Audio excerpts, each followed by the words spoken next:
just gonna leave it? Are you gonna like do anything for protections, or are you just leaving it? Well, like, um, if I can get that car out as well, I would just leave it with the goblins. Okay. Or hell, I would just, if I can't move it, I would just have the goblins take over that building Okay. and have fucking what's his name watch it. Okay. What's that next guy's name? Calm. Gom, yeah. Have Gom watch over my body. Um. So you're copying it into your book and then casting the scroll. Yes. Okay. I believe to cast the scroll, you'll need to make the check. Do I get my spell bonus? Uh,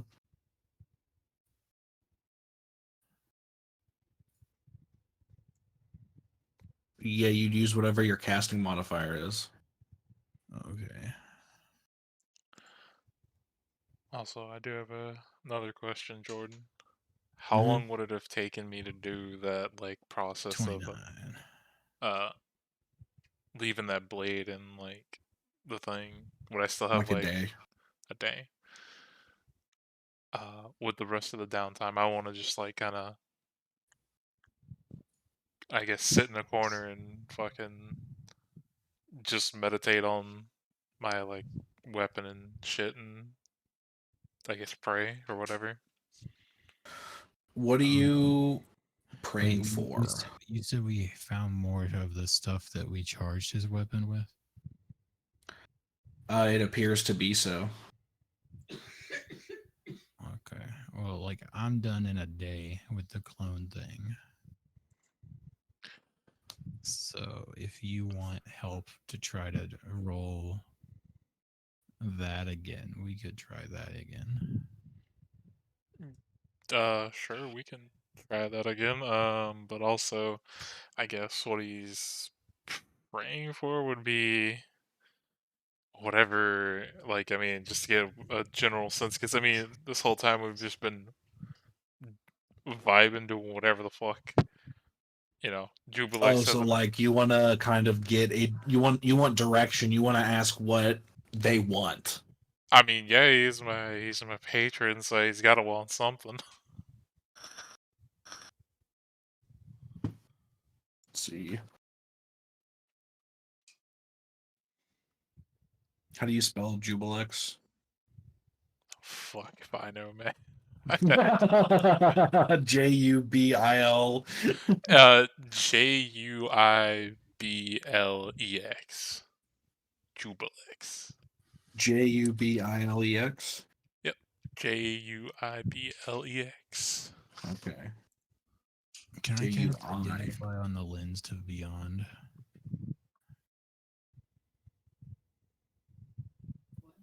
One second. Cast Identify on this item that we have that doesn't have a description. Um. Let's see.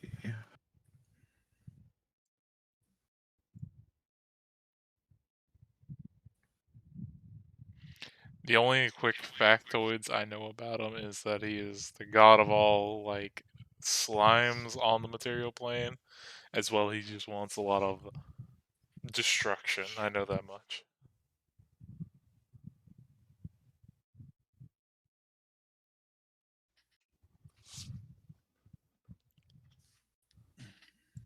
Let's see.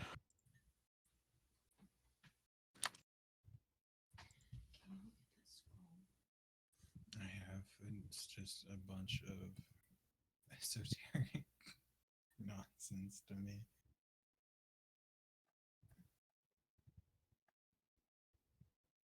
Final, have you had a chance to look at that scroll?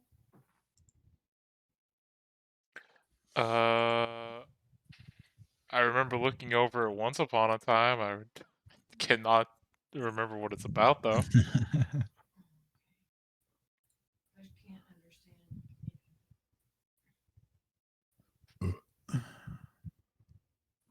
Like it clearly mentions the tower. It mentions a tower. Is scroll important in air quotes? I think it's given to you by God. Yeah, Right? it's a divine contact thing. And it's supposed to be like in relation to the journey that I'm supposed to take. So like I figured it could give us clues about what we're looking forward to. Or maybe even what we're looking for. Kind of thing. I mean, if you were to tell Ajax in character like what all that, he probably wouldn't want to read the scroll because at least to this place, he thinks all this has been fun up until now, not knowing going into each one of these places. He thinks what? That it's been like fun not knowing what each one of these places holds, like what kind of what's coming next. Surprise. Okay.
The power to navigate the dance of fate. Is what she said. The scroll does.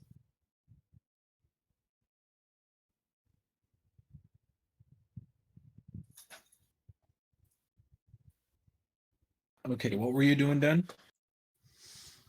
Identify on which one was it? The fucking lens to beyond.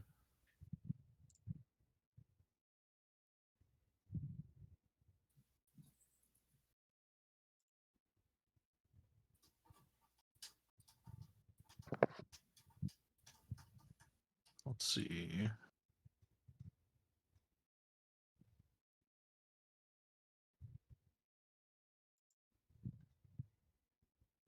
The runes on the telescope are written in deep speech. It is a cursed object. When you look through it, you will see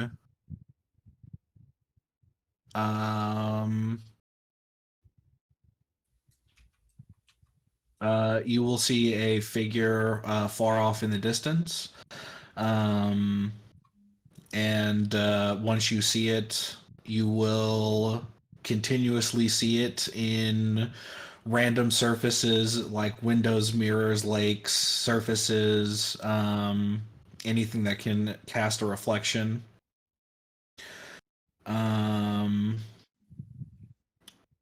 Let's see.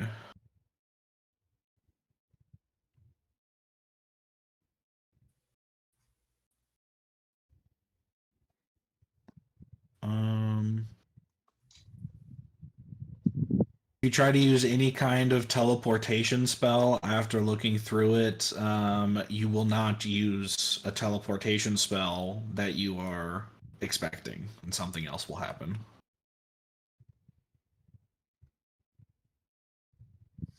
Okay. Can you just like add that to the block?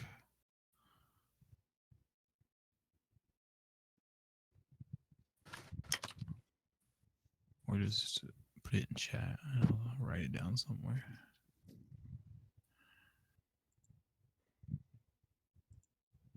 Let's see.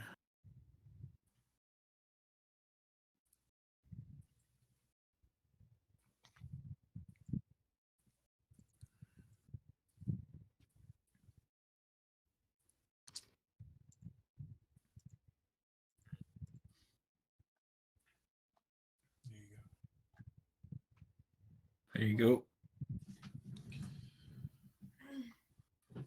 Let's see.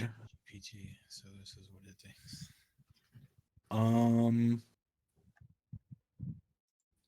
As Ajax is spending time in meditation,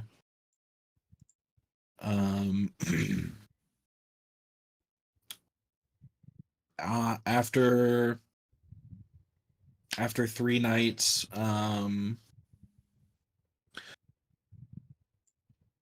you lay down to sleep, and sleep comes to you actually rather quickly. You start to fall into probably the deepest sleep you've had in a couple of months. You start to dream of a forest with like a nice, beautiful clearing. A thick fog suddenly begins to roll into this clearing. Before you, the ground splits, revealing a chasm that oozes with black, pustulant slime. You see yourself reach into the abyss, receiving a beating heart of a creature that you've never seen before, which beats with a malevolent life all on its own. Your vision then shifts to a almost pitch black depth, but you hear this light splashing of rocks being tossed into a lake. It's damp and cold all around you, and as you look up, you can see on the ceiling there are stalactites that drip with a ominous glowing green ooze. The scene changes, and you see a forgotten subterranean temple. The walls are etched with a strange, unsettling glyphs that you can't read. You watch as as you mix the gathered components with your own blood, painting symbols on what seems to be an unknown creature that is kind of squirming under your touch as you do this. You see hooded figures around you start to chant. And then finally bring your glaive down on the creature and you wake up in a cold sweat.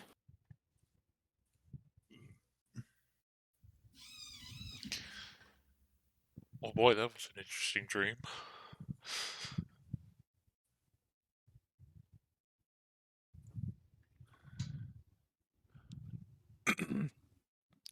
Did I get a clear, good look at what the creature I brought my glaive down on looked like?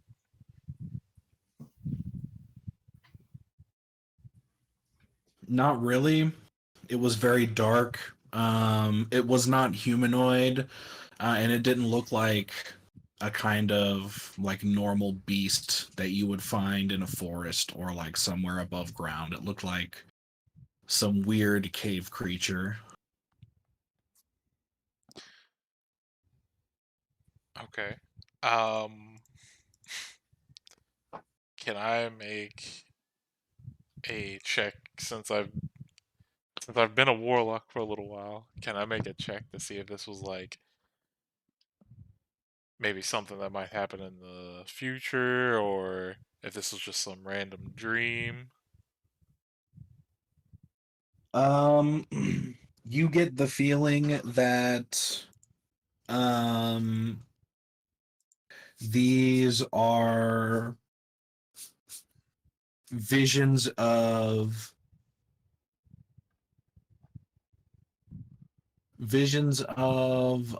orders or requests. You feel as though your patron is trying to show you what they want you to accomplish at some point. Okay.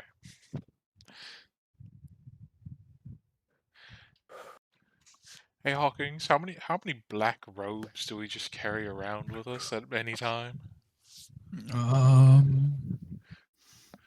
Personally, I can like. What color is your robe? I don't have a robe. Oh, well, I don't have one either, so I don't know. Oh damn. Maybe the goblins have some. Yeah, but they would be all goblin sized. I had a weird dream where there was a bunch of cult people and there was a sacrifice and I stabbed it in the head or something with my glaive. Don't know, it was real weird.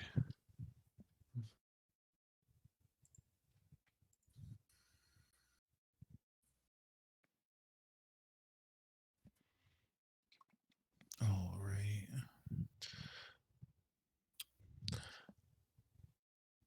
Also, the amount of fluid that we mentioned earlier for the machine, based on because we did it like what 2 or 3 times last time. We tried to do it 2 or 3 times. The first time worked, and then the second time we tried to use the crystal ball and it cracked it, and then we couldn't find anything else that worked. Well, I was gonna say the liquid that we have. Do we like just based off its size? Do we think that would be enough to make another charge?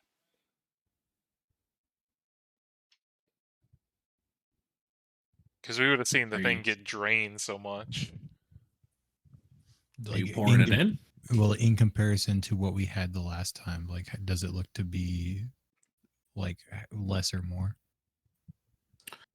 Um, it looks like it would bring it close to full again. Okay. And this stuff is the stuff we got from the rednecks at Westworld, right? Yeah. Yeah. Um, I mean, I remember how to do it from last time.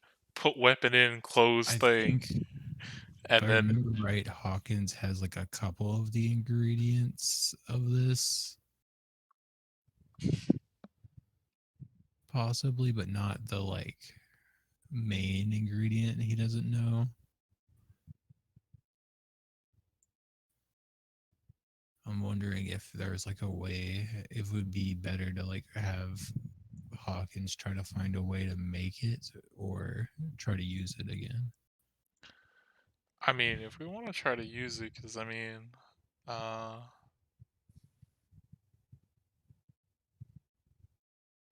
think my glaive got a +1 from that, and if it gets another, it'll be at a +3. Because I've got the other invocation, it makes it a plus. Yeah. We also don't know if it'll like make your glaive any better or if your glaive has gotten what it can get from the machine. I mean, we could always try it and test it, but that's more or less up to you. Yeah. Well, like what I was also thinking is like we could try another weapon, but I don't know.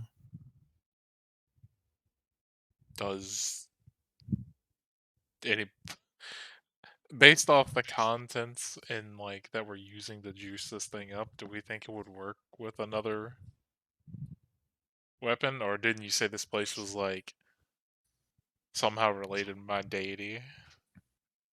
Well, I think it was related to a different deity and you destroyed the altar there. That is a thing that happened in that area. Yeah, I mean, I did destroy the thing in that area, but Right.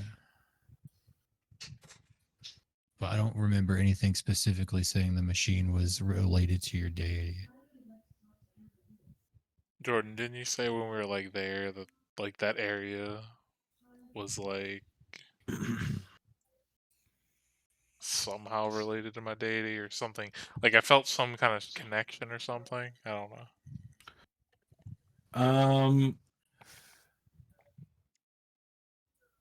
Not exactly. You I got How a nat much does 20 against Ajax range. know about how planar relations work? Also, what are you trying to figure out with that roll? I'm trying to figure out like the nature of the machine basically is what I was doing, is like trying to see if it's like actually related to his deity or like what it actually is related to. With the natural 20, he pulls up the YouTube video for facts. I'll have to look into that. There must be something. Must that have The natural 20, you pull up a strange like flat device and a video starts playing. Hey guys, you got your weapon stuck in this weird upgrading device. Let me tell you how to get it unstuck. Right. Like basically, like what I was more so trying to is like figure out the purpose of this, because like I don't know if this is actually related to his god. Like he's telling me it's related to his god, so like in response, I was just like fact checking that. Wait, let me check this out. You don't see any specific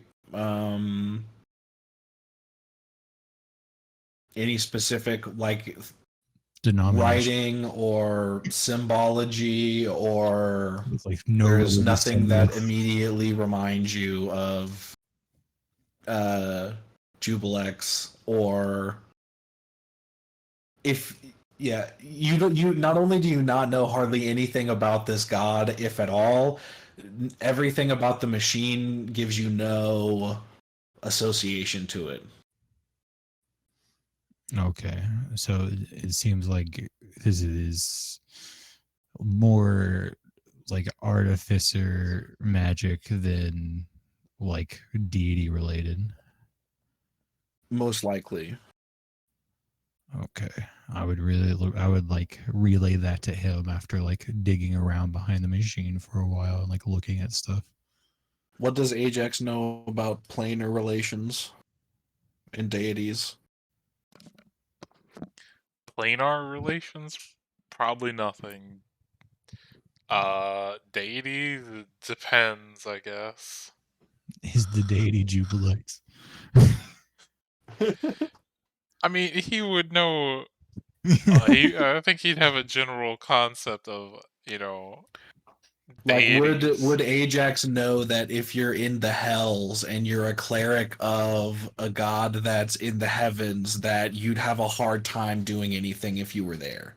Probably so. Okay. Then you feel that that area is closer to Jubilex,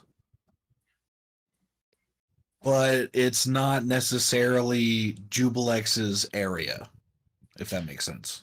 Well, I Okay, could say so I this found the area is part just in the like VOD, but attached to a different plane of existence. Yeah, essentially, it's like a closer plane of existence to Jubilex than you're used to. Okay.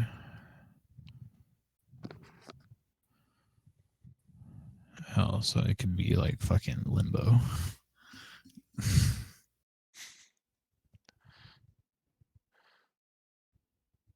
so do you want to try to see if you can synthesize more of this stuff, or do you just want to fucking try to have at it? Mm. If we go back to like that guy, theoretically we could get more if we need to. Yeah, I mean, you can always go back and try to get Crazy Pete, whatever the fuck his name was, to get you more I say we go liquid. for it then. Yeah. I think I would be interested in possibly putting in Brinley's like cursed blade potentially to see if that would do, because like I think it may be more easier to upgrade that than it would be to make yours even stronger.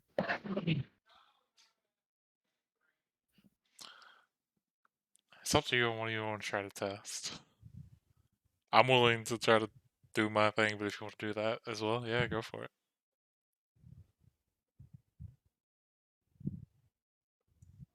What do you think?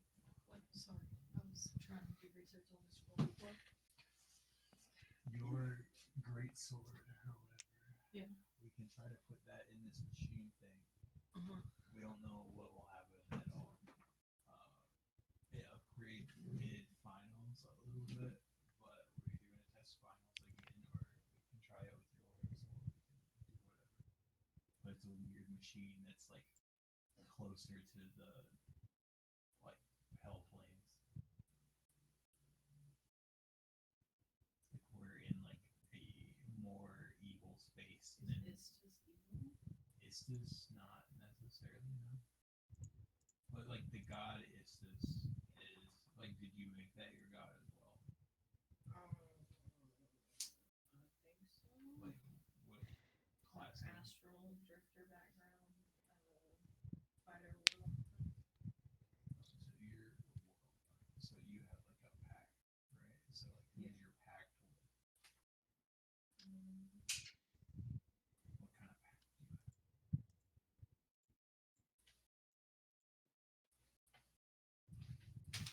Pack to the blade.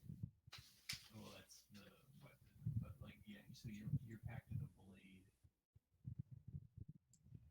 Yeah, that might be confusing. Here, let's see.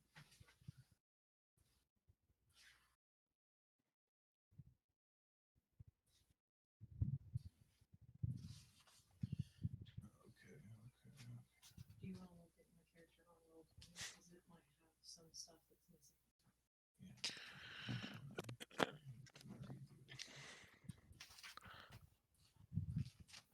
Also, Jordan. Mhm. We've been to every room on this floor, right? Nope. Which one we haven't been to? The one you haven't gone in yet. Was that the purple one? Yes, sure. Okay.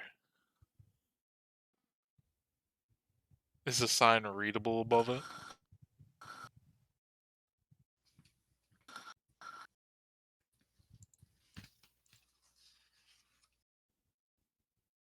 What languages do you speak? Okay. Common and Orc. Not to you. Ugh.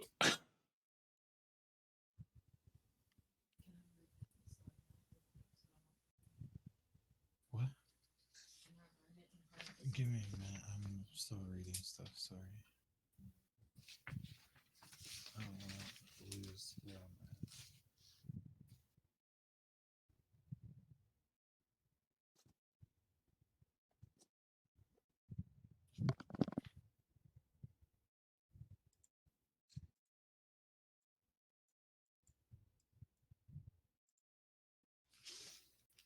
Okay, so Jordan, I want to know how you want to play this because it's kind of like DM ruling stuff. Okay. So the way her character is set up is she has the Hexblade pact Mhm. with her warlock, with the Pact of the Blade improved pact weapon, and Yeah. then the other invocation she got was the like cursed blade thing. Okay. And it says it's like a optional unarcana thing that says you summon a great sword forged with silver and black etched into its blade using your Pact of the Blade feature. Um, and that's the way that it's like set up through that. But technically, I think if it's it's like saying that it's a great sword forged from silver is summoned to her from her packed weapon. So it's saying it's like a physical thing instead of a thing made out of energy. And she's Can doing. you put it in chat? Yeah, she would have to. What? From what I understood, from when I, because I used to read that fucking thing you're talking about, I think that thing becomes her packed weapon. Yeah, that's what it sounds like. Yeah, I'm pretty sure.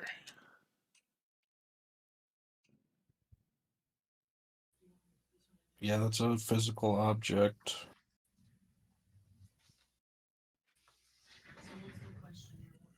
So like if it, basically what I was going to say is like the thing that she made a pact with is technically a like blade, and the thing that she has set up like from the time that we started playing was the Pact of the Blade, like cursed blade thing.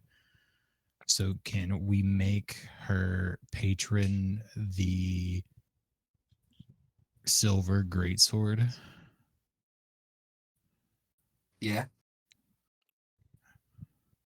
Okay. And with that, you are now applying sentience to this weapon and have not had a conversation with her at all about that. So I was Yeah. figured that might be something to consider before Yeah. putting it into a machine. Yeah.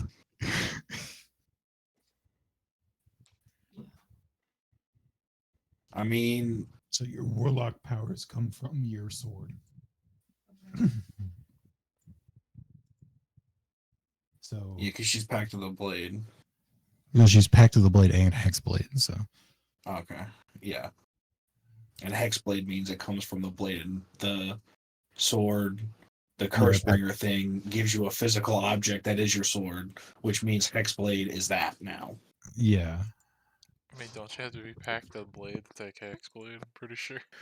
No, you have No? to be hex. You don't have to be anything to take Pact of the Blade, but Hexblade. A lot of the Hexblade specific invocations you can get only you can are like only available through Pact of the Blade. Yeah. So you could be a Tom Hexblade, But like but why? every like blade Pact of the Blade like increase requires like Hexblade to like be any good. All the other ones kind of like don't do anything.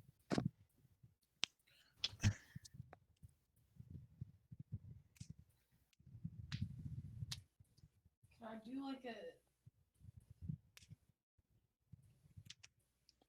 insight or You could ask it a question. It's a sentient being now. oh You can talk to okay. it. Well, I wanted to clarify: is Brenly a follower of the deity that gave her the scroll, or is she Not technically. She never written not that. Like the technically? thing that, Never wrote that. I just had an encounter with her. Just had it.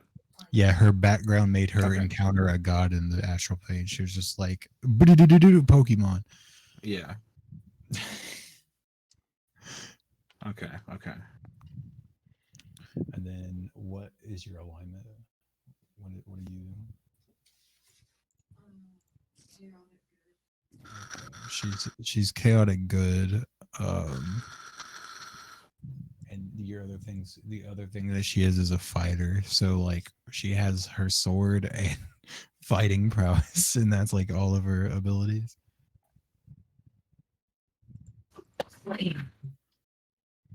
So I guess like unless you specifically believe in Istis or like care, you could also just like make your sword your deity as a person, because like that's a thing warlocks can do. Wait, what? So like your sword is like it's magical entity that's like granting you power. Right. So like to you it could basically be your god. Like so your spirituality is just like I worship this sword, or you could have a god and then also be like using this sword to gain power, or what. You could be any god really, but you would have to think about that or make that decision now.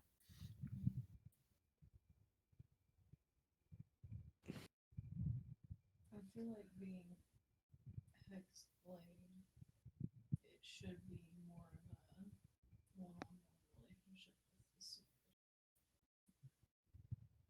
sword. Okay, so she seems to be feeling more of like she like gains her power from the sword, and like I guess she seems to be kind of like tentative like Like I recognize that, the gods and things do exist.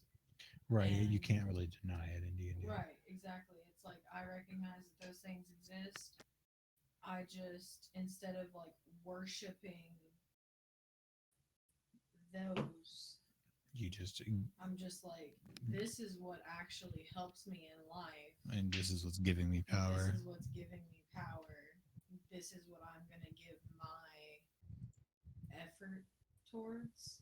Kind Okay. of situation. So with that in mind, I don't really know what kind of person you want to make this sword, because the DM it kind of Yeah. So Amber, do you want a sword that is actively talking to you and like, essentially being like, hey, if you do that thing that I don't like, I'm not gonna give you powers anymore. Yeah, like I want it to like tell me what it wants. Okay. Turn for it granting me that Okay. an ability. Okay. Welcome to okay, the okay. Hexblade life. yeah, that's also what he's doing with like Ubalex and stuff. Oh, really? He's in a similar arc. Oh. But his is like a deity that he is working for.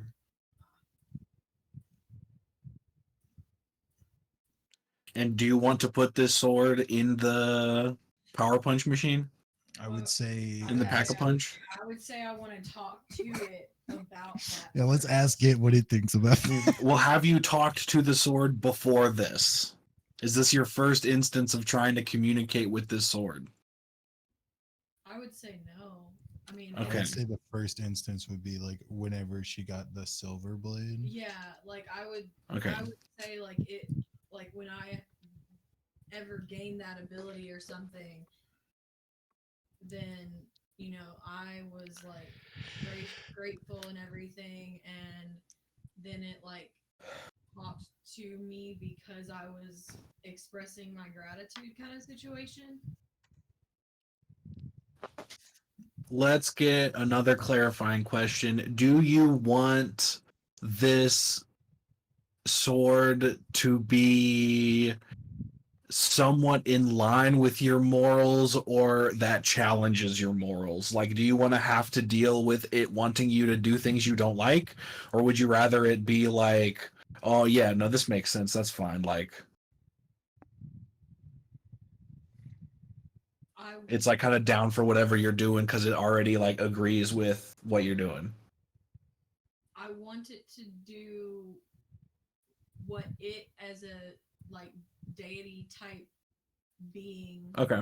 would think is for my best interest for the fate or destiny or whatever, you know, like, because obviously if it's like a deity type being, then it has more knowledge about the future and whatnot than I do. I wouldn't say that it's a proper deity. I would say it's closer to like just a consciousness, like it's just a being. It's like technically with all of like the hexblade stuff, it's like very unknown power because you don't know where the fuck it's coming from. Yeah. Like it could be as powerful as a god. You have no idea. Like you have no And it could also be a god. no idea how powerful the sword really is. Be a god Yeah. channeling through a sword. It also could have been like a god's sword that they made sentient because they wanted a talking sword. Yeah, or they like Kind of deal. talked to a sword and it responded, and then they're like, "Oh fuck," and then they threw it away. God cast infinite magic mouth on the sword.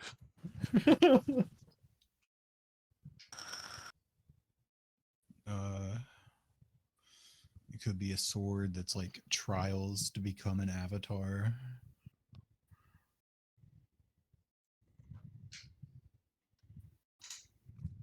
It could make you rule England. It's not Excalibur. We don't know. It is literal, real Excalibur. Yeah. You got it from a hand that was coming out of a lake and it just threw it to you. Wait, You're does like, that "What mean the it fuck?" transforms into that little white dude from fucking Soul Eater? I think that's a different Excalibur. No, it's still Excalibur. I mean, he is Excalibur. That is his That is name. the same person. Wait, so if I get a knife and call it Excalibur, I'm the King of England? Is that how this works? No, the little white guy in Soul Eater is the sword Excalibur turned into like a manifested being. So basically, he can Like go back and from like from the King of England Excalibur, like Yes, the King Arthur's sword. that actual sword. yes. Yes. Basically, he can Sentient being. transform back and forth, and Okay then, yeah, sure. Yeah, like Let's Soul Eater see. puppets are all like people that can just morph into. I've seen a bit of Soul Eater, yeah. I didn't realize that was like the actual backstory. It's like I Yeah. was a sword that was in a lake and in a rock, and if you are friends with me, you're the King of England. That's how this works. Yeah, but everyone hates him because he's annoying, so no one wants to be the King of England. Well, I mean, yeah, he was stuck in a stone for a long time. Of course, he's annoying. He's like half insane. I think the Soul Eater lore is that they put him back. Put Yeah, him back in basically. the stone. Yeah, you're so annoying. We're putting you back in this rock. That's actually so horrendous of a punishment. It's the strongest sword ever and will make you king, but is going to annoy you for the rest of existence.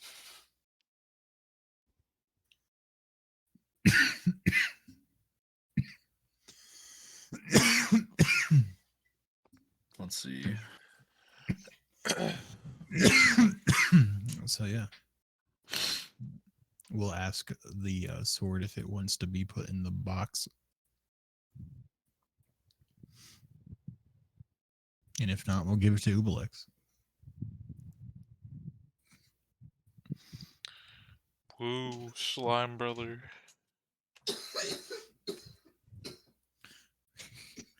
We could put Flannel's guns in there. You mean Z's guns? Those are called Flannel's guns. This is true. Yeah, it even says it on the barrel right here. Flannel's guns. It's carved in like really bad, like someone did it with a giant knife. It's on both of them. What does the sword say?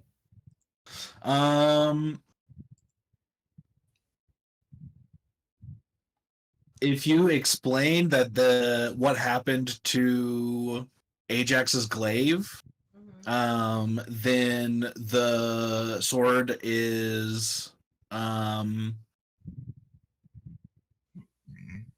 hesitant but accepting. Like the sword thinks that it would be nice to be more powerful. However, it doesn't know if it being sentient would do anything. Got it. Okay.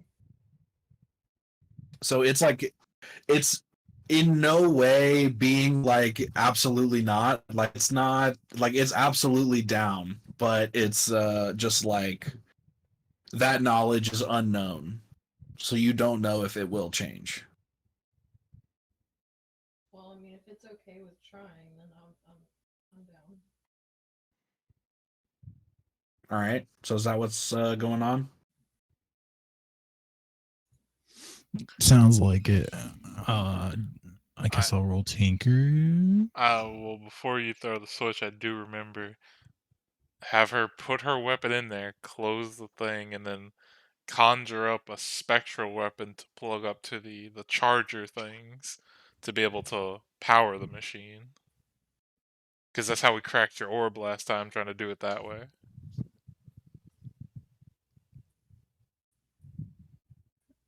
Okay. What now? Well, I mean, I was gonna do it with my orb. I thought we were doing the fuel. I think we tried to use the orb instead of the fuel last time. Oh, no. We had the fuel, but you also had to have like a separate thing to fucking charge it. To have it flow through. And that's what we used your orb for, and that's what cracked it. And then I tried my like spectral summon version of my weapon instead of the real one, because I left the real weapon in the thing, and that's what worked. Okay.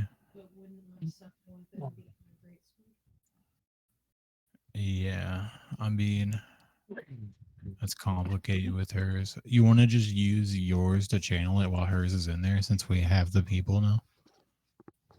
I mean, sure, I won't use my like actual spirit, but I'll use the spectral version shit that I can summon. Yeah, that's cool. I think just like the way her shit's worded is that like it just like makes it the great sword no matter what.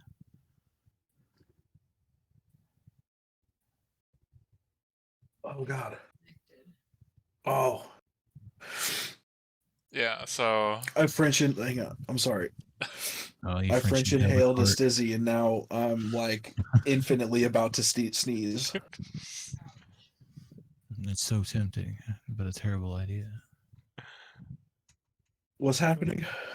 I'm I'm gonna still like getting pepper sprayed in my nose right now, but Final is using his spectral blade to channel the power while we fuel it and put Amber's greatsword in the container and close it. making okay. sure not to use my actual blade. Give me your tinker roll. Nice. So this isn't the first time you've turned this strange machine on. I'll use You a will remember how you did it? just to get the thing above 20.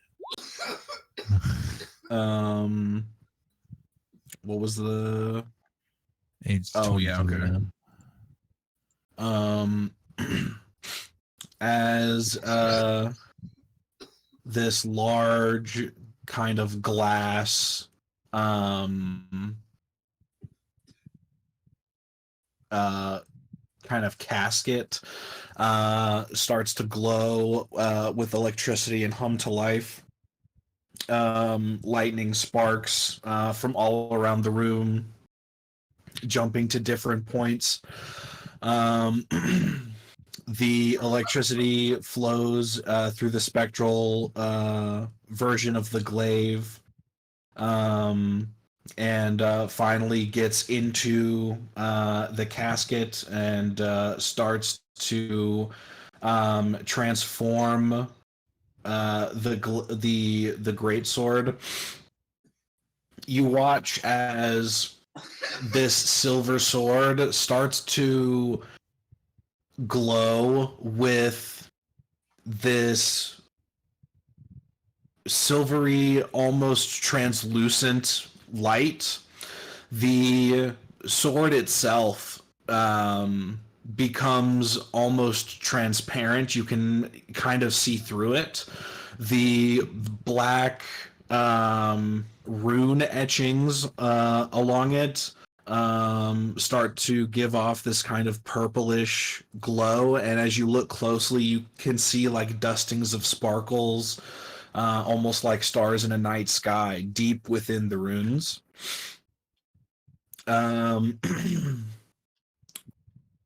You hear in the back of your mind, Brenly, as the voice of the sword comes to you. It's kind of this calm, usually very wise voice that occasionally chimes in with advice and suggestions on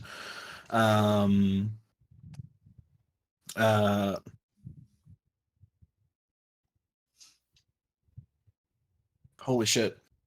My bad, one sec. My mind went completely blank. That like occasionally chimes in with advice or guidance.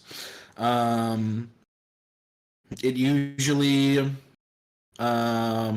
believes in maintaining a balance and justice are like the things that you know it to bring up quite often. It seems to consider those strange tenets to hold it in very high esteem.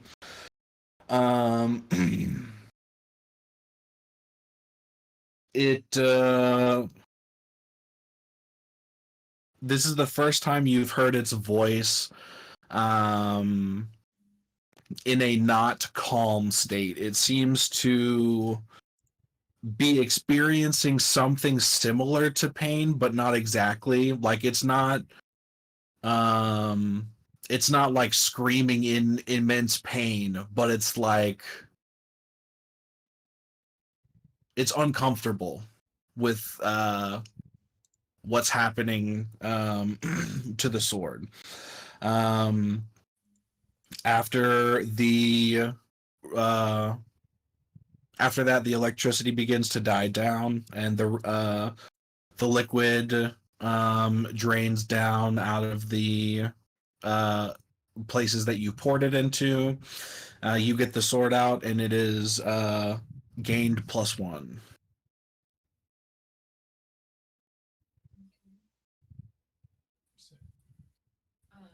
I'm gonna check if it's okay since it was. It says that it feels okay. It says that it reminds it of when before it was sentient.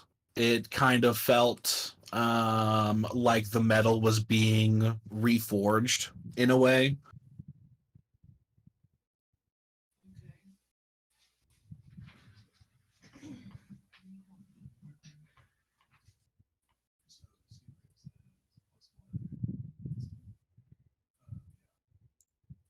It says that it doesn't understand what growing pains means, but he's heard it before and thinks that it's the closest analogy it could possibly fathom.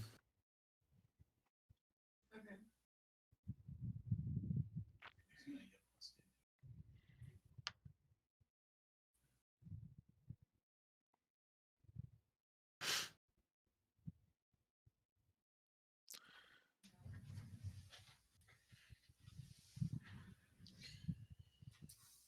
Ooh, hit that dizzy, yeah.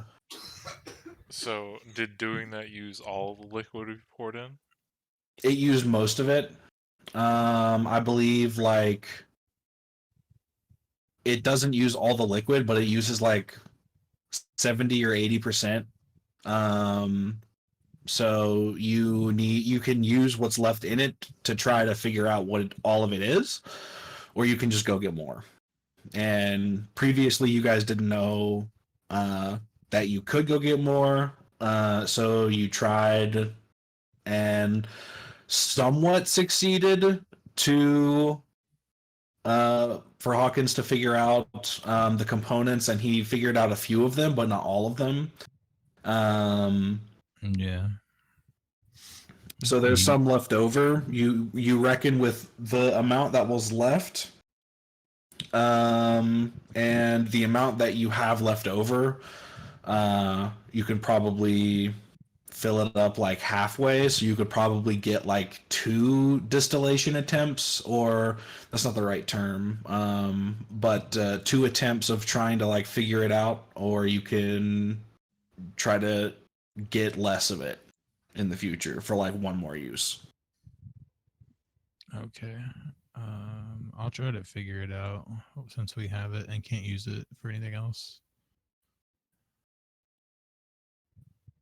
without like going all the way back and getting more anyways. Yeah, use alchemist tools if you got them. Got it.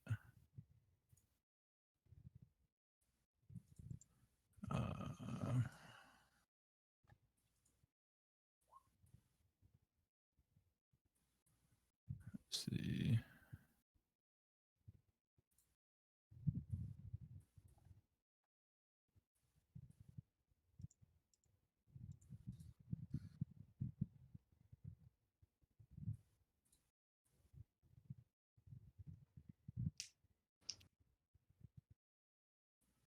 Remember what all my shit does.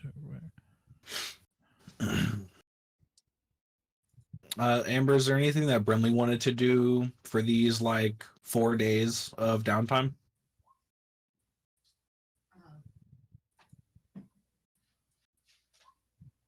Really, I would just be trying to decipher this scroll and resting as much as possible to try and get rid of my exhaustion. See, I can points. do. Okay. One other thing. Is Brinley an elf? Is Brinley what? An elf. She's an Asmar. Okay. I do not think they get the meditation, unfortunately. No, they do not. Okay, so that's 18. Yeah, and then I can use my chronal shift after I determine if it succeeds or fails.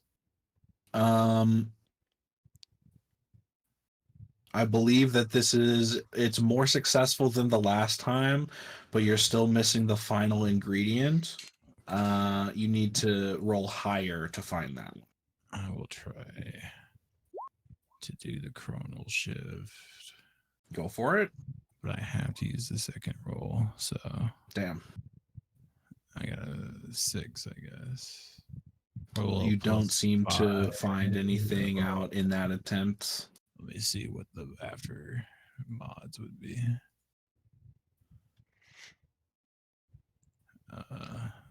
So +8, so 14, so just like average. Here, I'm gonna hold the cobalt skull for him to touch. Touch this little robot man. Does that give me advantage? It No, gives you luck. that lets you reroll. Okay. Once a day, you get a. I can't believe as a party you have 2 of those. I can't believe I forgot one of you already had it. Well, mine's not luck; it's time magic. Right, And but I he can has do it luck, twice. so you can, and you have 2. Another you have person 2 has- like attempts at this from the amount of samples you have anyway. Another I person, also have 2 uses of chronal shift a day. but another person also has a cobalt skull. I'm pretty sure. Yeah, someone else has a cobalt skull too. So you have like 2 points of luck plus 2 chronal shifts plus 2 like overall attempts. So you can like re-roll that chronal shift with one of the points of luck, and then do the exact same thing to the next attempt. Chronal shift, re-roll. Okay. Reroll that shit. Yeah, boop.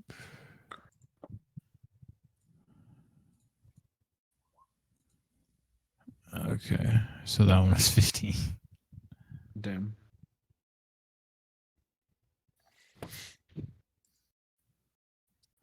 Okay, so first attempt's 15. Second attempt, go.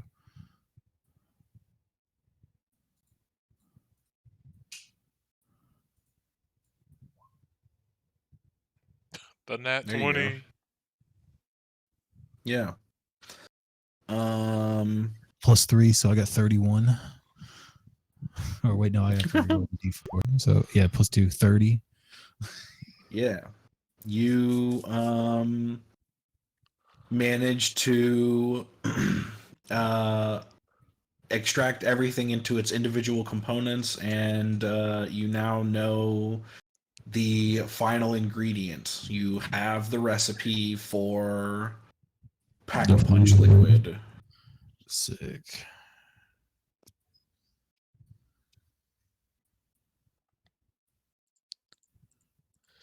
So here's the real question. How long would it take him to synthesize more liquid?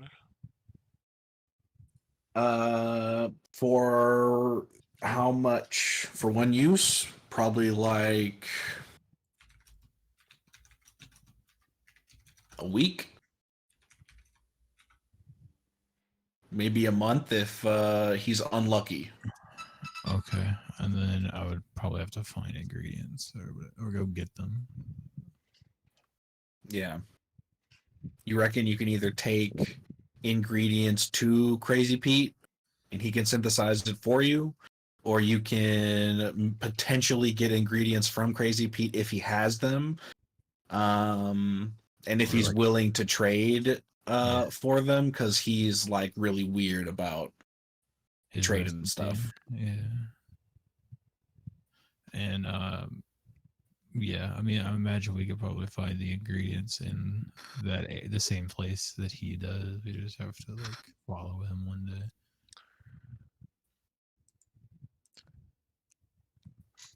Well, I think he said he got it from the like air supply people. the company, I think it was. Yeah. I mean, we can always come back to it. Yeah. By the way, Hawkins, can you read what's above the last door? Because I surely can't. I wouldn't worry about it.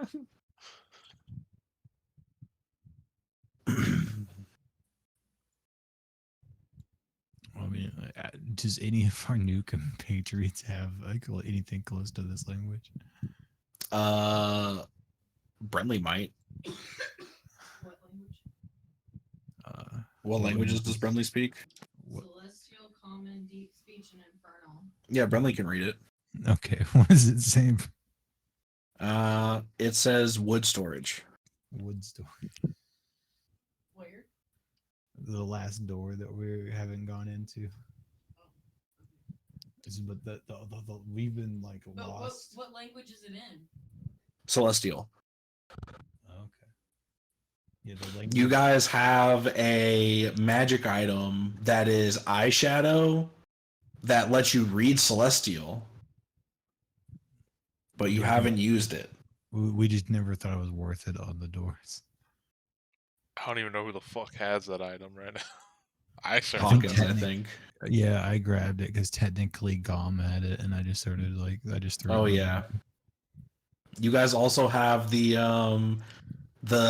eyelash extensions that give your wait. It gives you a ranged spell attack that lets you. It basically gives you Firebolt. I will happily take those. They're thick, short, dark red eyelashes, and as an action, you can make a ranged spell attack that is +2 to. Let's see. Make a ranged spell attack as a single ray shoots from each lash. So yeah, you actually have a really high level what is it, fire ray, I believe. Kinda, yeah. You can cast like a bunch of fire bolts at the same time.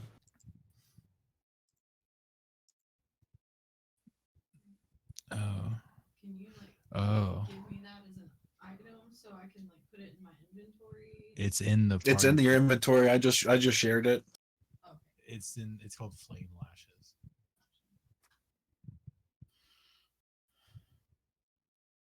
Or that should have brought it up. It brought it up. Okay, cool. Okay, Doug.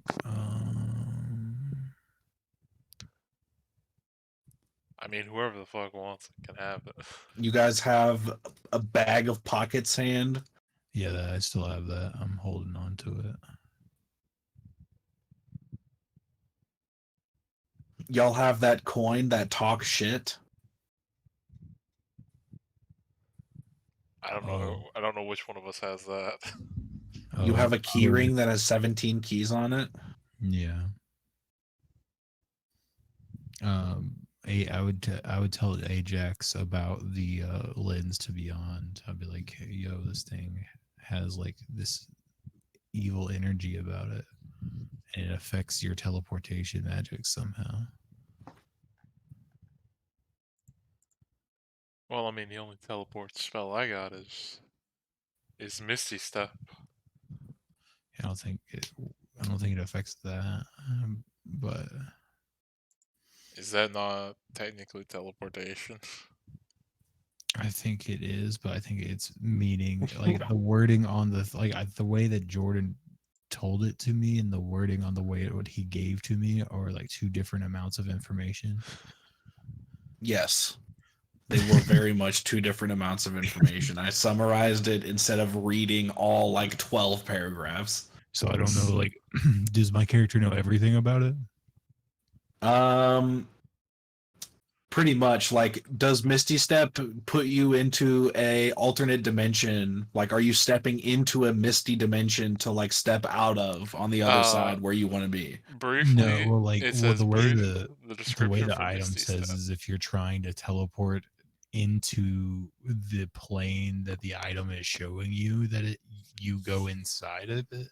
No, the way it is if you teleport, instead of like reappearing in the dimension that you want to, you go there. So basically, Misty Step is briefly surrounded by silvery mist.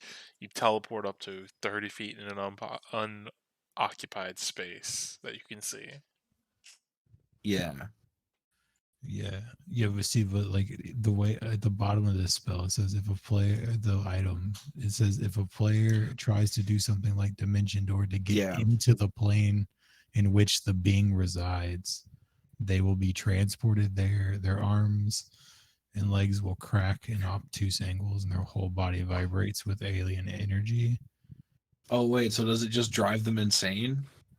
Yeah, it just drives you insane. But if you try to go in there to like fight her, then you just die. Okay.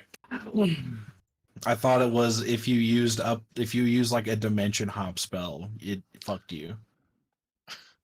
No, As long as you it were still the fucks last you. person to look through it. No, yeah. If you look in it, you're just fucked because she haunts you forever. So, like, you telling Ajax about this, he'd be like, so what's the even fucking point of this thing if it's gonna kill you? Yeah. Well, if you go inside of it, it kills you. But technically, if you wanted to, you could like put it up to someone's eye that you hate, and if they like actively look in it at all, then they're cursed forever until they get someone Yeah. else to look in it. Yeah. You know, we're sure getting a lot of items to screw other people over. He holds out the guitar that he Oh fucking yeah, hates with a I feel burning like that passion. one. I feel like that one is really useful because if we can like You have the get onion glasses. You also have the belt that you haven't read yet. no the belt, which was what's the belt called? The belt. Wait, let's see. I don't see that one. It's this. I don't think I put it in y'all's inventory yet, but it's that.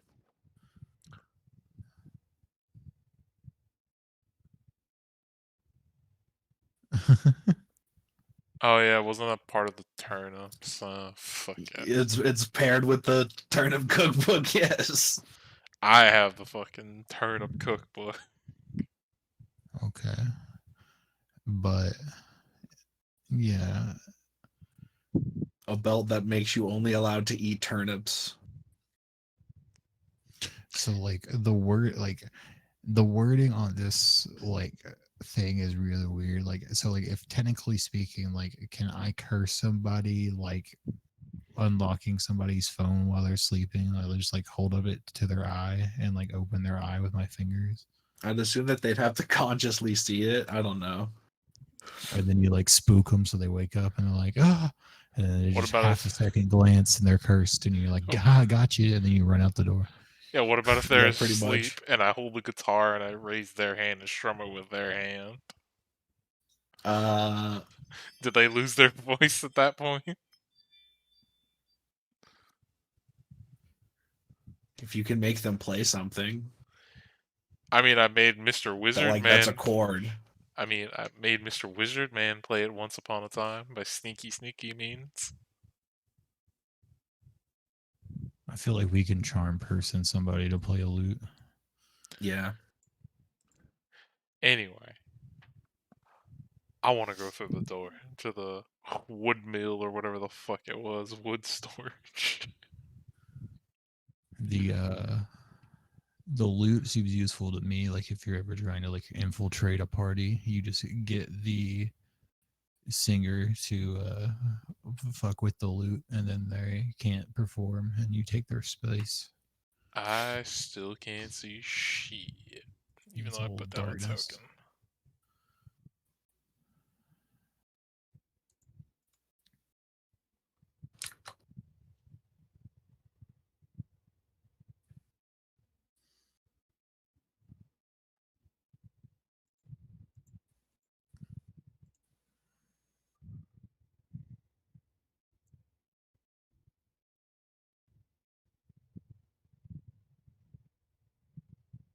How about now? Nope, Nope. not on my end.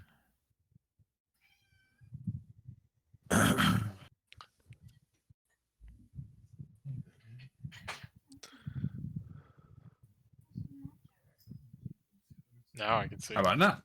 Yep. Okay, wrong map settings. That's my bad. 1 second. While I fix that on the other ones. Can you see now, Hawkins? Yeah. All right.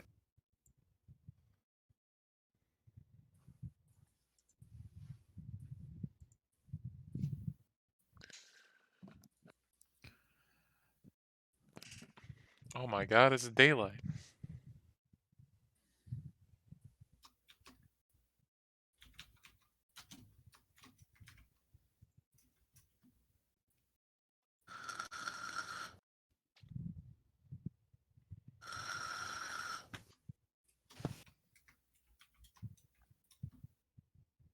Let's see.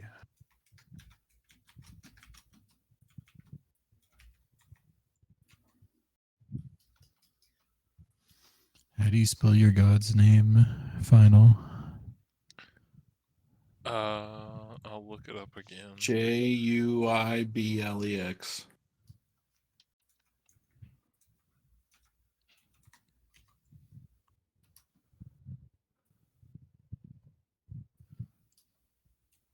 Trust me, he's not a he's not a good-looking god, I can tell you that much.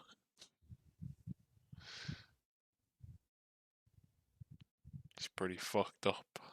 In my mind, he will always look like SCP-999. Just like a tiny little orange glob with a smiley face. And he just spits a little goo and burns your fucking face off. Yeah, he looks like 999, but is not 999. He's like the evil version of 999 that like tricks you in with the false hope of like thinking that it's 999. Fucking, if you had like a tiny little orange thing that ate depression and sadness, would not be tricked into like picking up the god of chaos and destruction?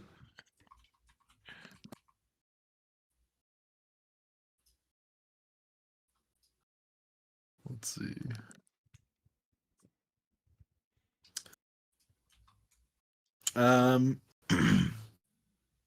Okay.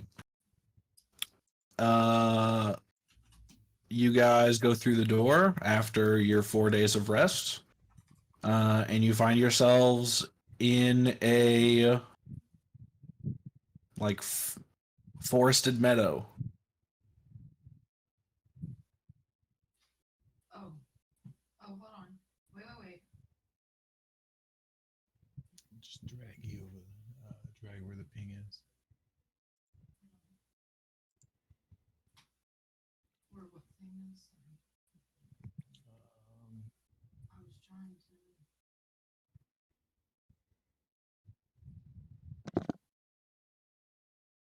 Just like drag your guy on the screen, and then we can go from there. Hold on, because this sounds familiar. Can you see? Yes. All right. Give me a minute, because this sounds. I've read this scroll so many freaking times, but this in particular, for some reason, standing out to me is something I remember, and I'm trying to find it in the scroll. Oh, which line? That's what I'm trying to find. Yeah. Oh shit, this is pretty fucking good. I got one for you, Final.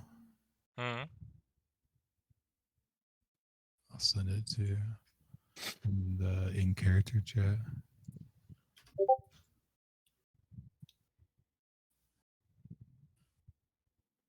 Are you making fucking D&D God songs with that fucking AI now? Yeah.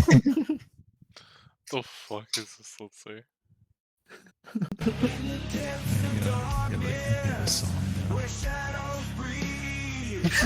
You have a song for Jubilex now? It was for Ajax and Jubilee. It's fucking what fucking AI is this? What the hell? It's new. Ooze in my face. I love this this guitar lick, honestly. If I was like, Oh, this one's like way more aggro. if I was like a fucking multi-class bard, this is just like he just be. Ooze in my veins, it's staining my soul. Let's see, what's this one? I gotta hear this.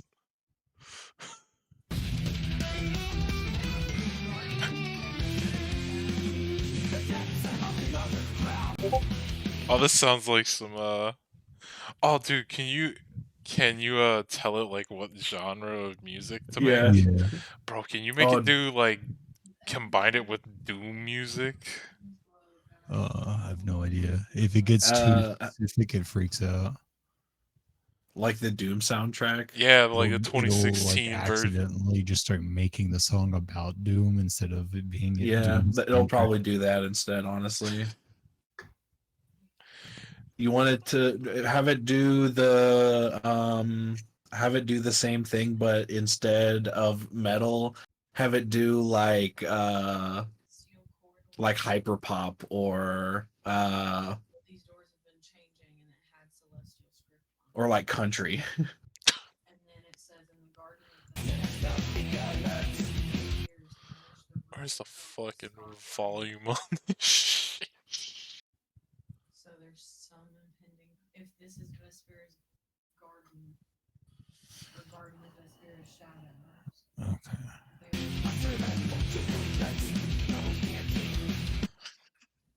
Amber's trying to figure out if this is the Garden of Vespera's Shadows.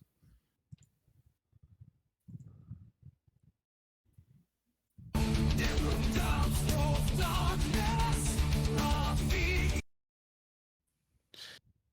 the garden of spectral reflection, the moon's tears nourish the roots of a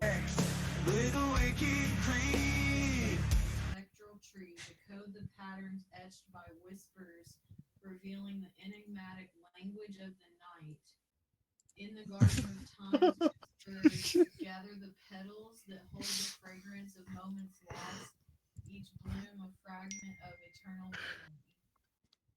That's crazy, bro. I didn't hear a fucking word that was said. um Oh, I'll pick the first one. In the garden of Vespera's shadow, the moon's tears nourish the roots of hope scarred by impending conflict. Then there was in the garden of spectral reflection, the moon's tears nourish the roots of awakening. Then there's in the garden of time's whispers, gather the petals that hold the fragrance of moments lost, each bloom a fragment of eternal memory. And the one before that one too, the beneath the ebon leaves, it could also be that. Beneath the ebon leaves of the spectral tree, decode the patterns etched by whispers, revealing the enigmatic language of the night.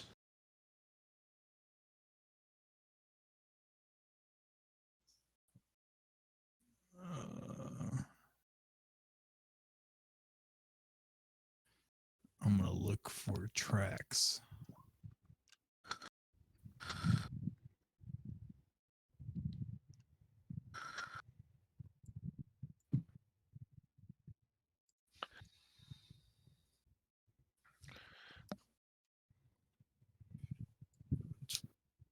Boodoo, boodoo, Yeah, boodoo. how You see very strange, like almost like very shallow and kind of small circular impressions every once in a while, but you can't really make out a direction or like what kind of creature this might be. You also see like very large impressions that are like more, I guess, oval shaped, more oblong or like rectangle shaped. But they're just like light depressions. It's not like anything recent, you would imagine. As you guys are in here, you don't feel any breeze or anything right now, so not much to like disturb the space around. is the forest pretty quiet? It's pretty quiet. You can kind of hear a breeze almost in like the leaves rustling. And as you like look up at the trees, like you can see that the kind of like top bits of the trees are moving slightly. But yeah, it sounds like a normal forest. You don't hear much wildlife. You don't really hear much birds or much like squirrel type creatures or anything like that. You just kind of like hear the woods.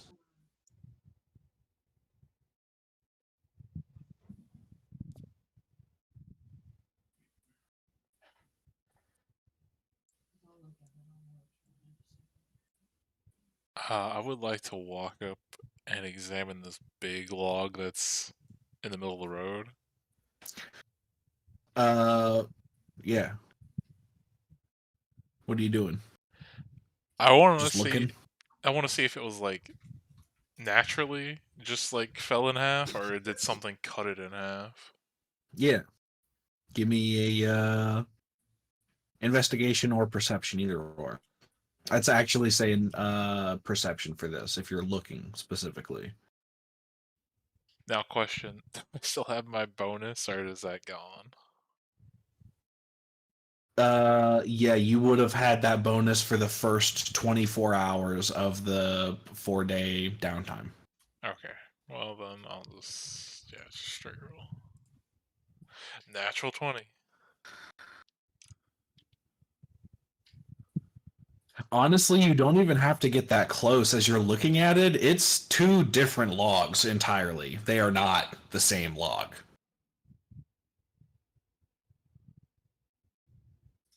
Does it look like they were dragged here, or are they just placed here, It almost looks as if they were placed there.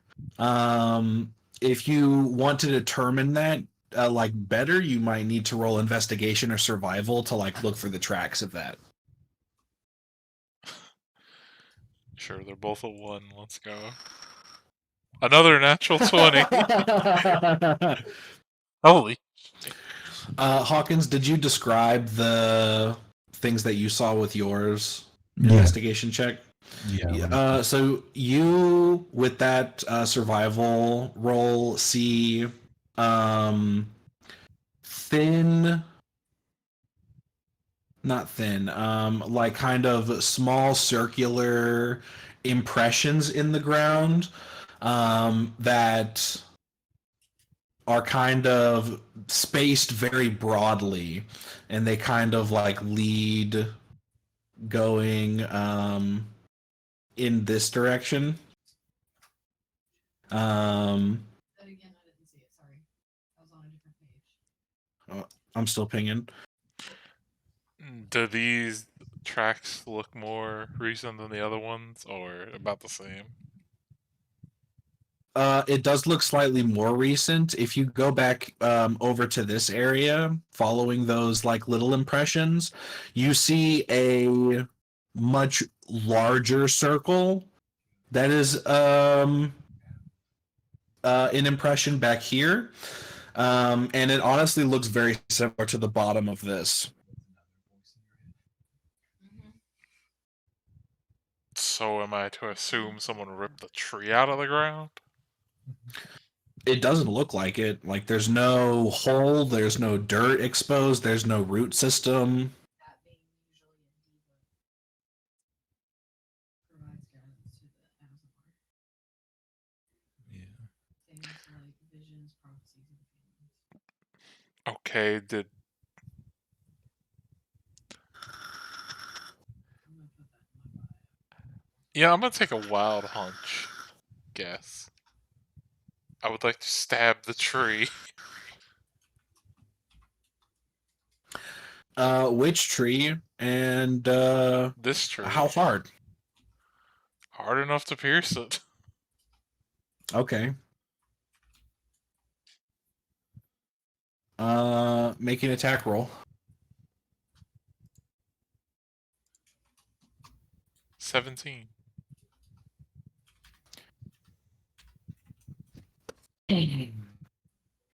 Roll damage. 8.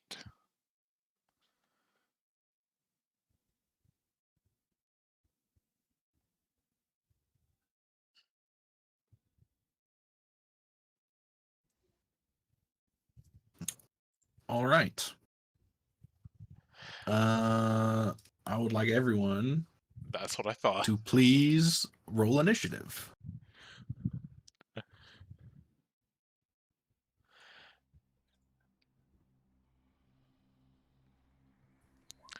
Yeah, as soon as you said no root system, I was like, wow, the tree must be alive then.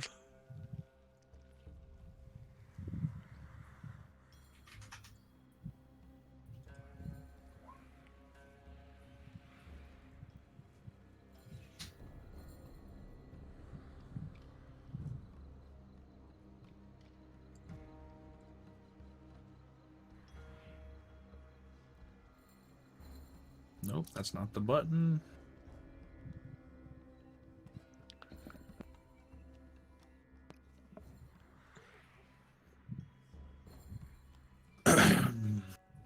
All right.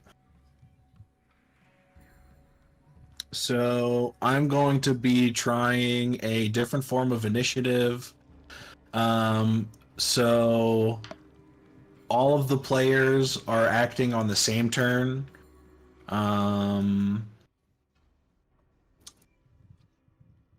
And all of the enemies act on the same turn. So it'll go back and forth, players, enemies, players, enemies. And we'll see how that works out. All right? Where did my turn order go? There it is. Okay. It's So for the purposes of like how it's going to work essentially is you can like now wombo combo all of your stuff in the way that you want it to.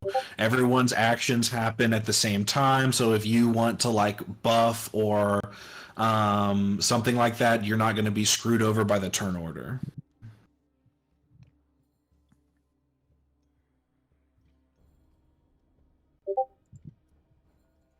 And we will say that players go first here with such average high rolls there. All right. Is it just the one dude, or is it like a swarm of them? That you can see.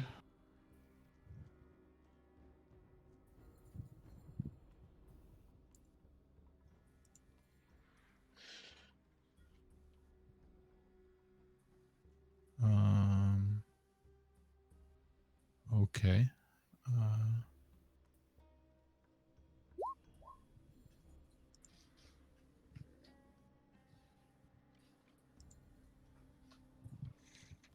Grease him.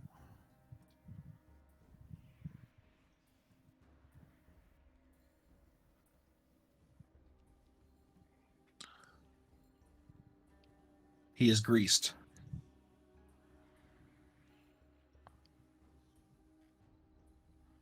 Deck save.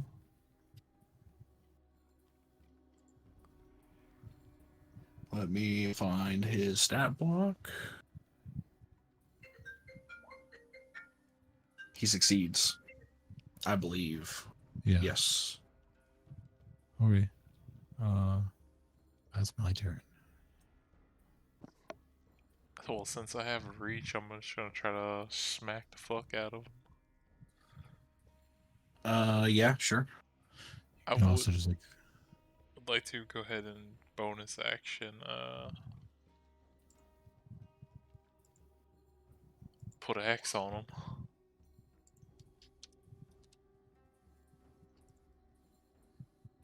So 18 That hits. and 12. 12 misses. Okay, and let me add that one extra d6 in there, so an extra 3 necrotic. And then I'm gonna take 2 steps back. Sure. Okie dokie.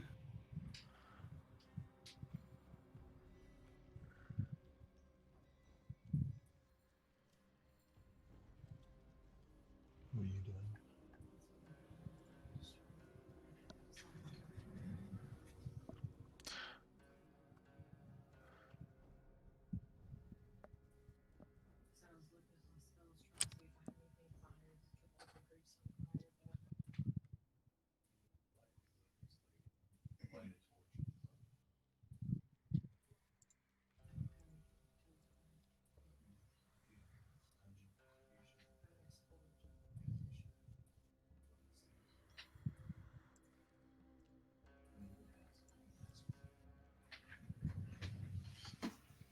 Brentley, what would you like she to do? she was curious of trying to light the grease on fire. She doesn't have a spell that produces fire, but she was curious. She got the eyelashes on. Right, she does have the eyelashes, but she was also curious about just like if she could like light a torch and throw it.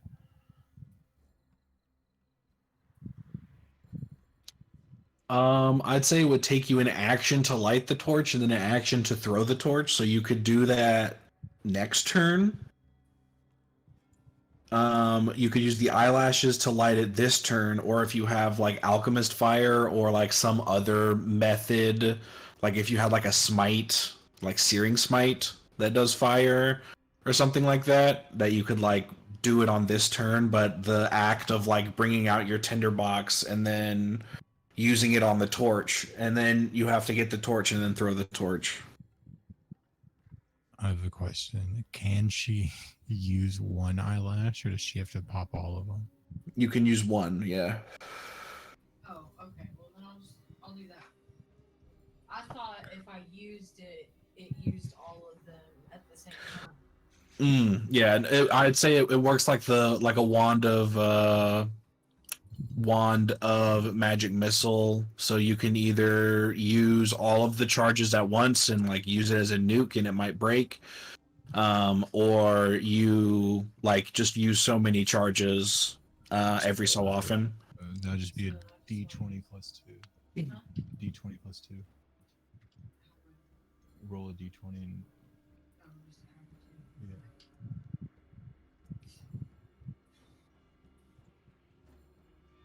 yeah.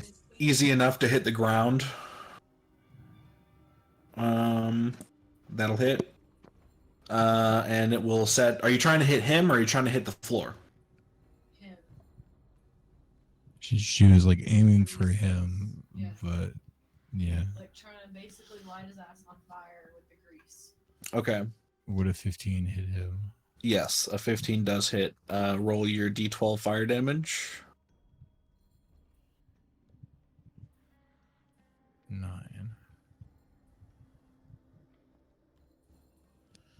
And then I think the grease spell says what it does when it's on fire.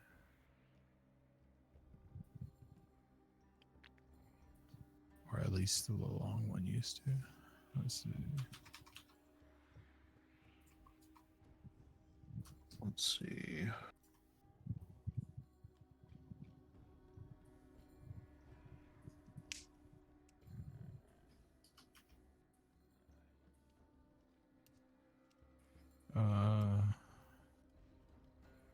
Let's see. It doesn't on roll 20.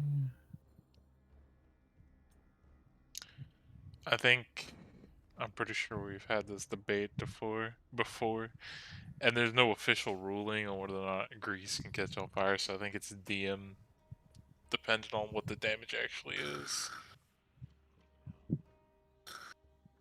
Like a D6 burning damage.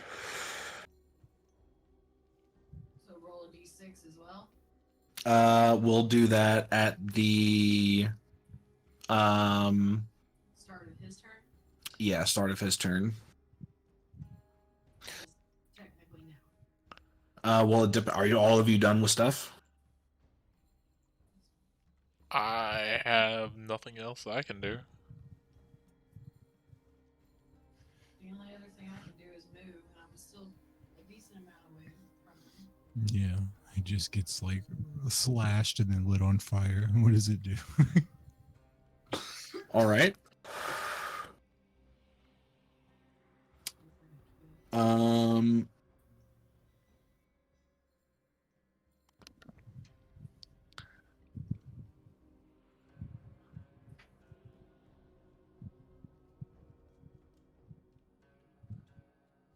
this is where it Let's busts out see. its wings.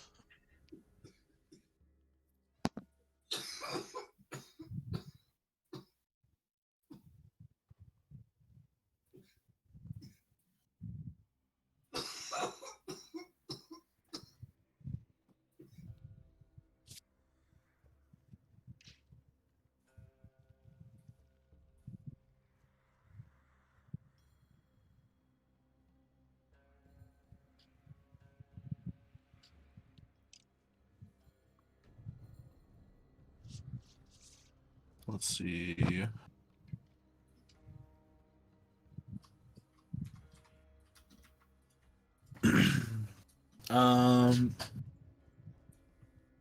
So on its turn, roll the d6.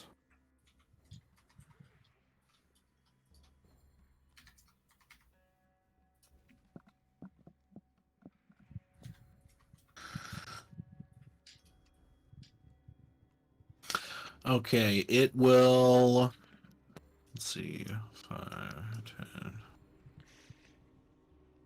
It will move outside of the fire. As it gets there, I'd like to take my reaction. Go for it. Has entered my combat space. Yep. 28. Yeah, that'll hit. And because of Sentinel, it loses all its movement speed. No entering my no-no square. All right. Oh yeah, also an extra 4 damage because of Hex. It looks like it is not taking as much damage as you expect your swings to be doing.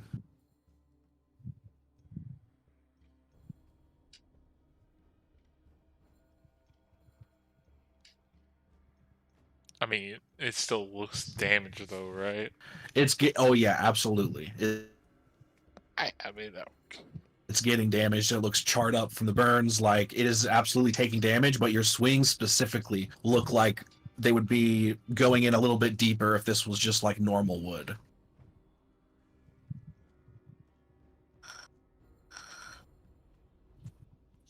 Um, all of a sudden you see its kind of exoskeleton that looks very much like tree bark. It starts to move back and forth on its back, and it starts to make this very loud and horrendous shrieking noise. As it begins to emit this noise, you hear another shrieking noise come from behind you, another shrieking noise somewhere off to the right, somewhere to the left, and then before you know it, the shriek is everywhere. That's all you can hear. It's overwhelming. I need all of you to make wisdom saving throws, please. natural 20. Nice. Oof. That hurts. No, fuck that.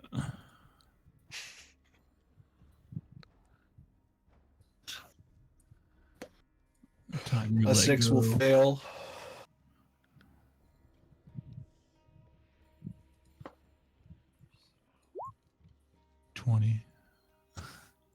All right. That succeeds. The natural 20 succeeds. Brinley,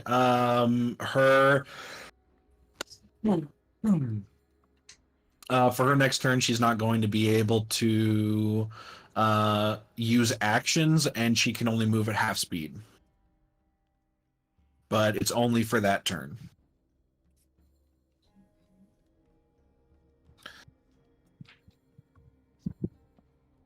Let's see.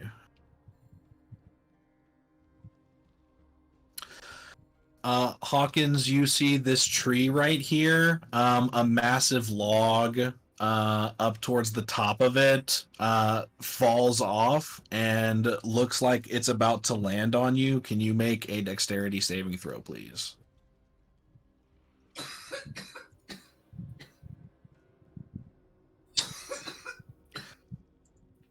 Yep. Oh, that's the wrong shit. What'd I do? There we go. There we go. Let's see.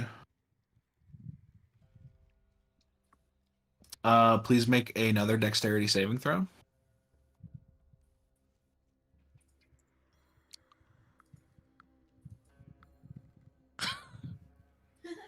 Yep.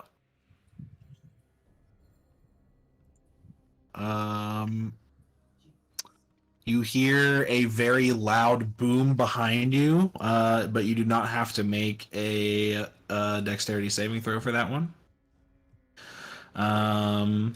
And all of you begin to hear loud thuds as the trees start to fall over and move toward you.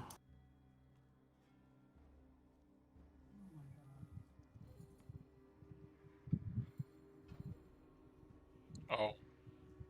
Oh no. Oh my god.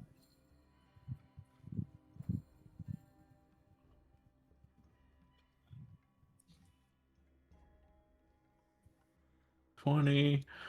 And that's as far as it can move.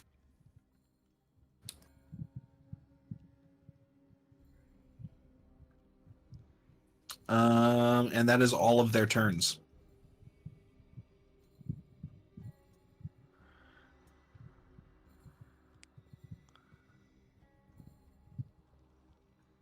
They weirdly seem hesitant. They kind of like don't want to pursue you. But they do not appreciate getting hit at all. Can I try to talk to them? She wants to try to talk to them.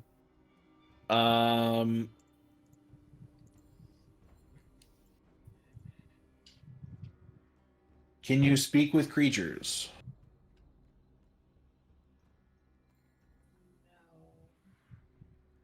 No. Have you spent any extended time around animals or beasts in general in your character's background? No, I was stuck in the astral plane for 7 years. No, she's in the astral plane for 7 years. Damn. So I would say for any other reason, if you have proficiency in animal handling, you can try.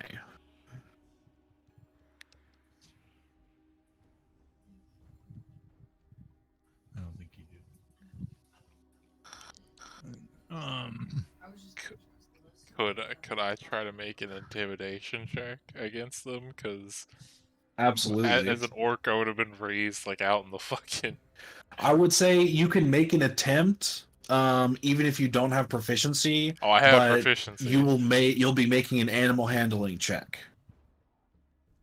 Awesome. To Brinley's question, if you're doing like an intimidation roll, you can just do an intimidation roll. Yeah, she said she was going to try to use Celestial because that's what was on the door. What are you saying?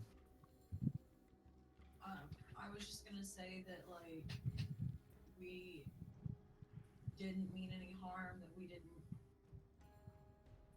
realize that it was a creature. We just thought it was a piece of wood, and that if we can end this peacefully, we would prefer to do so. Make an animal handling check, please.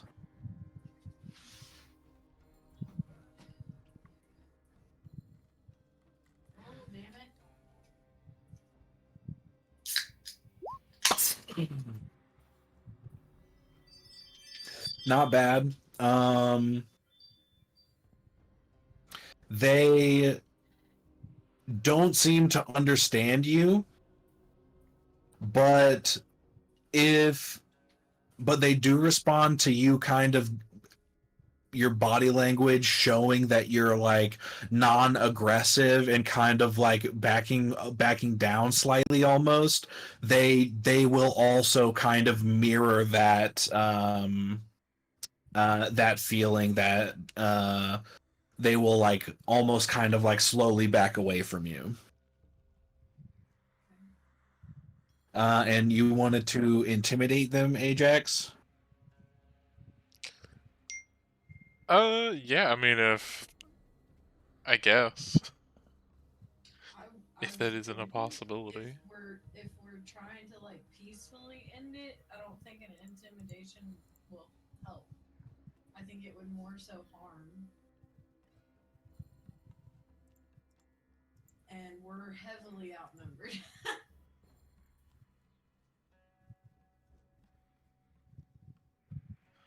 Let me see something. They do not seem to be sentient, or not sentient. They don't seem to be very smart. They seem to be animalistic in nature and not like intelligent.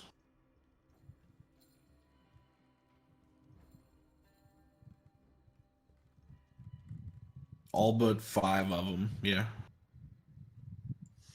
So we're like, I'm looking around here. There's like a trail that goes past them. Mm-hmm. But then there's a trail that goes up. Does that seem like lead? Do they both seem to lead somewhere? Or is that like? It looks like it, but with how the rest of the tower has been, like with those weird like areas where you just like can't walk past, you have no idea. Gotcha. I mean, if they look like they're backing down, I guess I will refrain from hitting anybody. As long as they stay the fuck away from me.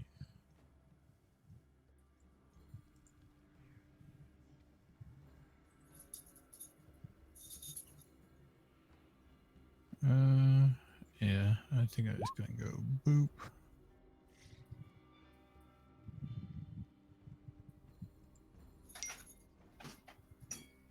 Alrighty. Um,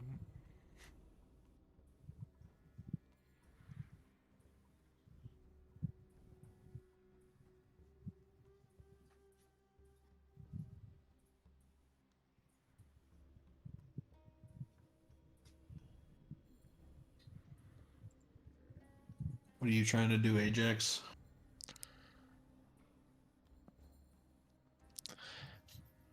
I think Hawkins is gonna teleport and then say, just call it like this way, and then like run this way, and then like action dash to like go off the trail. yeah, I guess I'll do the same. I guess I'm gonna dash.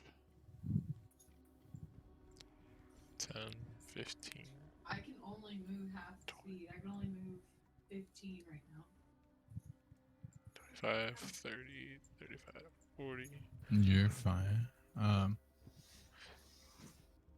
I'll say if you wanted, you can't use actions. Yeah, that's right. Yeah. Yeah, she only has 15-foot movement right now. I mean, it should be fine if they're not attacking us. In air quotes. That was an action.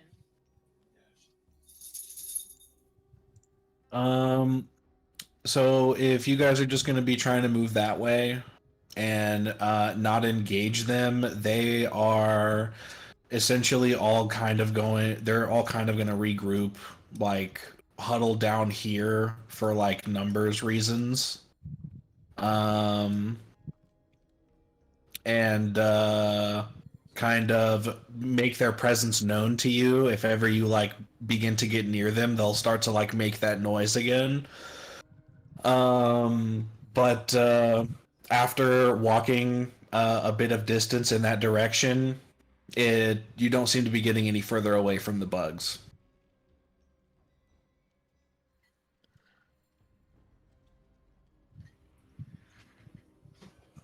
Okay, let's try to go this direction. Yeah, Uh, I guess we'll go this way while they're gathering The same down thing there. happens. You don't seem to be getting any further away from the bugs. Same way this way. Yep. Okay. I would, I'd gesture Hawkins over to me.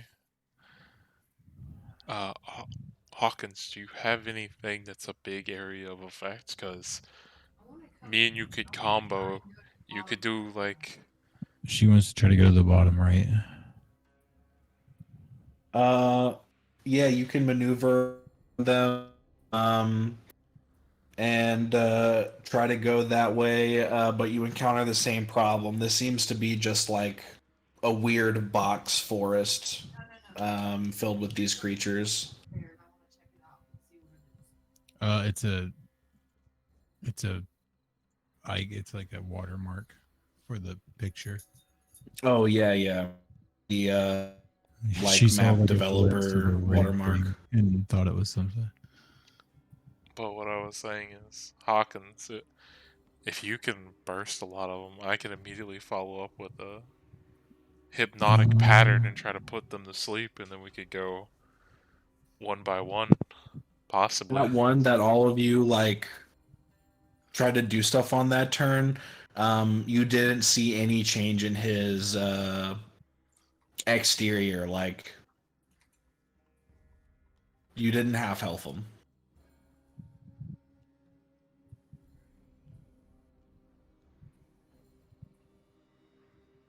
Could I tell, mean- was it from my weapon not being like effective against him?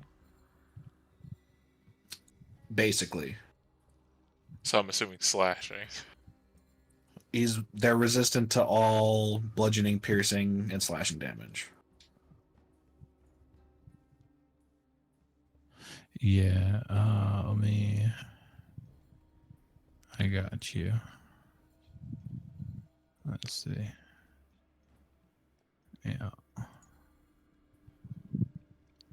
But I mean,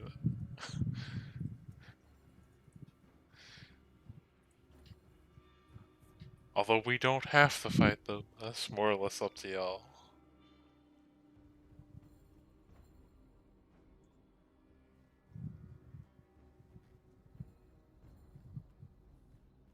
Well, I'm just worried because the scroll says that. I mean, if this is the Garden of Vespera's Shadow, it says that the room is scarred by impending conflict. I guess it's predicting this conflict. Right, exactly. So we can't prove the thing wrong, can we?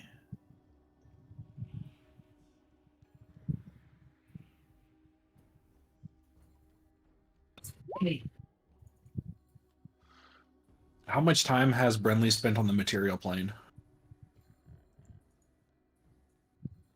Also, I believe Ajax and Hawkins would both recognize that name as a name of a country that is somewhat local to where you are, where the tower is.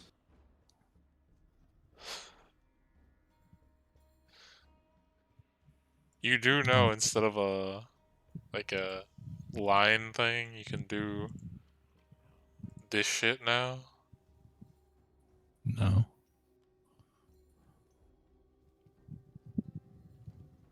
Yeah, they How got do you- shapes and stuff. Oh, that's sick. Circle. Yeah. Yeah, So as soon as he fireball all of them. Yeah, as soon as he casts that, I would like to follow it up with a fucking like after the damage is done. I like to follow it up with fucking hypnotic pattern. Or wait, no, I got a better idea. I'll cast fireball normally, and you use the cursed spellbook version.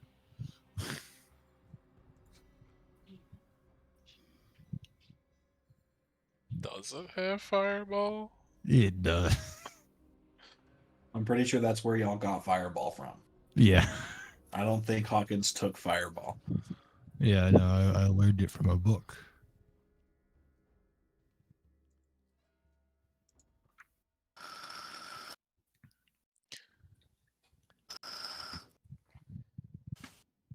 Because then we can double fireball. And they have to be made of wood. They have to be made of wood. I mean, I can. It's up to you whether you want me to hypnotic pattern or fireball. I think the fireball will do more.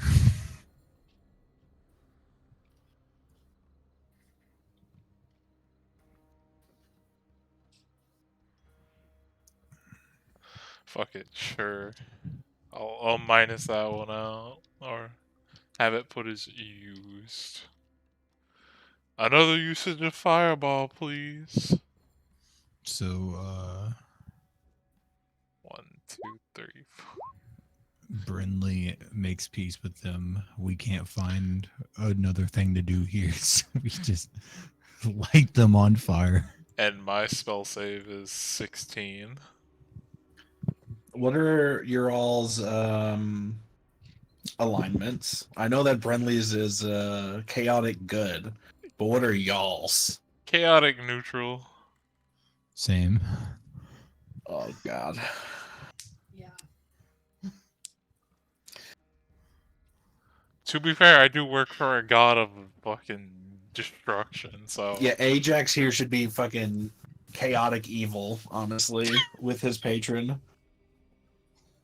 Yeah, like my guy is just like somebody asked him to do a thing, and he's like, okay. I mean, he might become chaotic evil in the future. He's still in the morally gray area. Yeah, roll your d6s. So it's an 8d6.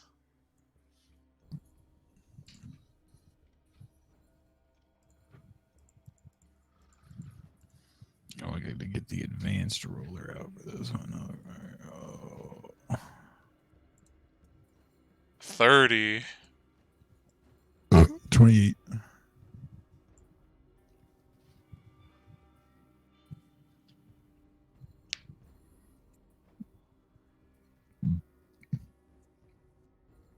All right.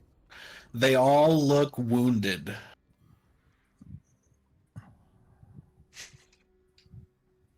But they are all still up. Was that our surprise round? If that's what y'all are doing here.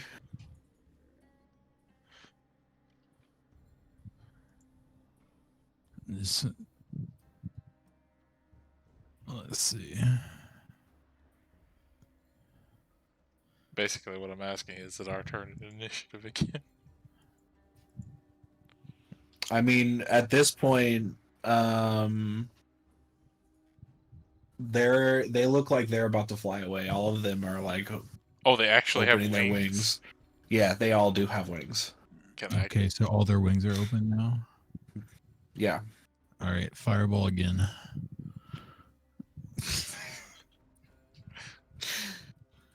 Okay. Burn the wings.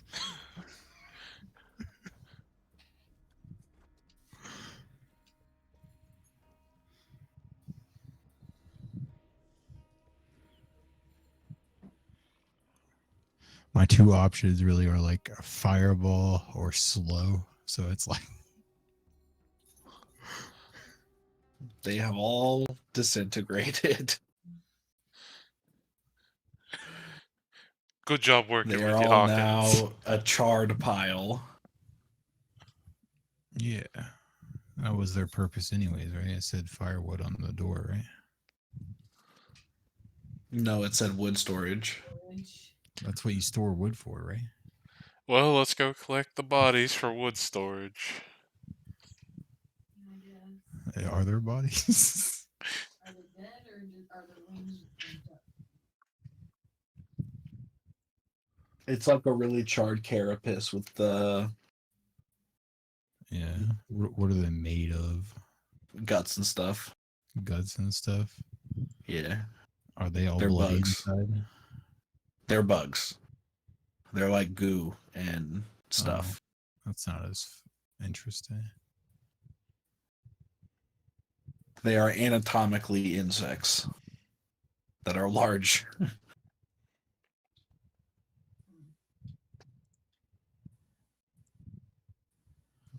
They are also essentially cows that look like trees. Where's the farmer?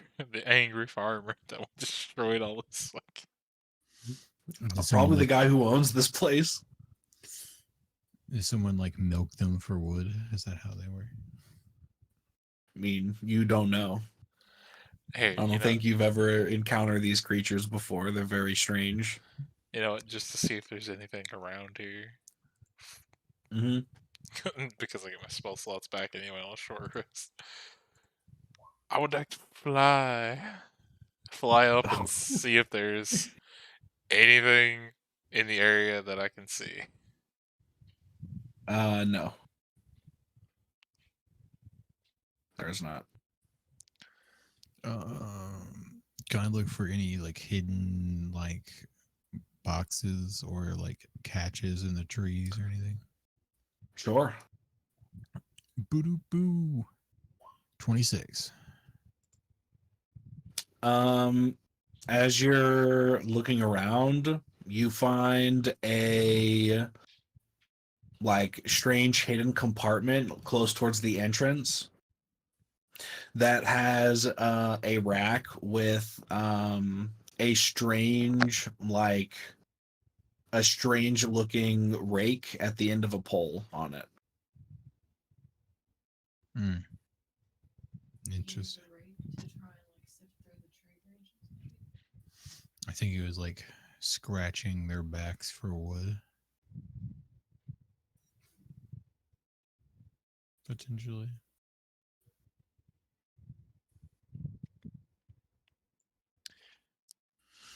Oh well. Well, we've done all the damage we can do here. Let's go ruin another good place. Does the light come on that roof? Yeah, that's how you were able to go in. The word showed up when you came out to the lobby. Oh, okay. Can I check out the staircase and see if I can go up another level? We got the key tesseract thingy, whatever the fuck it is from the carnival. Remember we won it as a prize. Yeah, Oh, that stone. Yeah, I would like to try to use that to check out the door to the next level. Yeah, you put the stone in the socket, and you press it, and the stairs shift a little bit. You go up the staircase, and you find a seemingly new floor that has slightly different colored carpets, with new words on the doors or above the doors. Cool. I like to imagine the stairs like come on like an escalator. I was literally just thinking that. We're just standing there. We can't like walk the up. hum of the escalator in the background. We can't fucking walk up them for whatever reason, but as soon as we power them on, we just have to stand there and listen to the elevator music fucking go up. I also like to imagine Hawkins has the like Dexter walk noise.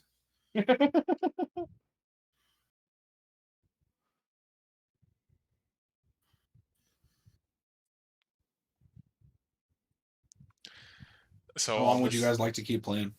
I'm curious. Um, I mean, I'm still good to would- go if y'all are. It's up to y'all. Yeah, I got content for days. right. Right now, my only thought is I would like a cigarette. So Yeah. I can jump on my phone and you can just tell us what's on the next level, and Brinley can decipher. Yeah.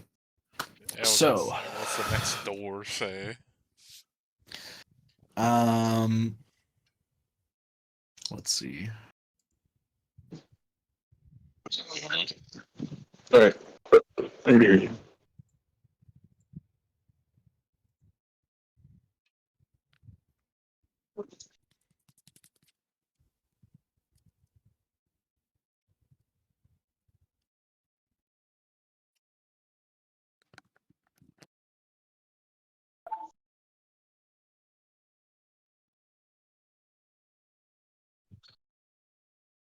Do. I don't know. I can't hear them. They're not talking.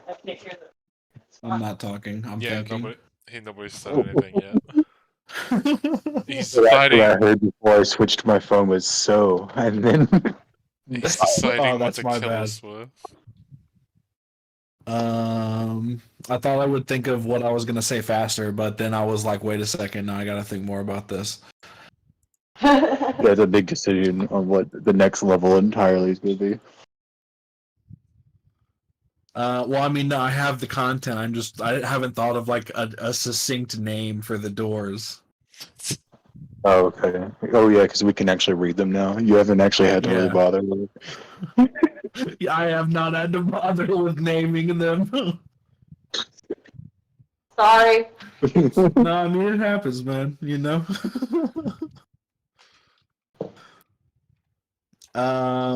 One door says River Ring. Another door says Red Pool. And then a third door says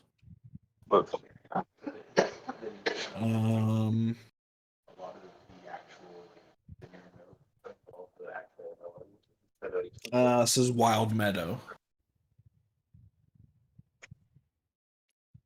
But they might all. It might just be like a hint for all the things, so you never know.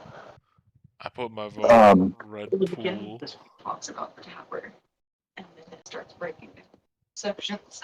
Gotcha.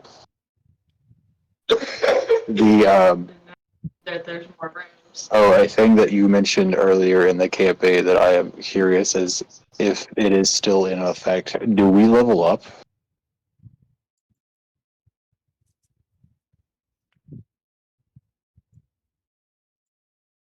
No, Okay. not yet. I was just asking. So what? Yeah. Like that was the original intention of this dungeon, but it very much like devolved into a different dungeon. Right. Well, like, yeah, the second floor was way different from the first floor and like a lot less deadly. Oh yeah.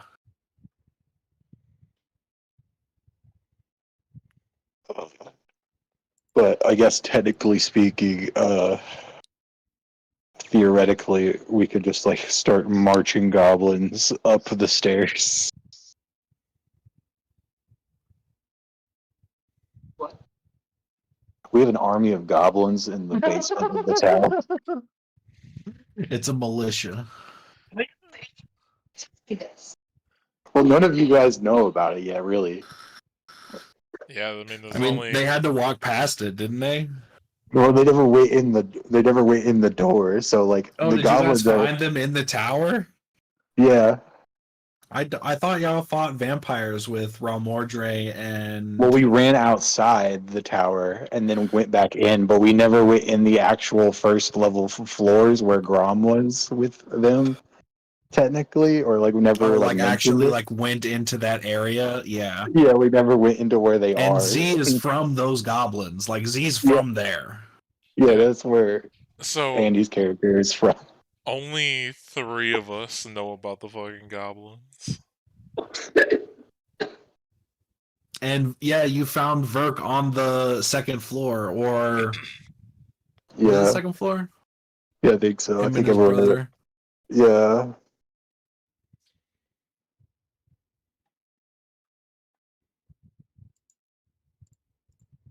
But we found like some goblins and we killed like their leaders and then like all the like little goblins there we like told about we like gave the like training material and trained a couple of them and then like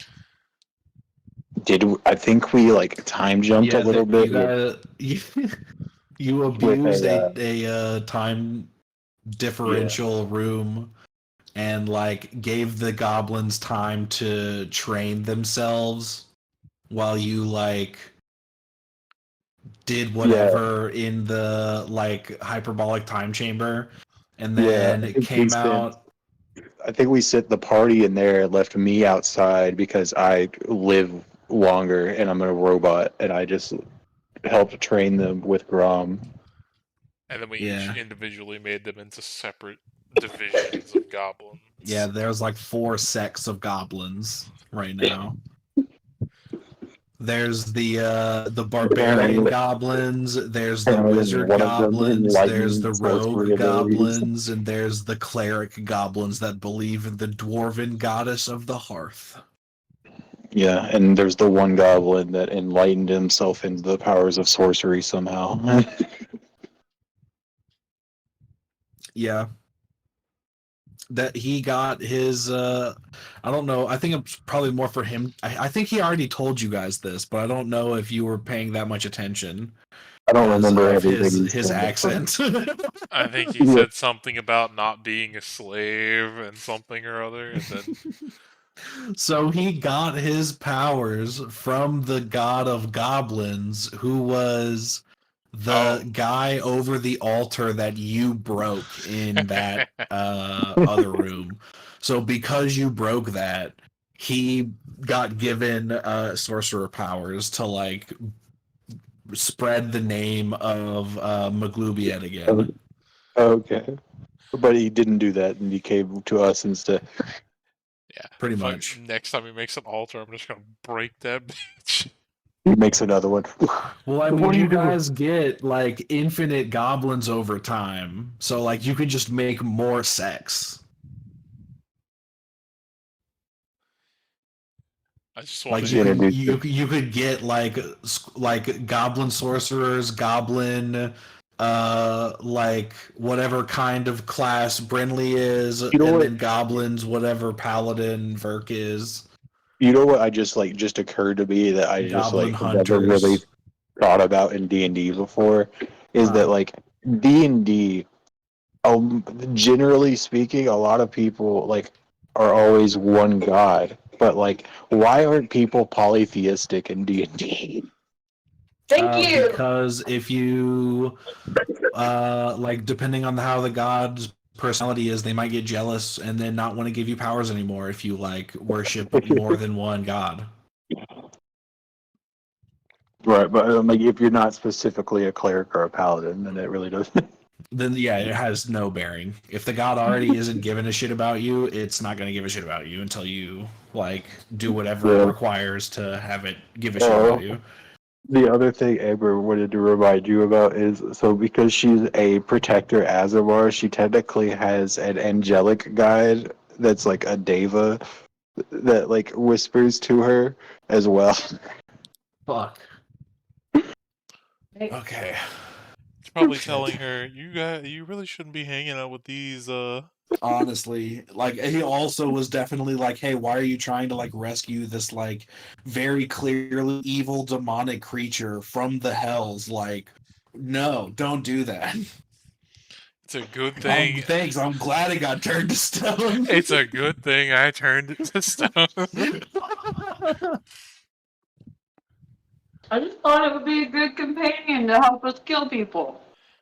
It It's is a literally bloodthirsty entity. Its entire purpose is to kill. That's all it wants. literally Yeah. think Exactly. Careful, you might fall and lose your wings.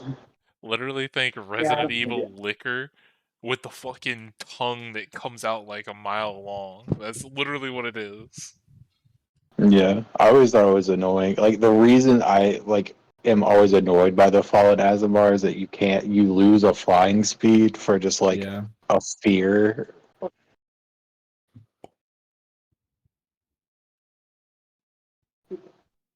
Like the fear like aura thing like thematically is cool, but like I still think you should like even if they like nerfed your fly speed, I think just having like even like a 15-foot one would be pretty cool.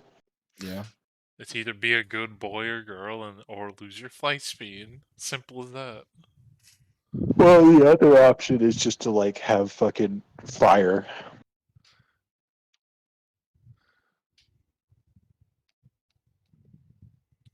And that's technically still being a good girl or boy, but you don't get wings. You just get fire eyes that burn people around you. By the way, what is your guys' vote on which door we should go in? I vote the red pool. Already? That's the one I choose.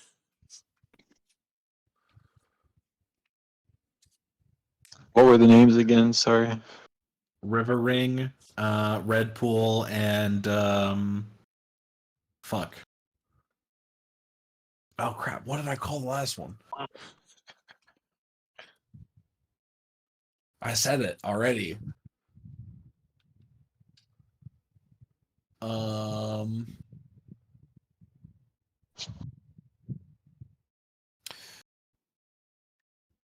Wild Meadow. Oh, that's sick. Um, yeah, none of those really stand out to me. Hold on a minute. I think she's trying to check her scroll for hints. Consult the scroll. Okay. Let me check something really quick.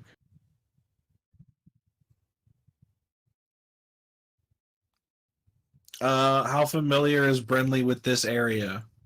I feel like if everyone, the other two people reading the map that are here right now, they would know that the majority of the scroll is the names of things are like mostly regions around the tower in the like world map.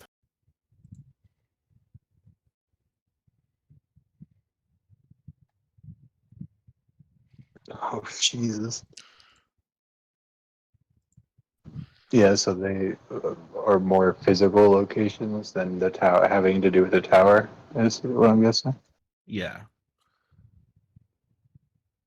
Remind Some of me, them may, but none of the ones that have been brought up so far do. remind me again. Which one of these places are we from? Which is like the So Imperial City? currently the tower is here. Like near this kind of lake river thing.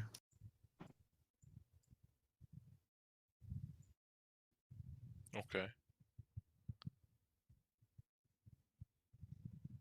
I want to ask a question, and if you don't want to answer it or whatever because of DM stuff, I understand. But Yeah. like the it multiple areas of the scroll mention a tower. Yes. I have been assuming that it's the tower that we are in. However, This is is it correct. possible there is more than one tower? You don't know. Would we know? Yeah, would they know because they know the area? Like they've recognized names of places In the apparently. So legends, the tower would be like the legend of the tower is essentially also like a global phenomenon. Like every region has its own version of the tower legend.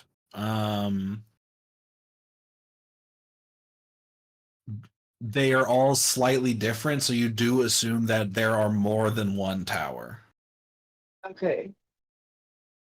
Or there could be more than one tower, but especially since the way of that the others have seen this one literally grow out of the ground basically. Well, maybe your scroll is a map or some kind of hints to other towers. Say that again, final. I was saying maybe your scroll is a hint or map towards other towers. Possibly. Maybe. Maybe. The thing that I think have gotten pretty stuck on is like it talks almost everywhere that it mentions a tower, it's Mhm. talking about like impending plight or um like beware Yeah, for it's riches only and power been may be like your demise. it's only been a couple months since this tower popped up. I mean, to So be fair, the one time we stepped out of this tower, wasn't there like a fucking undead somewhere near this bitch? yeah, there was essentially like a group of vampires that tried to break in. So it might be referring to that. I mean, evil things might flock to this for power. Okay. Or just things in general like the legends that you guys are aware of all talk about like if you like can get into the tower and like claim you can like claim power and like potential wealth and magical objects from these things. So yeah, I mean, they could potentially Gotcha. bring ruin depending on who actually conquers it. So what area, like region, are we in now? Y'all are here. No, I'm sorry. I'm not looking at a map right now. I'm still in the garage. You guys are in Like Astrolothra. if they told me like, oh, these are names of regions. You are in the country of Astrolothra. The Dawn Shore is a region. Vespera is a barony. Soulheart is a kingdom that's like to the west. Ebon's Reach is like north. Okay, so you said we're technically in like the Dawn Shores area. You guys are in Astrolothra, which is like kind of central to the like regional map that you have access to. Okay. So like the Soulheart Kingdom is like to the right of you, Vespera is to the left, Dawn Shores is to the right, and Ebon's Reach is like up and to the right. Okay.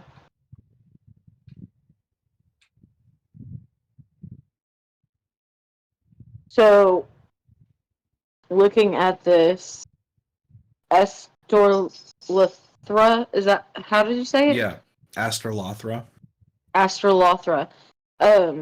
That's mentioned once in the scroll, and it just says Astrolothra watches. Mm-hmm. Astrolothra is historically known as like a trading city state that like controls area over like a bay that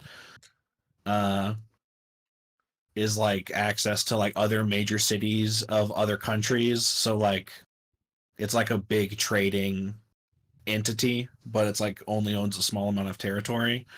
So it's not historically like a great power. Quick question. We wouldn't happen to know Mr. Wizard Man's name that was fucking watching us from the statues, would we? Yeah, he introduced himself to you. What was his name? Rador Olin. Okay. The tower was built by him. The entity who introduced himself to you also claimed to be a recreation of the builder of the tower.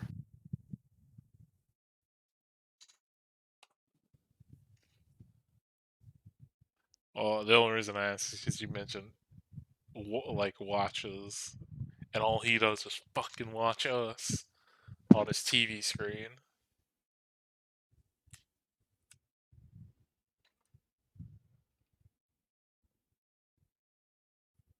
I mean, that's what you assume he's doing, yeah.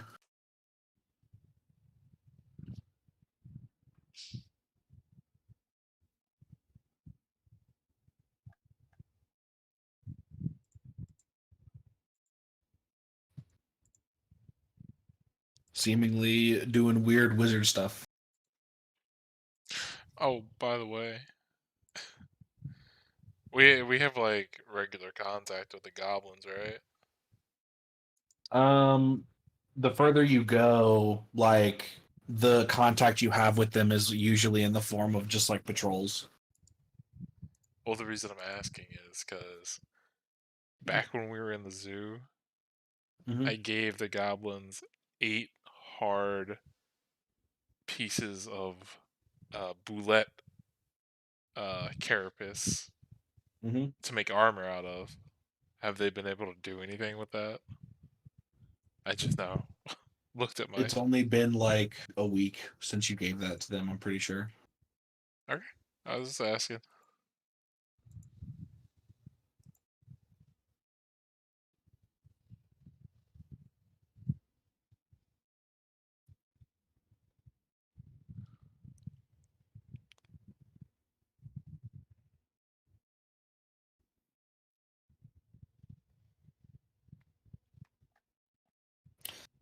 They have not. They think it'll be ready in maybe like another 2 or 3 weeks at the most. Okay, I mean that's good with me. I understand it's fucking hard shit.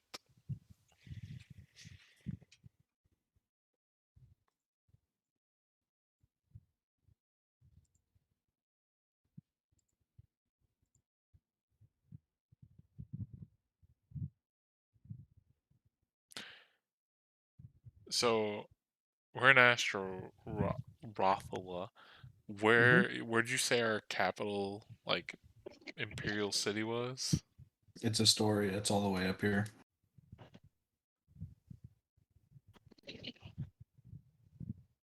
Astoria, okay.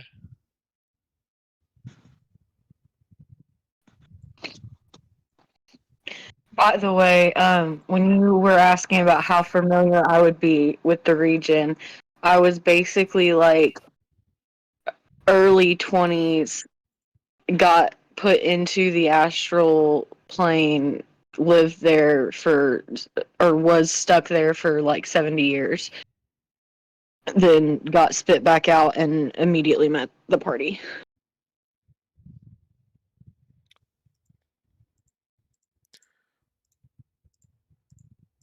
What region did you grow up in? Do you want to have grown up on this continent or been, I don't know what Azamar backgrounds you tend to be? Like, could you have grown up in the heavens? Like, if that's the case, then you might have no comprehension of this area at all.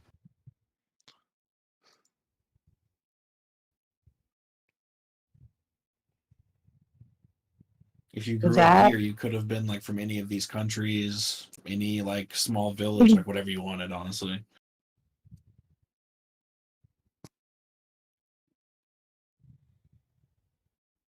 that I'll have to think about because I don't think I thought about that when I was planning the character. That's fair. The like local map, like Astrolothra and the Caprionian Legion is like they're both trade countries that like Mm-hmm. are entirely based off of like controlling a very important what's the term? Canal, basically. Mm-hmm. Then like you're probably not from Soulheart because that entire country is strictly like roaming cat people that operate off of a like nomadic society. This barony region, Vespera is like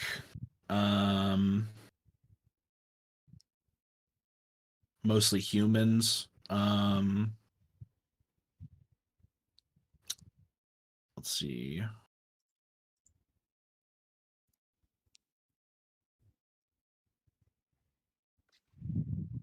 Dawn Shores is mostly humans and dwarves with some elves. And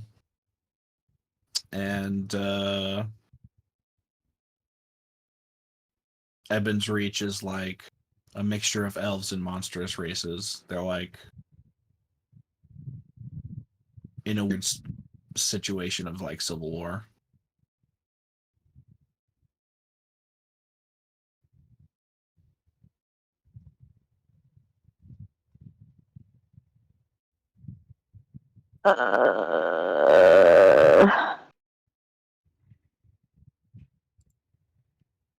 Uh, Caprionian League is like a kind of mafia ran or like city. Um, that has a bunch of different families kind of vying for control. And Astrolothra is more like a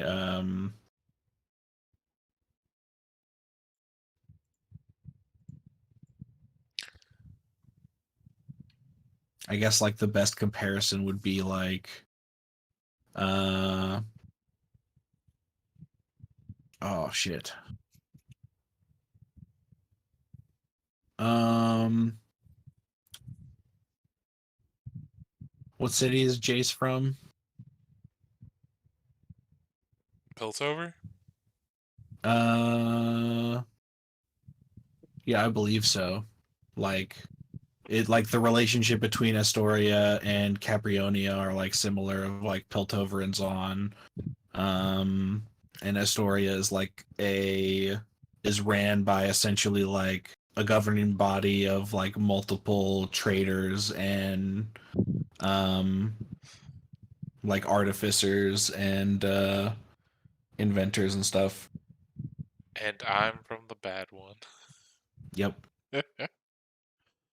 Got a little bit.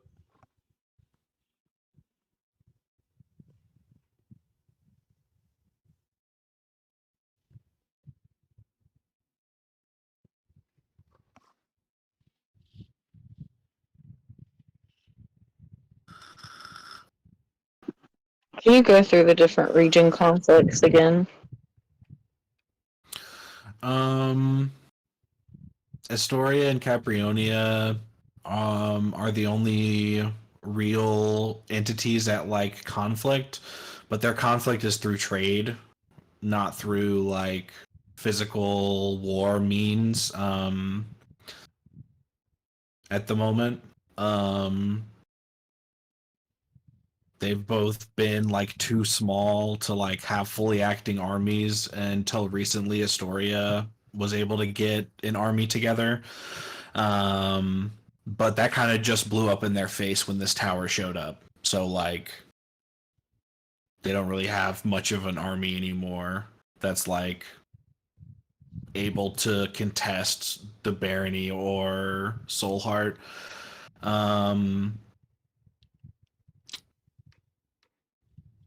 I think the Dawn Shores is the only country that has like a proper military. The barony has like historically had a strong army, but for a long time now it's been like not really demilitarized, but like it's not active because everything it's like been very peaceful.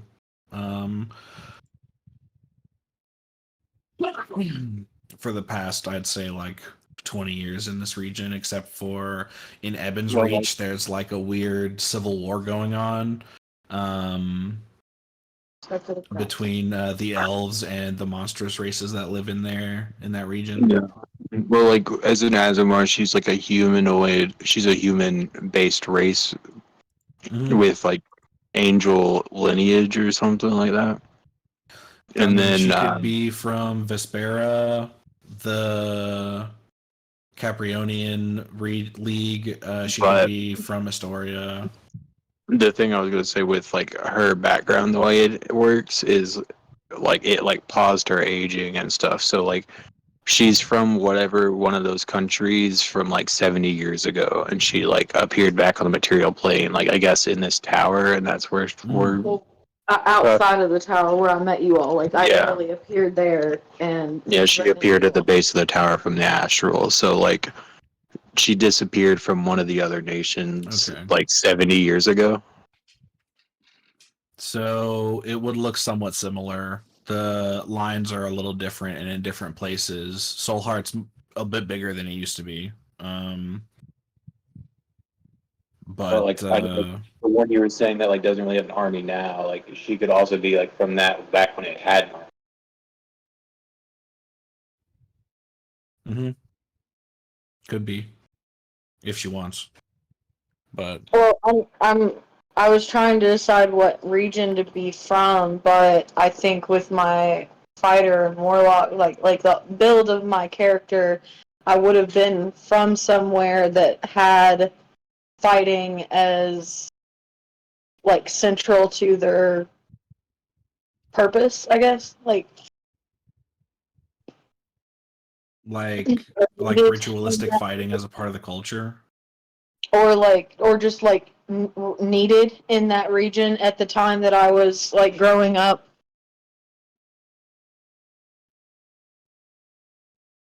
In the sense, trained for it, but got like we're still at the beginning stages and like never got there or something, or like Right, like I was trained and was starting to do battle things, adventure things, and then got sent into the astral plane and stuck there for 70 years. Do you want to be from the barony? Which You one could is either that? be that's the one that doesn't have as much of a military presence anymore. Yeah, sure.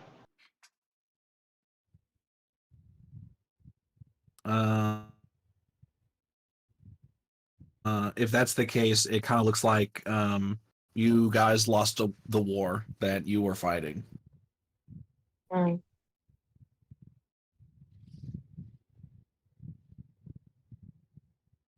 Okay.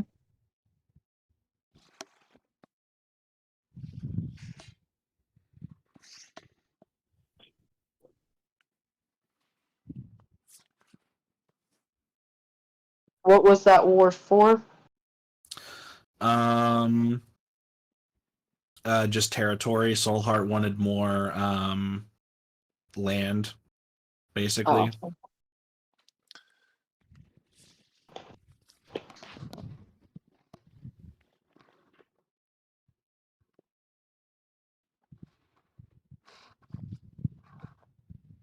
I They could wanted also. more like area for their nomadic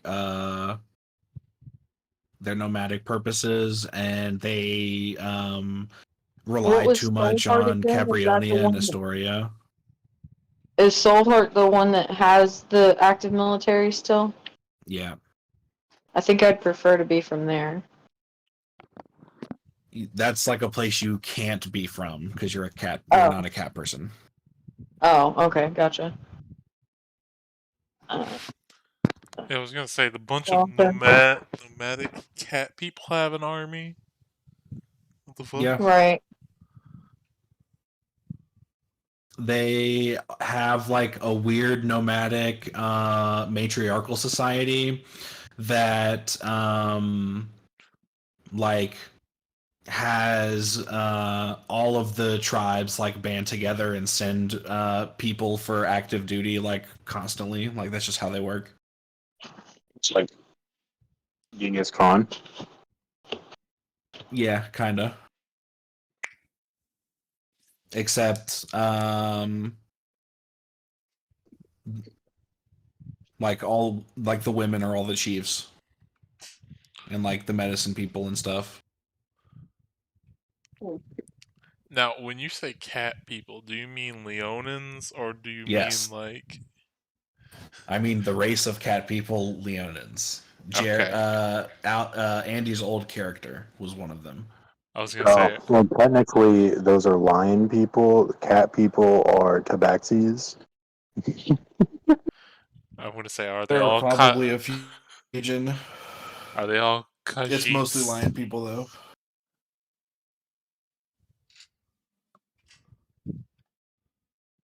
No, it's mostly lion people.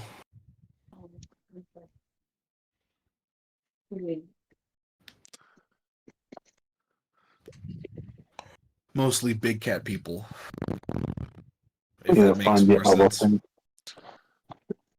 We need to find the elephant people.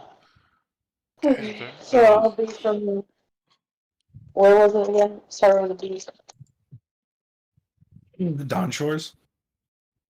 no, That's I on the think far side of Soulheart. No, a B. no, the Oh, the barony of Vespera. Vespera.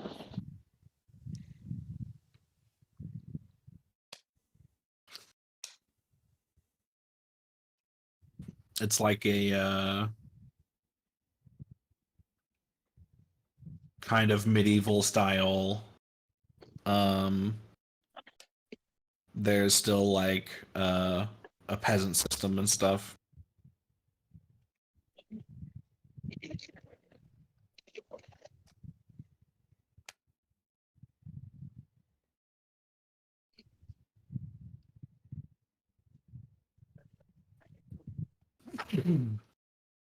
But they're barons of like this small territory, and there's like a much larger country that this country like owes to.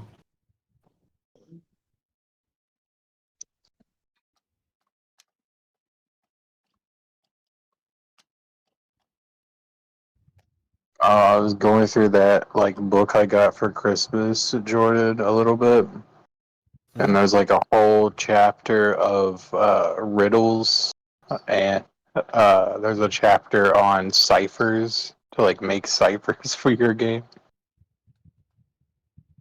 I mean, that's like kind of cool, but also like ciphers. Yeah. Well, like what he would say is like you leave notes with these weird jumbled up letters on them for your party, Oh, and okay, yeah, that's kind of fun. then they have to try to figure out the cipher, or and it gives you time to like work on the thing while they're confused. Honestly, the cipher wouldn't be that hard. It depends on how much effort you put into it. I mean, 95% of ciphers are like the same thing, so like I just have to like bust out my tool and then figure out the like translation. And if it's not that, then I would like have to think harder. But like 90% of the time, ciphers are that. Uh, but the key to this cipher is that we used Romanchi Japanese as the keyword. I mean, that's step 2 is kanji. So I guess that would be my third step. Would be Romanji.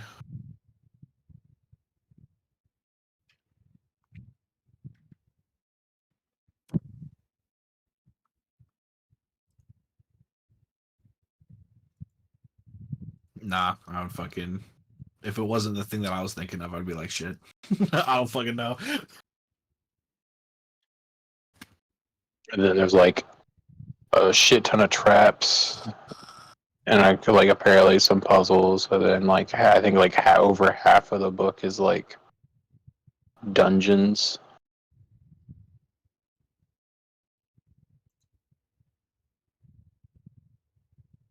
That's pretty sick.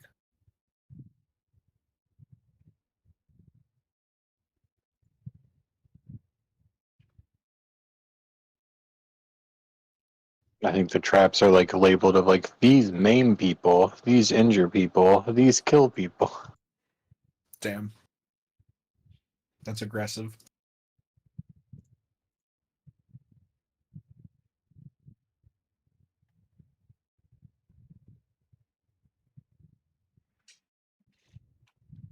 Weren't you guys like level 5 or 4 or 3 when you first came in here?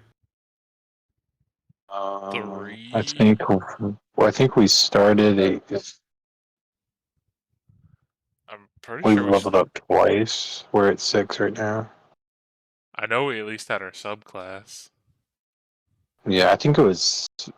I want to say 4.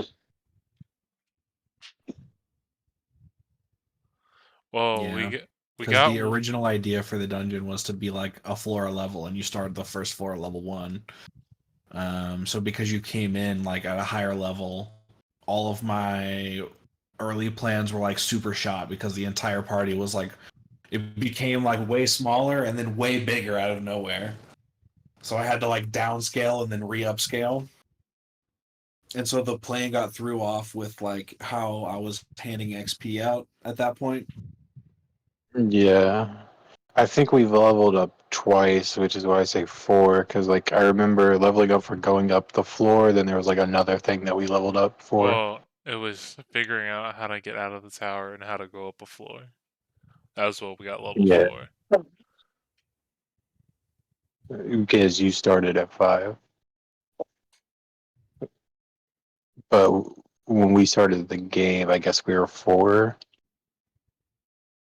She joined us when we were 5, yeah. yeah, because we figured our way out, and then when we came back in, we figured our way up to the next floor. Yeah, you guys gained a bunch of levels in very rapid succession recently. And I mean recently as in the last couple of sessions, but like because we do bi-weekly, it's been a while. Yeah. We also end up playing for a long time sometimes, so we like speed through parts and then like trickle on parts. Yeah. By the way, just asking so I can know whether to stop the recording. Are we gonna keep going, or are we stopping here? I have no idea at the moment. Yeah, I don't really know either. We're kind of just like,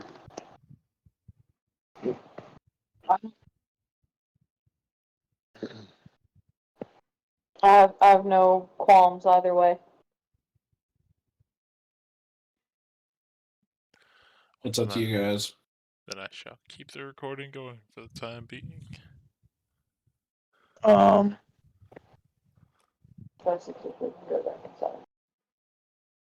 okay.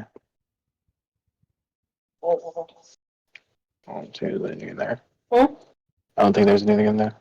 I'd say why not? Let's level up. Go to 7. Fuck it. We started this bad idea. Let's keep it going. Yeah. I don't even know what the fuck I get at 7, man. It doesn't matter. You guys are level 7 now. I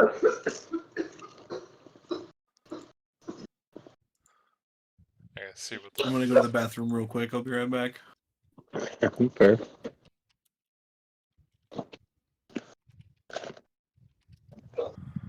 What does Warlock get at level 7? Yeah.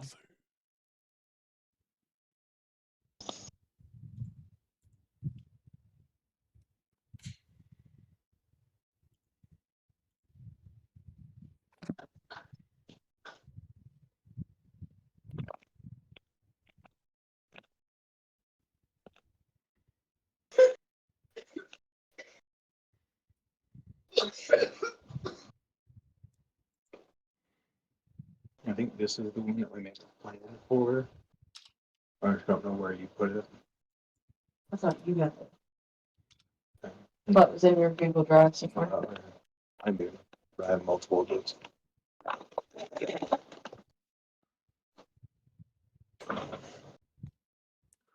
So I get another invocation and I can get 4th level spells.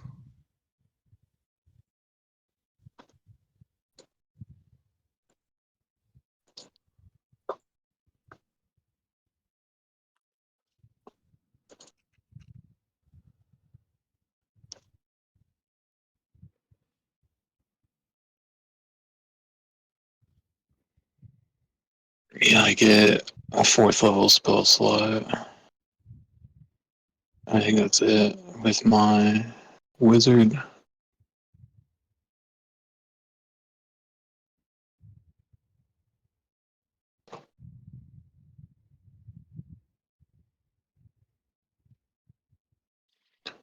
Yeah. I think I don't get anything super crazy till 10th level other than like a feat at 8. Um,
Hey, good morning, kisses.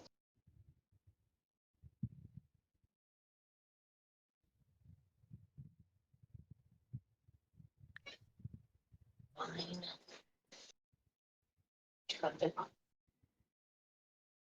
Mm. Nope. I don't know what that is. Well, I couldn't take that if I wanted to.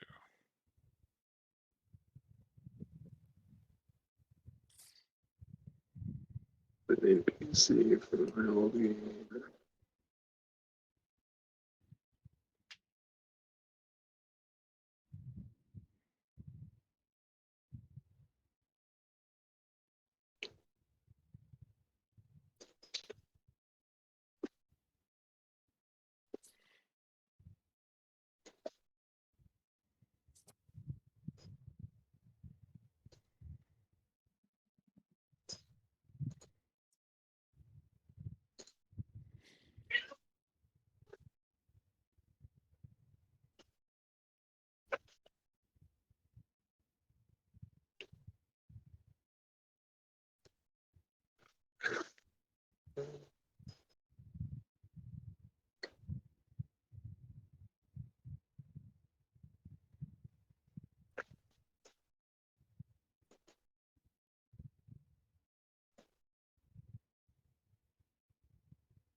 Yeah, let's see it. Alright, what's this thing? What's this? Nope.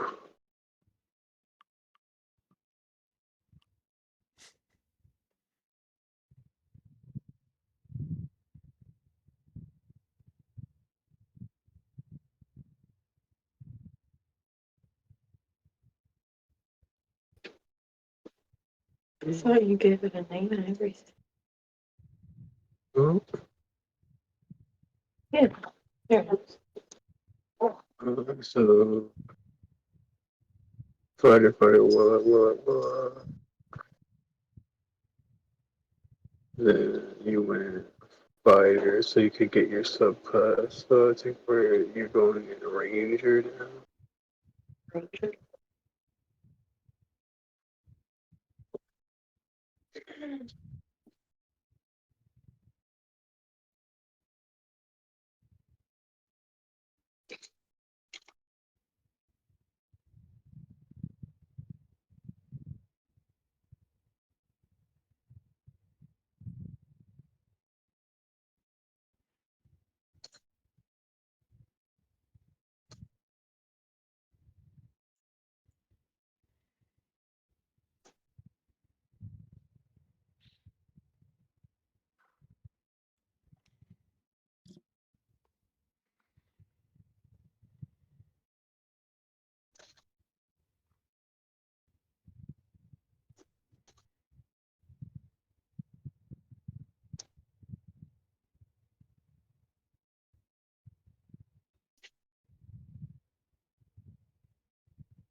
Don't do the character mancy thing. So yeah, don't. Just hit the back. Yeah, I can.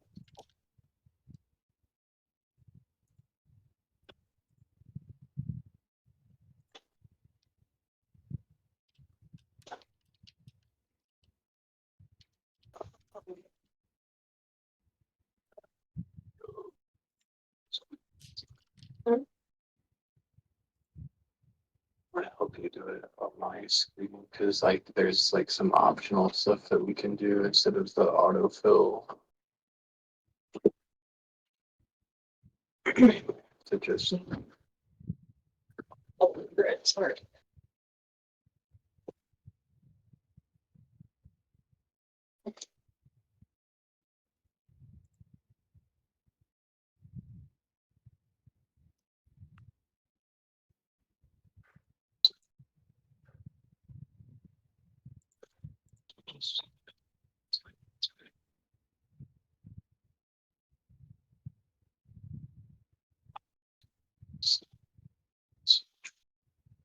Take the whole off.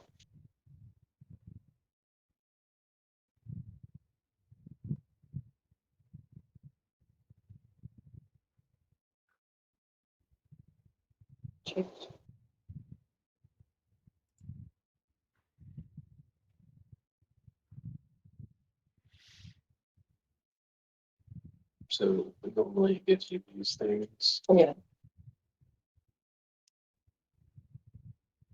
to scope efficiency, be like,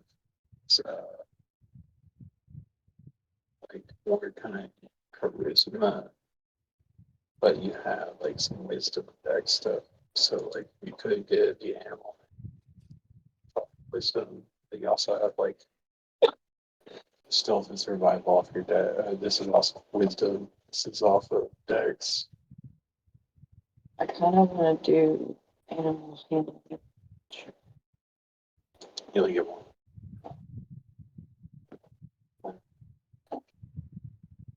This we're not going to do because we're going to do the optional other thing.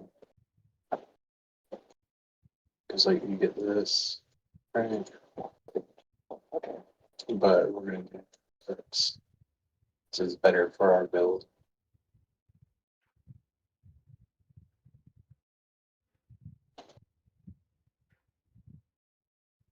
Are we doing a Deft Explorer too?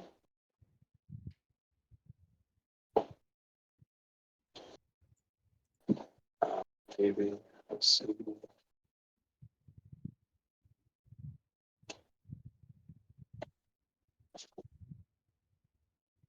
So like if you want this one, you get like it's like while you're traveling you get these buffs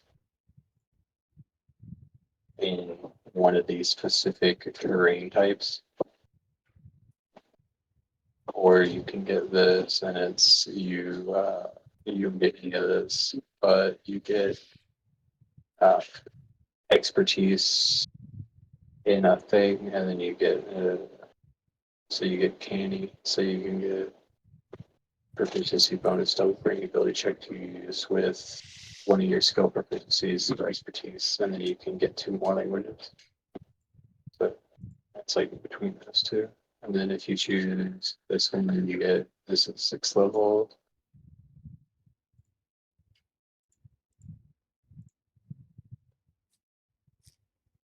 And then What do you think's better? I think you would use this one more Really? actively, and then this one you're going to be using more like if we ever travel large distances. Mm-hmm. Because it's if we have to travel for over an hour in this specific thing, but you don't really know what terrain you're going to be in all the time, especially with us teleporting to random places all the time. Right. And then this is like next level, Okay. but the like plan with that is to go into this and you get your 3rd level so you can get your horizon. Yeah. I think you get up to like here. Potentially. But like let's see, because you may want to do other stuff like earlier on.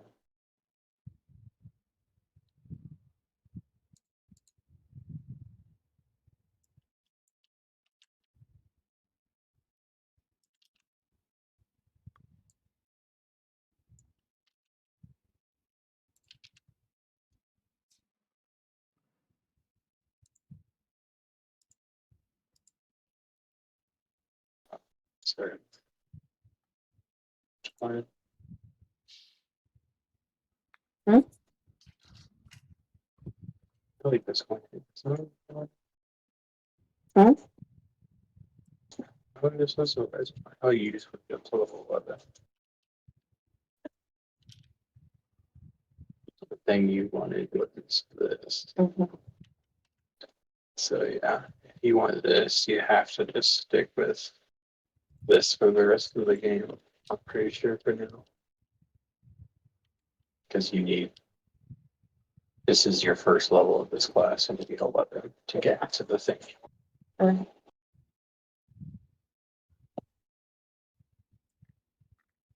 Sorry that took so long.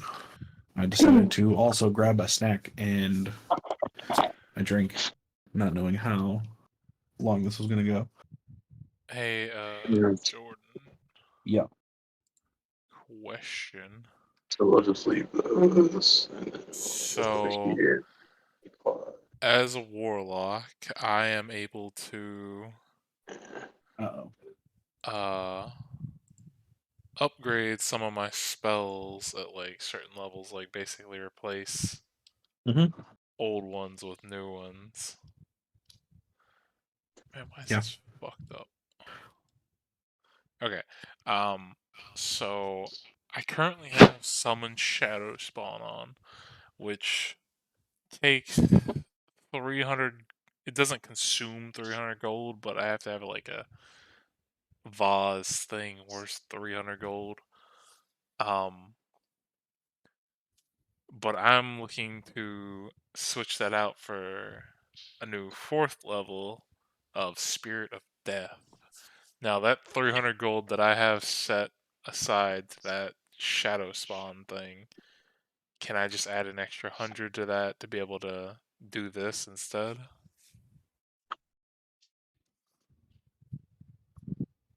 Space at the top of the cheese. Sure. Do it again, frictions. Get rid of the space before choose.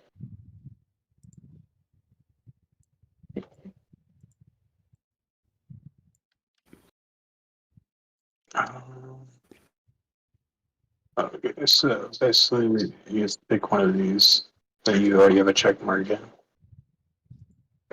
Religion, perception, insight, animal handling, and acrobatic.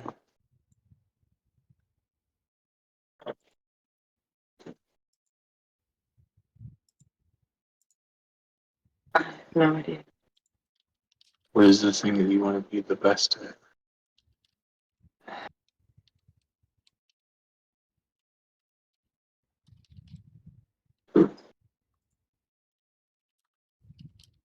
I want to say either perception or we go.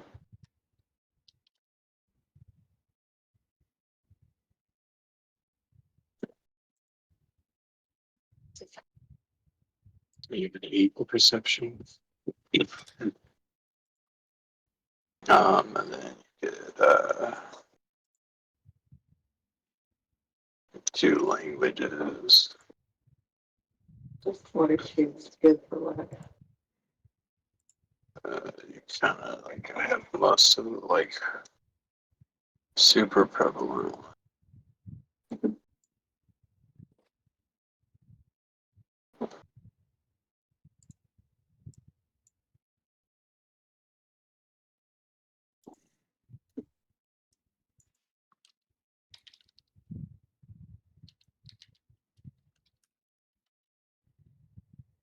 The abyssal is like demonic language. You have celestial.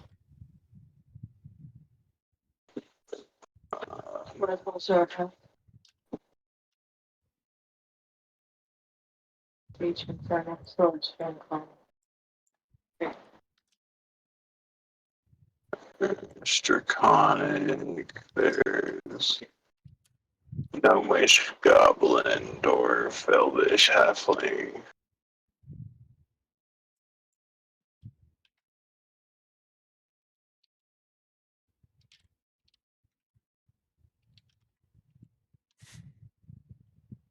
Let's say abyssal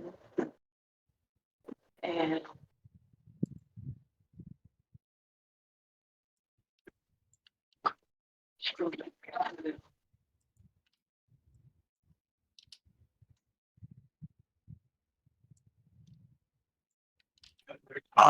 We're gonna show it. wasn't there one before demonic? Scroll.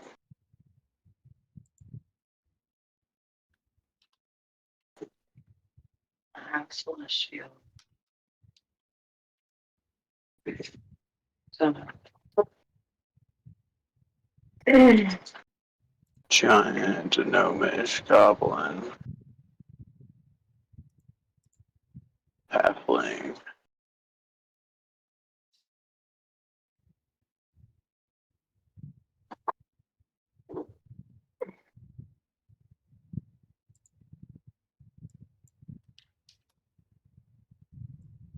so probably Orc. comic. I don't know how many are left. Probably. Primordial. Probably yeah. With that one. Yeah. Okay. So then, do you want to just take that off of the canny thing?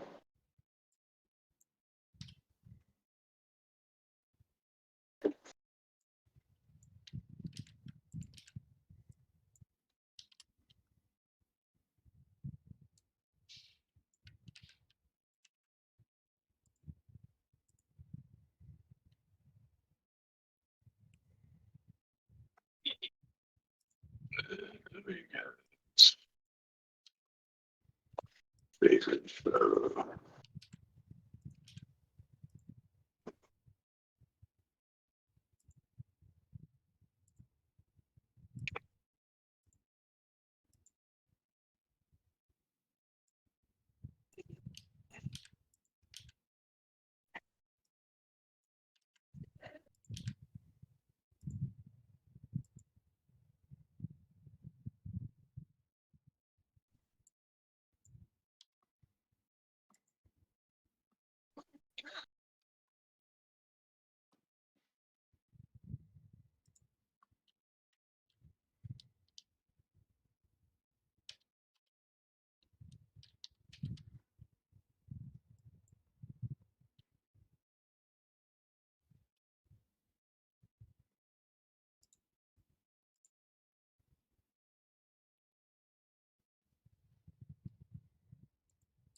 So, the reason you like this one is when you hit somebody with an attack roll, you can bond.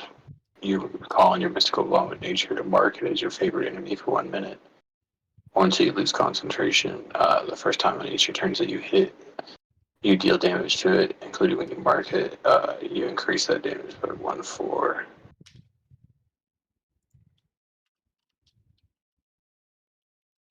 You can use this feature to mark your favorite enemy a number of times for your proficiency bonus, and you gain that back at a long rest. Extra damage increases when you get certain levels, so D6 at 6, D8 at 14. But um,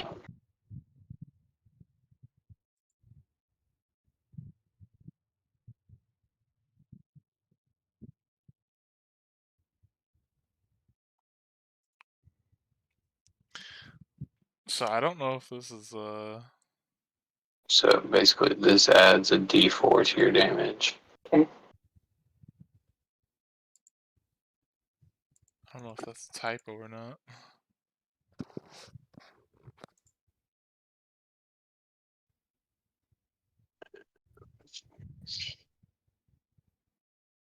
Very.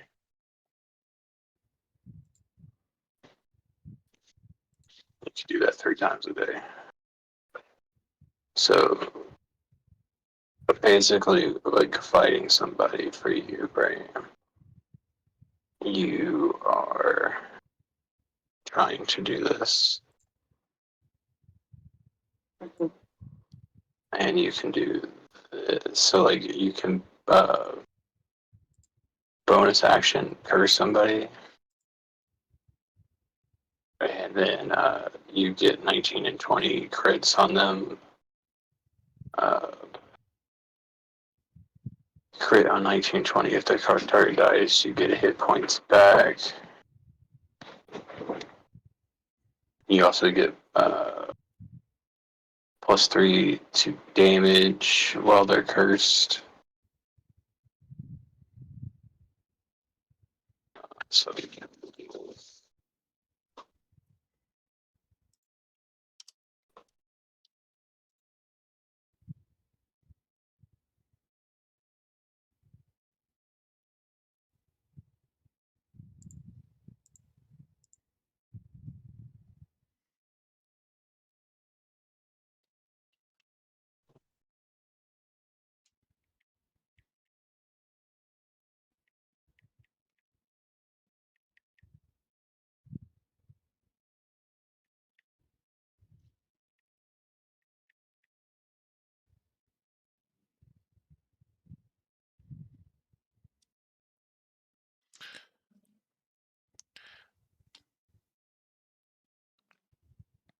By the way, can I borrow 40 gold pieces from somebody? yeah.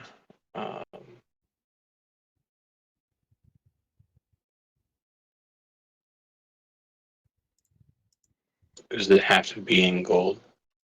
Yes. Okay.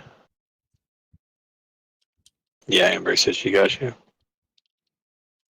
Cool, thank you. Because I need it for my spirit of death.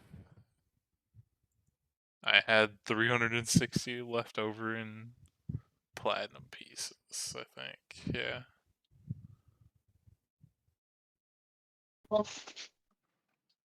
You lended him the most, so it's the least I can do.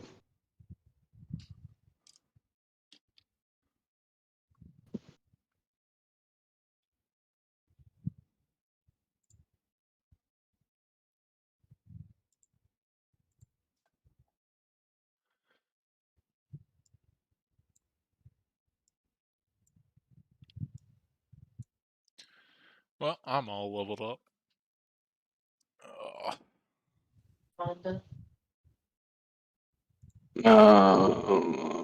I think.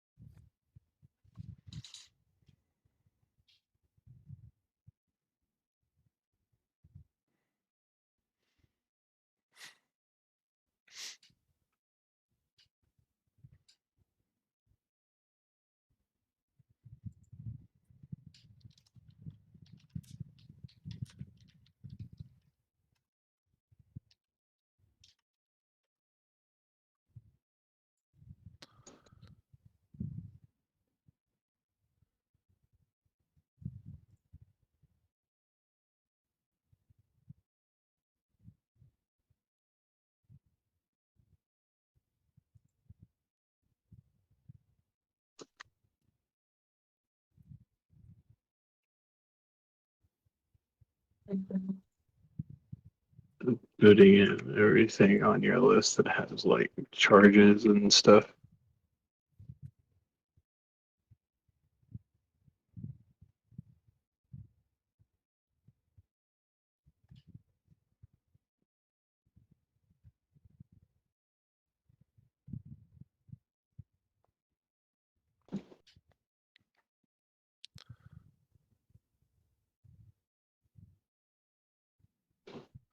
Okay, so correct me if I'm wrong.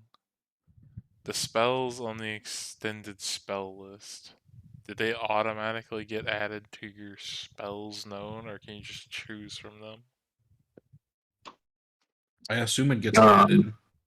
Yeah, the way that they work is if it's an extended spell list, then they just get added to your warlock spells you can choose from when you're picking spells. Okay. And then, like I think clerics specifically says they always have these prepared.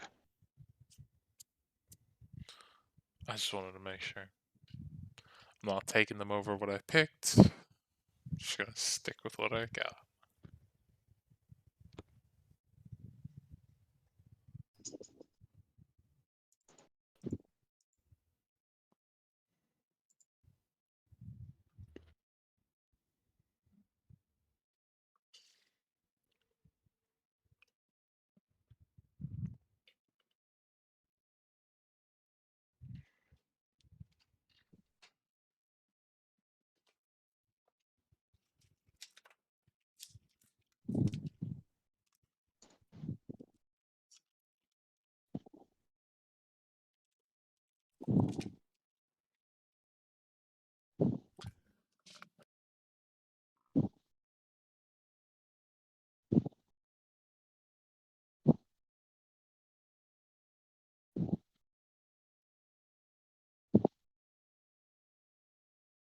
So,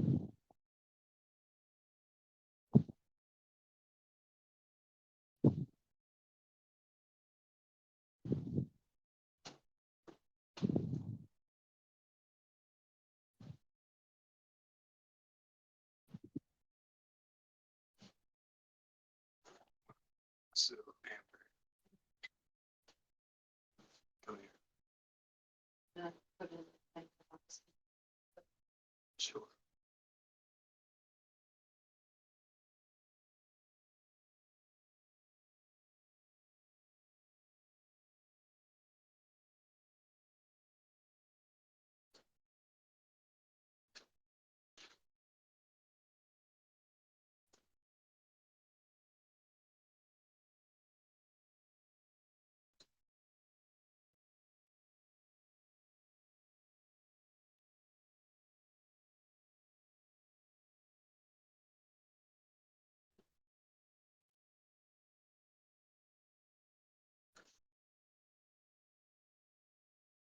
Final, do you have all the gemstones written down?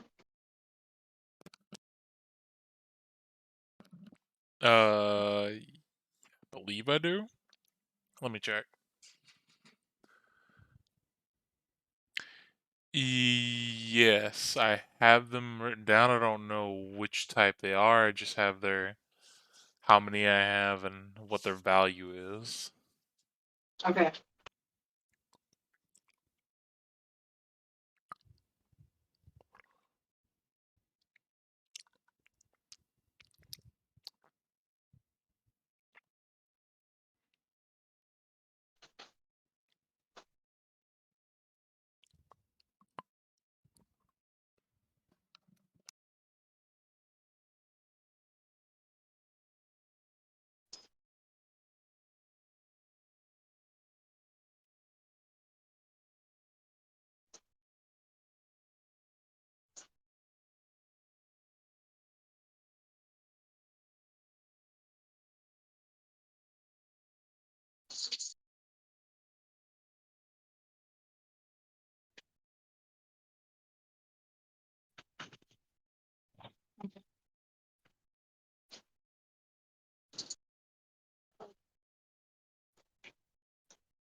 So like on here, so I said, so the the damage, it's like they attack, it's like or whatever.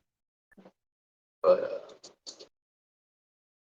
so combat wise, what you're trying to do is you want to like you want to bonus action curse somebody, attack them twice, right?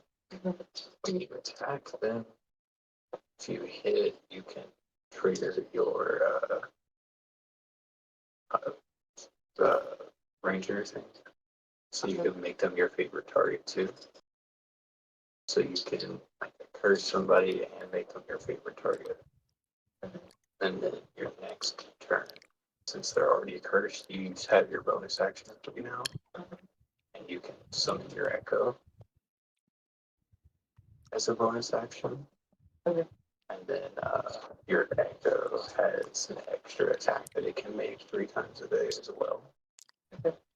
But otherwise, any of your attacks that you make can come from either your position or your echo's position. Okay. And you also have active surge if you need to make another attack. But otherwise, That's only 2 attacks. Is that what you're saying? only if you like if you make one attack with your echo out, Yeah. your echo can make an additional attack from its spot Okay. when you swing, but it can only do that 3 times a day. But I thought you said something about a second attack with the hex blade. No, I was saying with your echo, Okay. you get an extra attack 3 times a day. Okay. You also get to favorite enemy 3 times a day, so like those kind of go like your favorite. So like you have a favorite target 3 times, you have an echo 3 times. Your curse, I think. Just activated if I hit them. Like if I do it as a bonus action and then I hit them, right? Basically, the way that you did the curse first. But the way your curse works with the X-Base curse is you can use it once for a short rest. Okay. But your curse bringer makes it so that if you kill your curse target, you can bounce it to somebody else if that person died. And then your you have to remember that you can reroll dice with this. Yeah. Hey, Jordan. Yes. So I know for later, Huh? when I can take Oh, it's superior packed weapon, and that would bring my weapon up to a +2 from invocations. And then Would that still be at a +2, or would that make it a +3 because it's already a +2? Yeah. What you're mainly trying to do is that you need to do more attacks. You can always action search and shoot other actions. Sorry, ask that one more time. My bad. Okay, so since my weapon's already at +2, if So, I take superior packed weapon, which would make it a +2 from invocations, would that make it a +3 weapon because it's already a Yes. +2? Yeah, you Okay. get a bunch of stuff back on short rest. Just wanted to make sure. Like you get your curse back, you get action search back, and you get your spell slots back from your block stuff. And then eventually you'll start getting additional spell slot options for your ranger. The one say slots total 0. Because you don't have any of those. Warlocks, they always cast at max level and they have low number of slots. Yeah. Like from your level 3 warlock, right? Yeah. You get second level spell and 2 spell slots. Your spell slot number doesn't increase again until a level 11. So because they only get 2 spells per short rest, but they get their spells back every short rest. And But to be fair, the majority of our spells are concentration, so you just gotta use them wisely. hers are smites.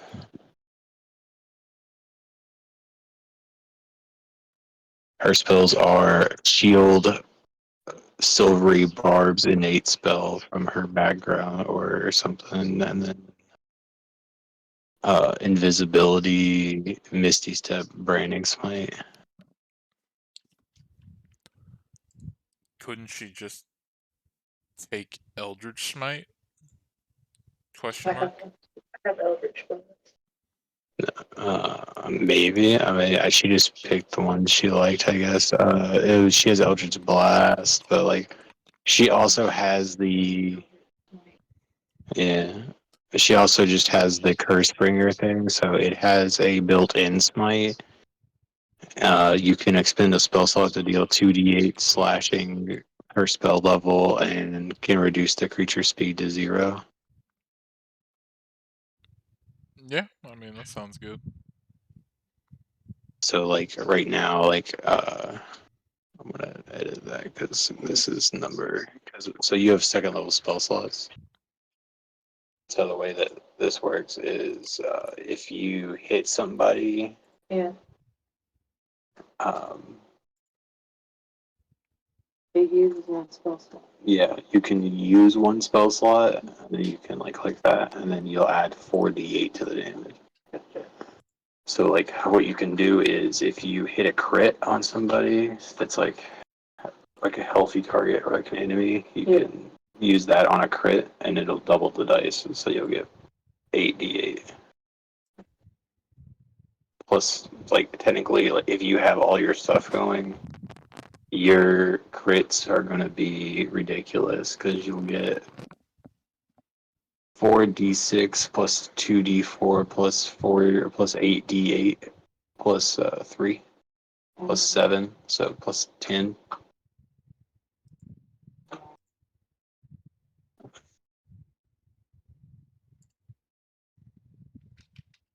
We could set this character up. Like, do Alright, so you get plus 10, so you're doing 39. Yeah, 39 damage. And that's not a crit. Okay. But if you take this out, then you are at like 17. Yeah, because your sword is here, but like if that one gets rerolled because of great weapon play. So you have to remember that on these. And then this is the hex plus 3 plus a d4, so.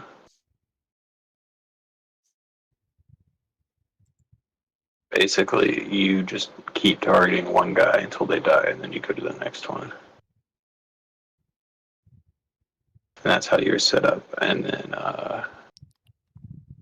the more ranger stuff you get, you'll just kind of keep getting like extra buffs from stuff. Like this will give you some like a fighting style, and then you'll start getting spells from your ranger stuff. And the ranger spells you can still use them for like your curse springer. Okay. So then you can start like having different level spells because your ranger spells are going to be 1 at first, and your warlock spells are going to be 2. So you have to like differentiate a little bit. And then eventually you get up to like when it buys out, you get up to where you want to be. You're like in 3rd level spells because rangers only go up to 5th level.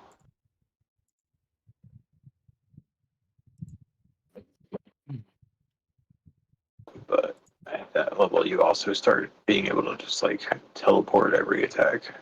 Right. And once you get 5 levels in Ranger, you get extra attack, which is huge, but that sucks that you don't have it already at the same time.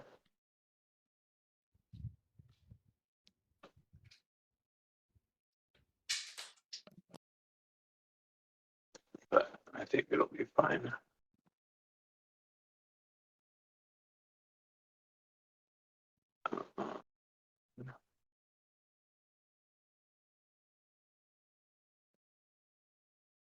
Mine's all done. Yeah.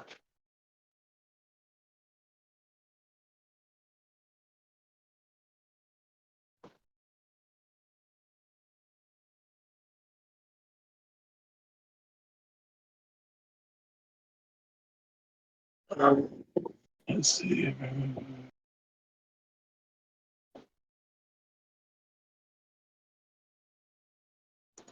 It's kind of interesting.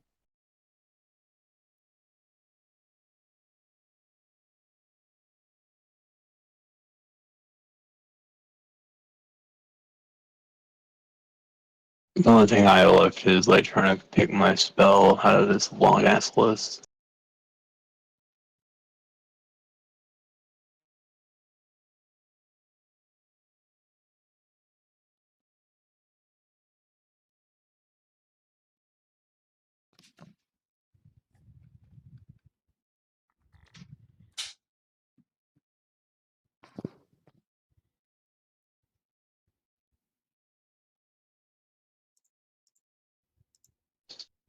So what are we doing now?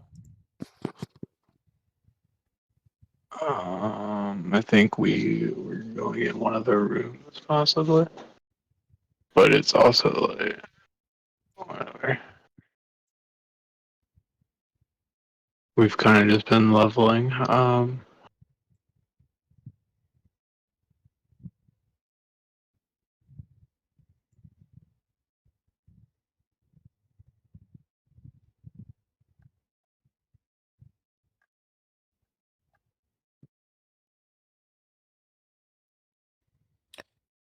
What do y'all want to do? Uh, I mean, my vote's still in the same door if we're choosing on that.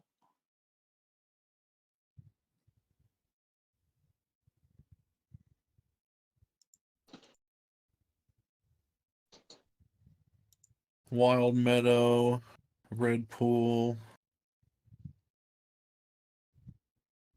River Ring.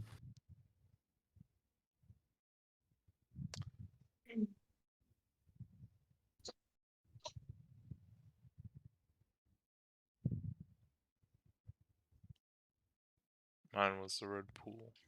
Mm-hmm. That's what my vote was for.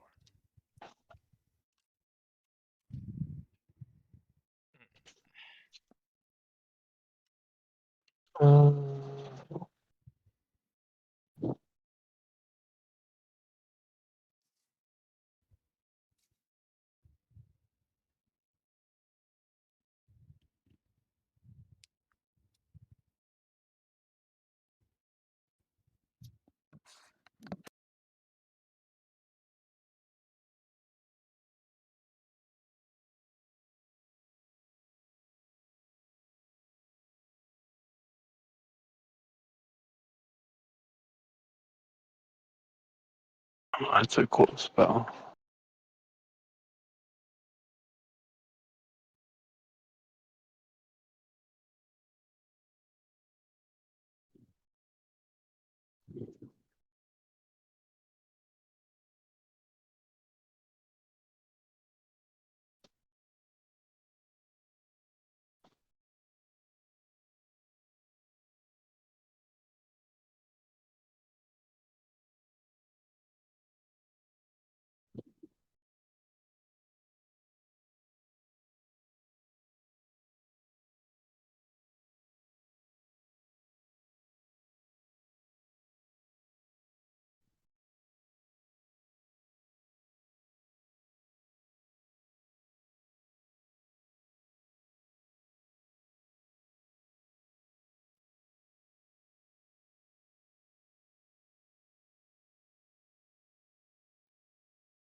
Which door do Hawkins and Brenly want to vote for?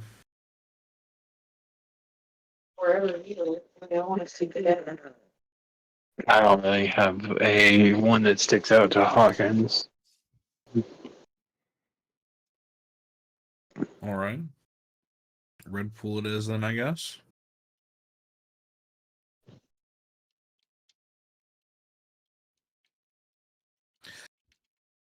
You guys walk through the door and find yourselves in a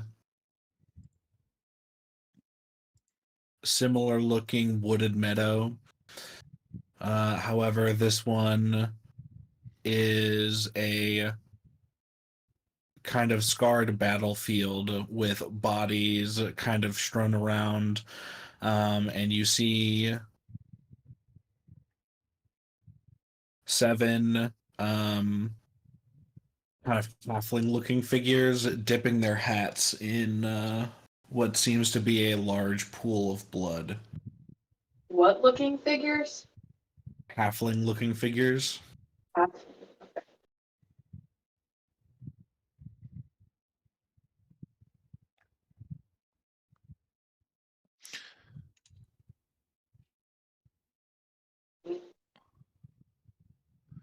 Could I make some kind of check see if I might know this is like some sort of ritual they're doing, or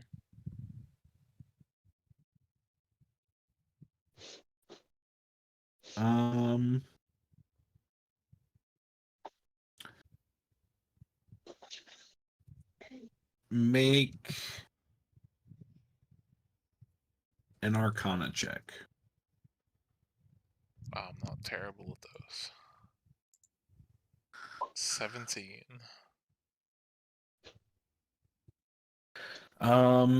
This is certainly a strange thing that you're looking at. It seems to be magical and purposeful. And you think that this is something Fae related.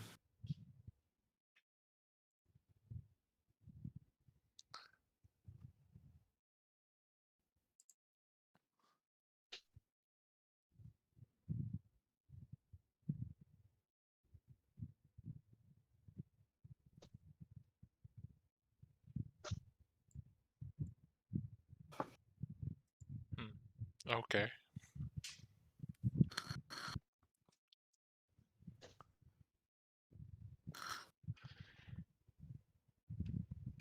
From where we're standing, can I judge about like how deep this pool of blood might be? It's not that deep.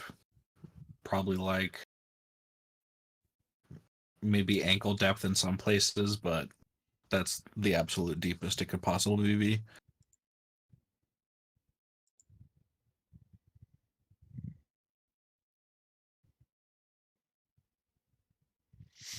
Hmm.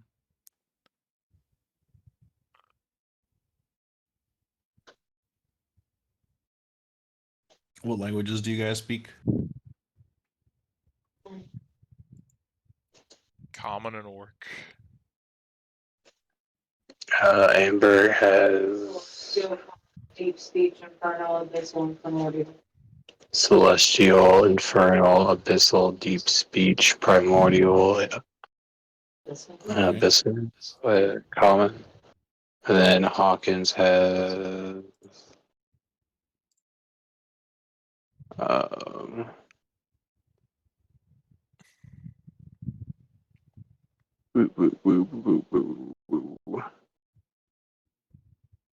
Dwarvish, Elvish, Gnomish, common. You guys can hear them, a couple of them speak back and forth to each other in a language that none of you understand. I'm turn back to the rest of the party. Should I try to maybe freak them out a little bit?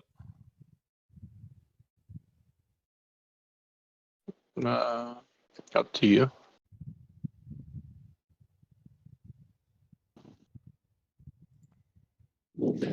Uh, with judging how deep the pool is,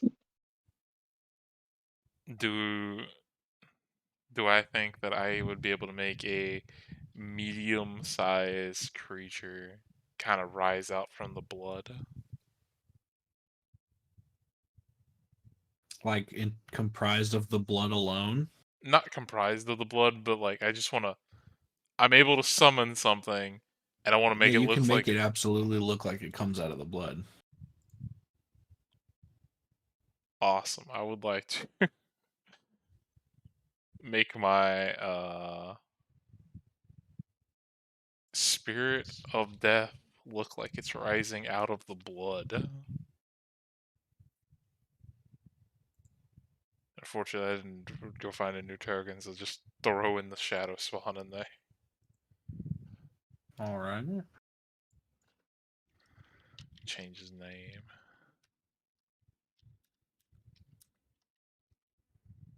Um.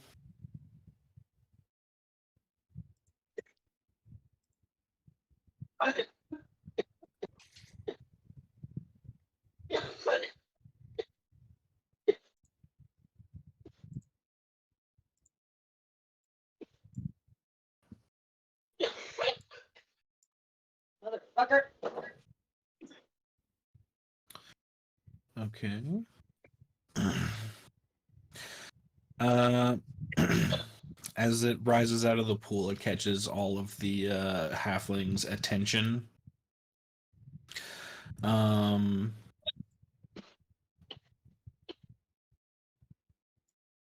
would like you all to roll initiative, please. Do they seem surprised about this or displeased?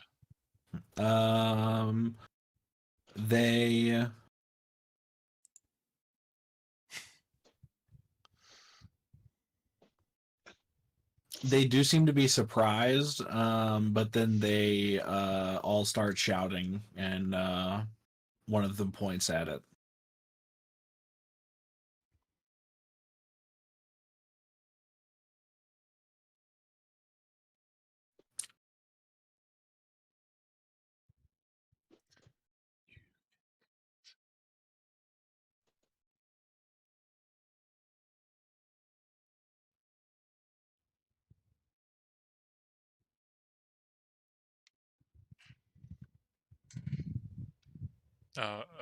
Do I need to roll for the spirit? No, your spirit goes with you. Okay.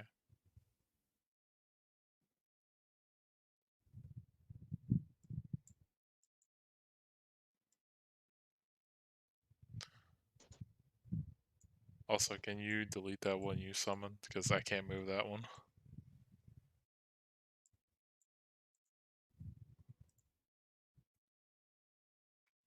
Can you roll initiative, please, Hawkins? Yeah, sorry.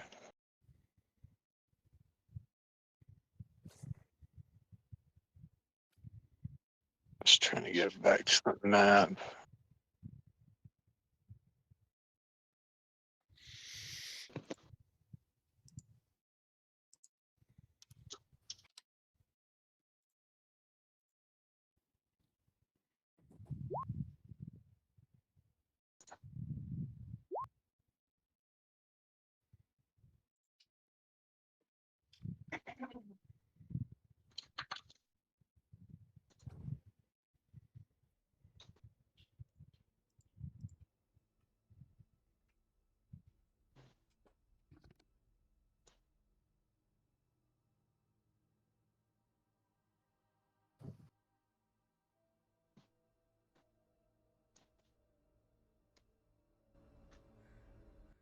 Who's up first?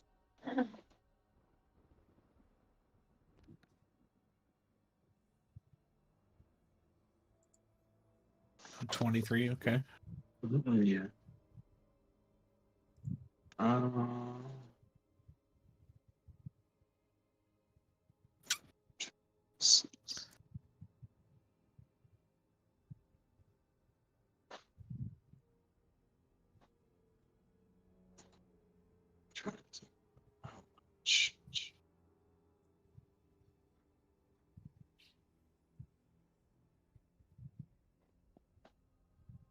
Hawkins would actually think this through.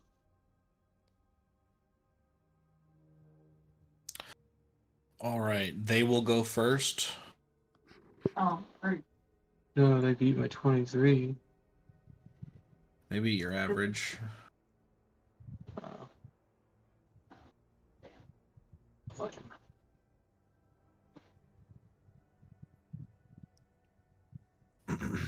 All right, let's see.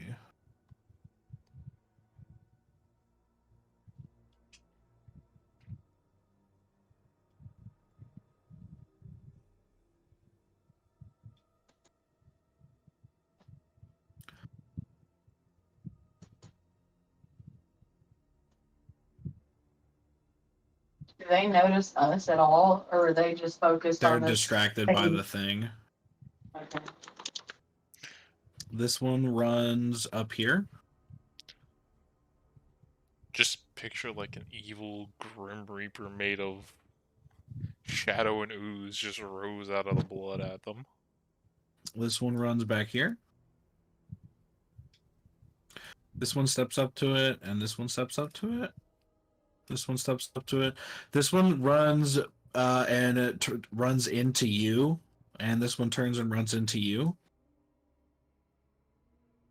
Is that with Let's malicious see. intent? Well, their original intent was to kill this thing, but since they ran into you, they're just gonna start swinging at you now. Can I use my reaction to hit them? Yes. Same. Which one are you hitting? Can you do that, Brenly? I can do it because I have polearm. I know Ajax and can stuff. do it because of his polar mastery feat. Oh, never mind. No. And I'm gonna do it to that one. 28. Yeah. So 11. Alrighty.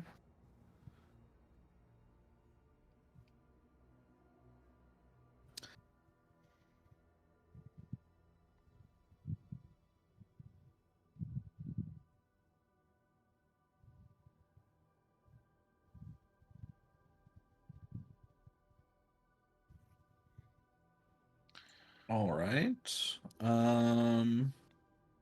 What is well no, I'll just make the attacks. I know it's AC.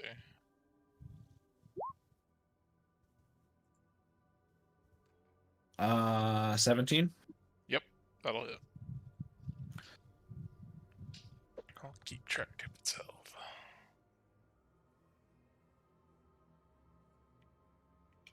10 slashing. Okay.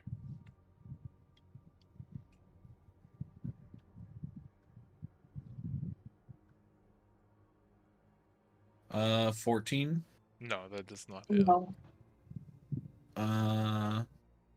17 plus 6. Yeah, that'll hit. To who? Me? This is to the thing that he summoned in the middle. Oh, Still. Oh, wrong button. 8 slashing. Yep. Now the second one's gonna start attacking the shade.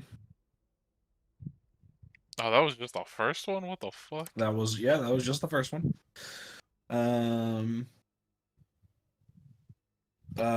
10 misses. 17. Hits. 9 slashing. My poor boy. That misses. The third one's gonna start swinging. That misses.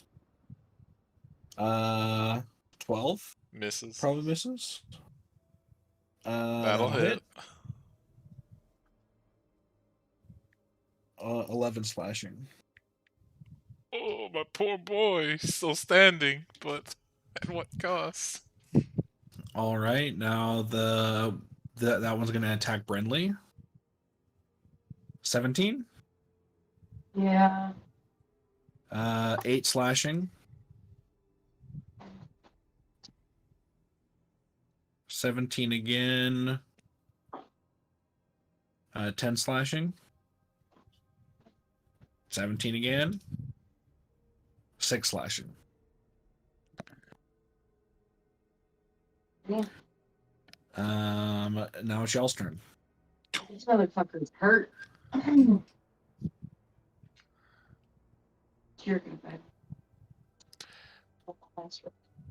Yeah, I'm just trying to think about this All before of you I can do go it. at the same time. Hmm. So I you can would- if you want to do buff combos or something like that. Okay. I would Do you like. mind if I let me do mine first?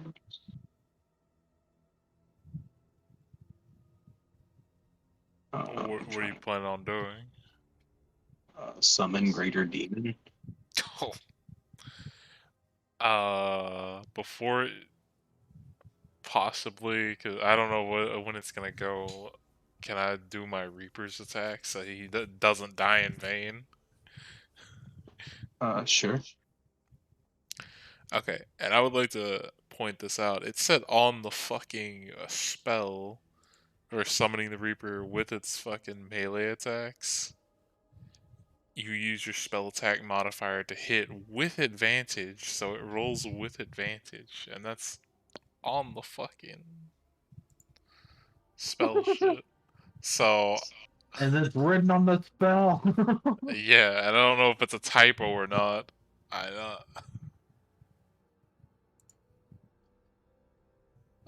So 14. Does that hit? Any of them? Which one is swinging at? That guy. Fuck that Sorry, guy. I dropped a candy cane earlier, so I have candy cane pieces in my mouth right now. Yeah, 13 hits. 9 necrotic. And then another one. That'll hit. 13 necrotic.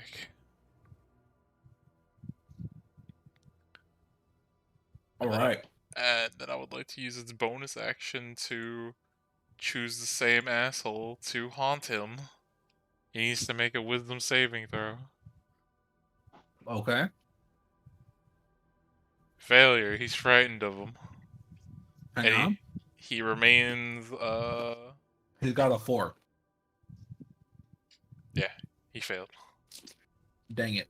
He remains haunted until he dies or either the spirit dies. All right. And that's that thing's turn. And it's probably gonna die. What would y'all like to do now? I think Dan was gonna do a thing. Yeah, I was just seeing if I had easier stat block to grab. But I guess let's do this thing. I don't have a block or a token or anything set up for this yet.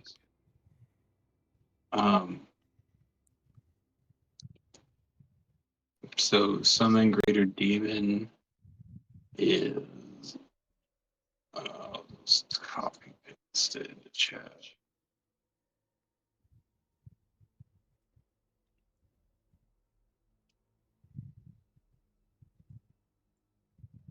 So I'm trying to summon a Barlgura. A Balrog? Yeah.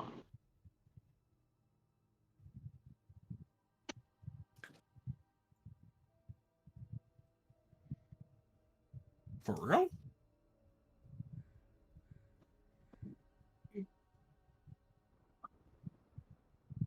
What do you mean?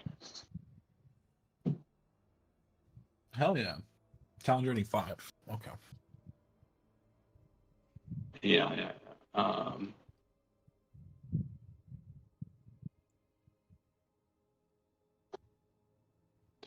Yeah, but its component is the vial from a humanoid killed within the past 24 hours. Does this blood count?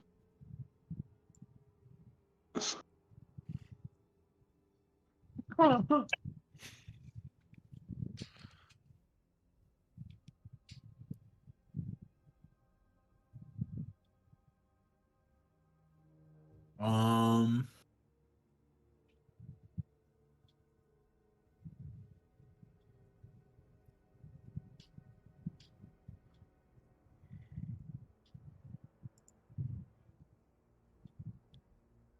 within the last 24 hours.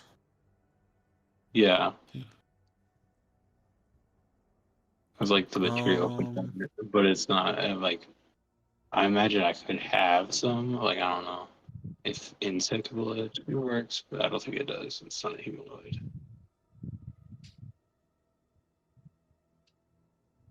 Probably some of it.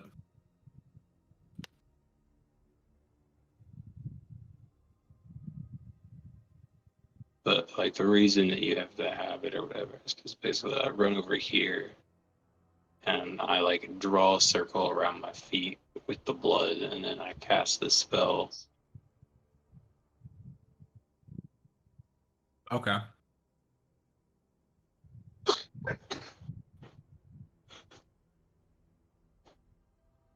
Use your fractal for a token. Okay.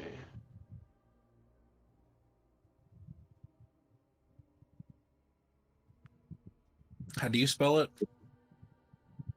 I got the stat block here. I'll just send you a link to it.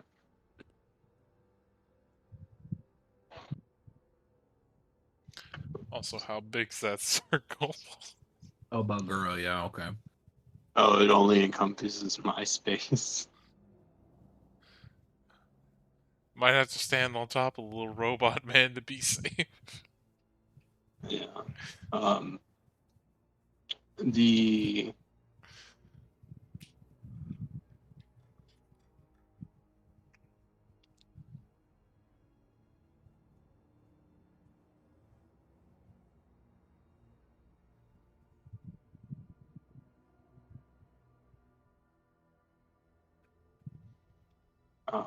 yeah. So here, can you make the fractal one size bigger?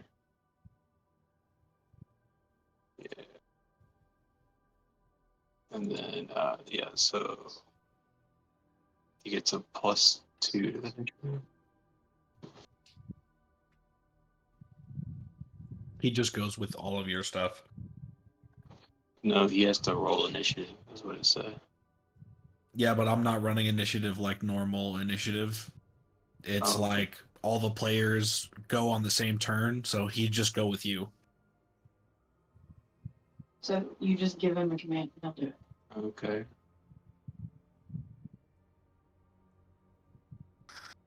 I would tell it to attack the whatever these things are called.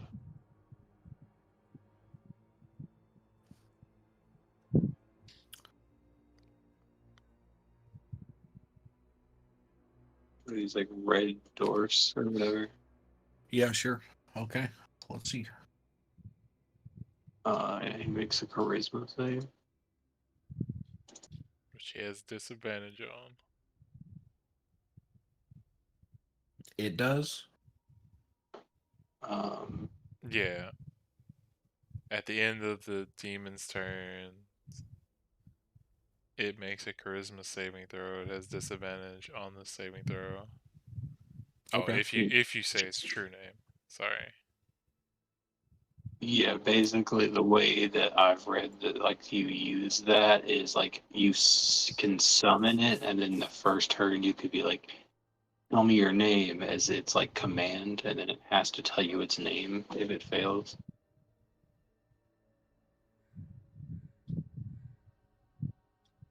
It's got a -1. Yeah, but yeah, so it has to attack them. Blah blah blah blah. Let's see, reckless, a bite and 2 fists, +7. First attack, 18. Oh, that thing. Second attack, 21. So 25, 21, 26.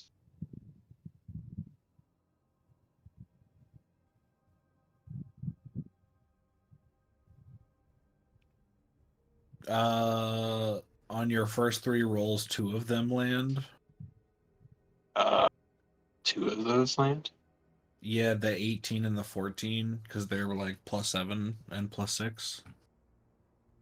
Yeah, and then the last one would be 19 +7. What were the first 3 rolls for? The 1, the 18, the 14. Every one is at advantage because he's reckless. Oh, okay. Yeah, they all hit then. Yeah, he gets he has reckless attack.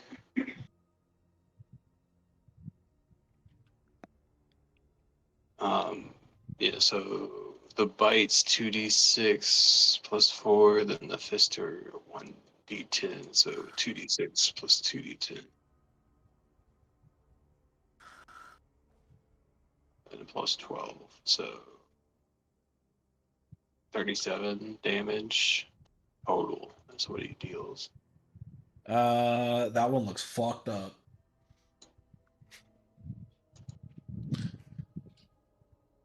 Like insanely fucked up. Guess. And I think that's the turn. guess I'll go next. So me and Final still need to Yep. go. Or Just yeah. Yeah, he went. Here you go. Did Final go or did his I'm creature go- go? His My creature win. He creature hasn't win. done stuff yet. Do both of those hit? This one? Yeah. Yeah.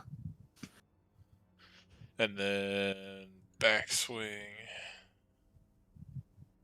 So 11, 11, That and hits. 13. It dies.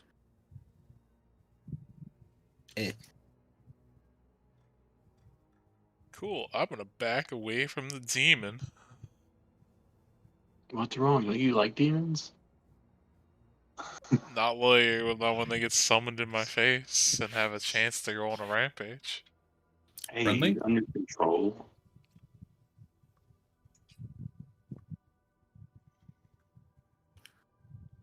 Anyway, Oh, sorry.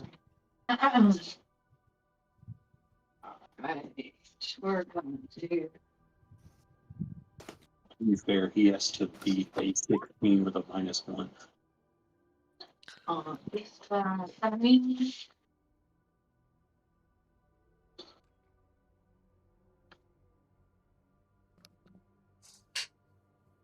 All right. And then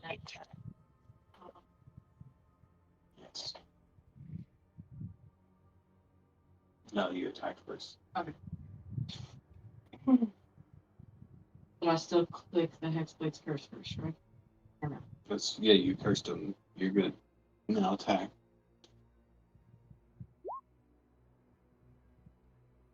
25. Now you clicked the favorite thing.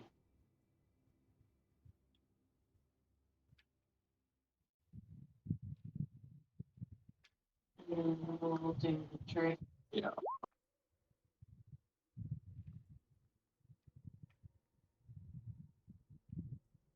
What's the 5 from? She gets +3 from Hexblade's Curse, and then she's using her favorite target from Ranger to add a D4. What's her favorite target? The thing that she just hit. Whenever you hit a thing, you can make it your favorite target and it adds a D4 to damage to that thing. Oh shit! When did they do that? It's like a optional replacement Sick. for the favorite enemy thing, but you get to it works kind of like the Hexblade's Curse, but it's like on hit you target a person and then you deal an extra D4 to them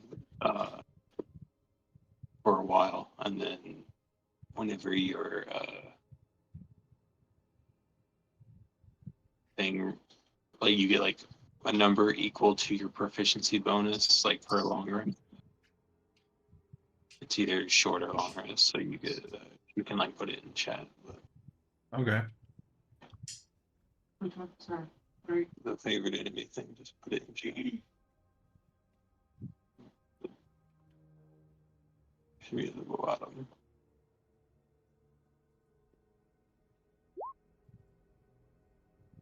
Okay.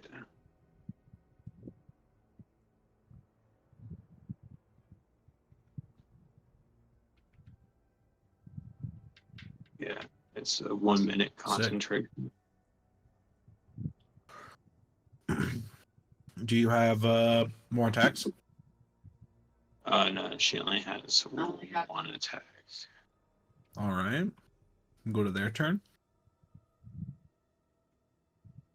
That is the sad part about being 3 classes. This thing is gonna run all the way back up to your summoned ape demon thing. Yeah.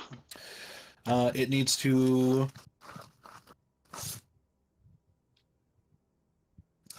make a dexterity saving throw. +5, so it's 18. Success. It needs to make it again. 23. Success.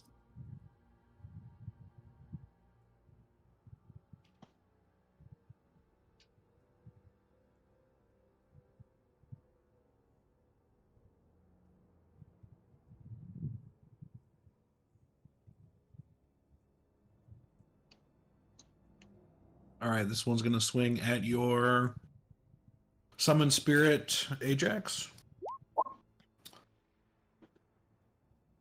15. Yep, that hits. 7 slashing. Tis dead. This is awesome. All right.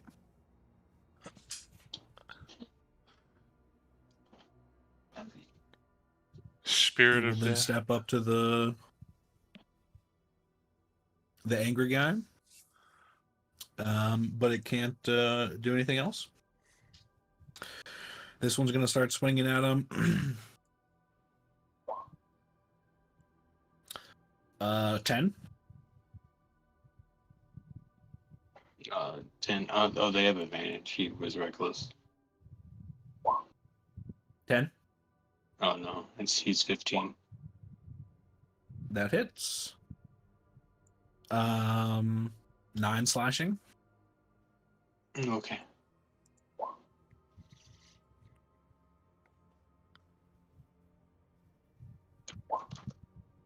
That one hits. 11 slashing. Next one's gonna go. That one hits. 9 slashing. 8 slashing.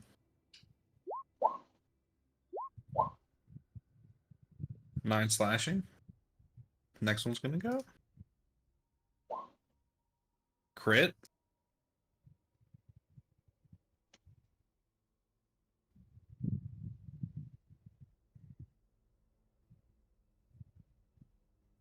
One hand. 19 slashing.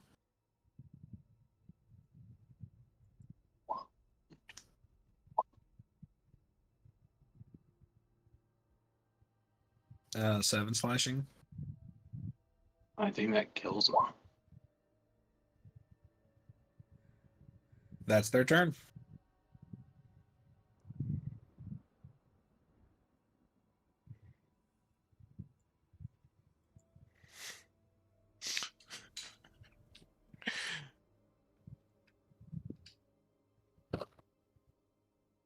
I do believe they are right. Missed.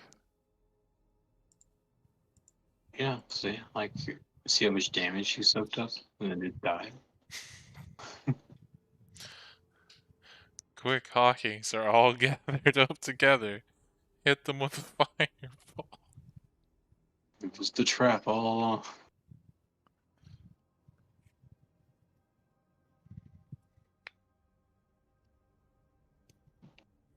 I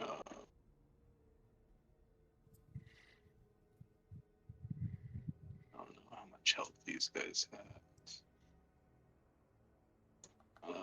The one that was beat up by the guy, how does he look like he's like barely alive or like what? Barely alive.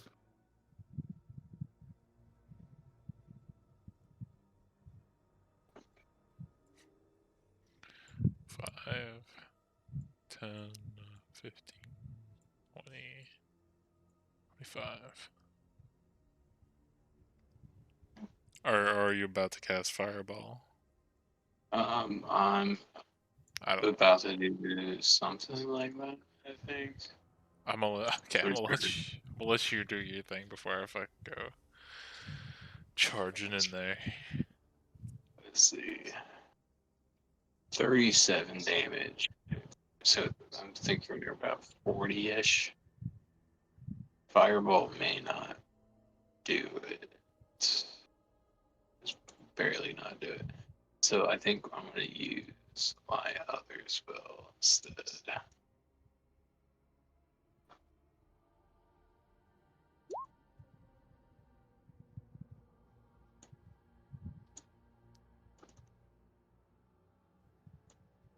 because fuck their bullshit.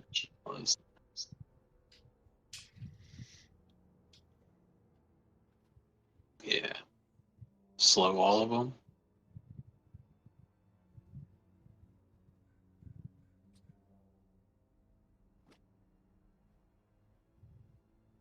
So I need 6 wisdom saves. Plus one.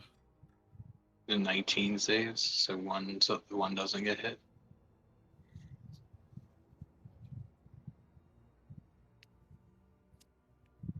This one doesn't get hit. Okay, so the rest of them are half speed, -2 AC, and dex saves. Can't use reactions, and it can only use an action or a bonus action, not both. And regardless of your abilities or items, you cannot make more than one melee or ranged attack during its turn. All right. Yeah, fuck you. And spells have a chance to fizzle.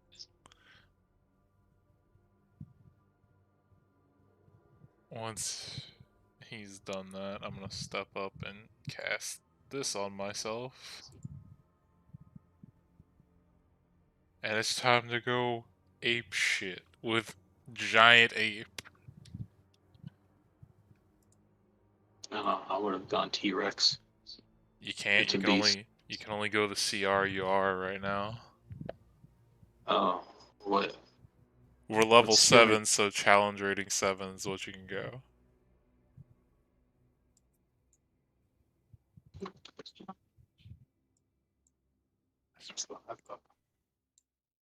Oh, it's 8. You can't get that till next level.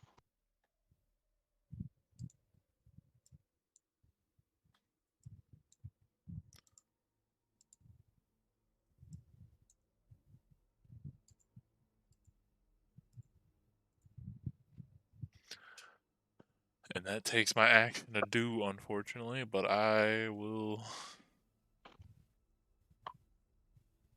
stand in front of Hawkins, hopefully. Hoping to draw some attention and soak some damage. That'll be my turn. Brinley?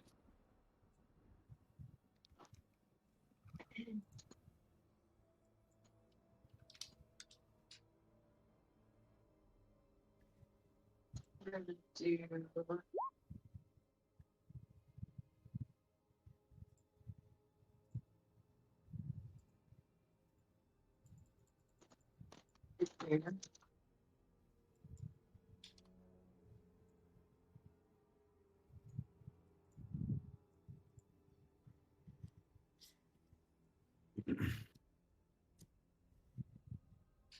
Or just drag another copy of your set so you can still control it.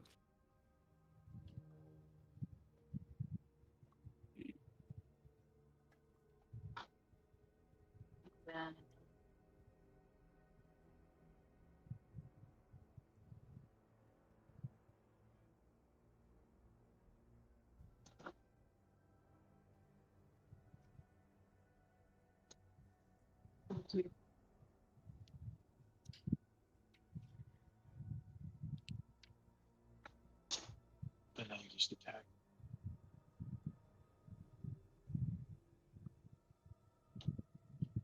That hits.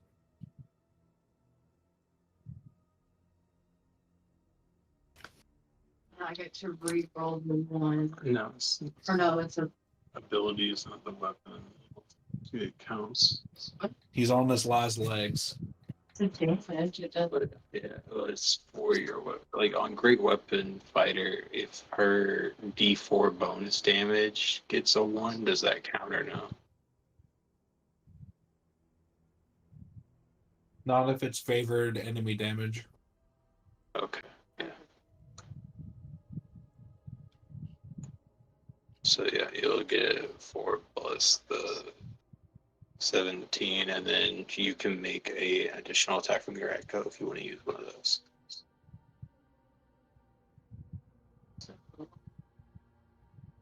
Her echo's ability lets her make a second attack. trying to remember what that is so I can put it in chat. The one right underneath the one you hit.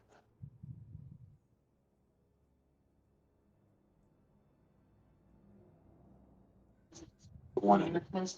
The one underneath. One underneath that one. This one? Yeah.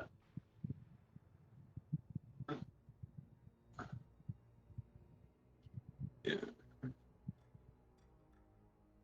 Now roll your attack.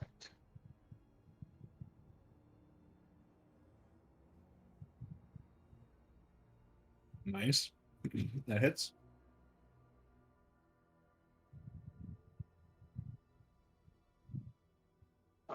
Don't you get like? Oh yeah, it did the thing. Sick. It's super dead. What did it do? You said it It- did a thing. What thing?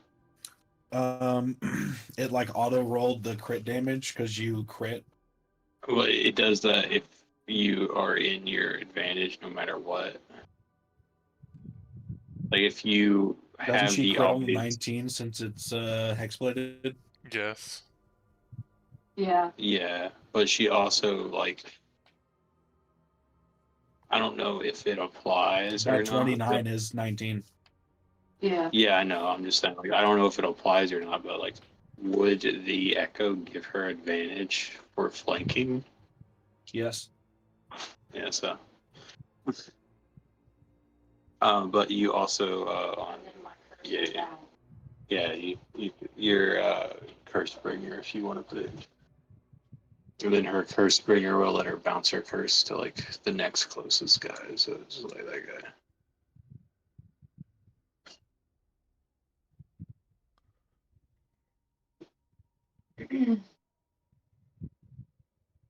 All right. Back to their turn, I guess. I get mine moved and then Go for it. Only one attack, except for from that one guy.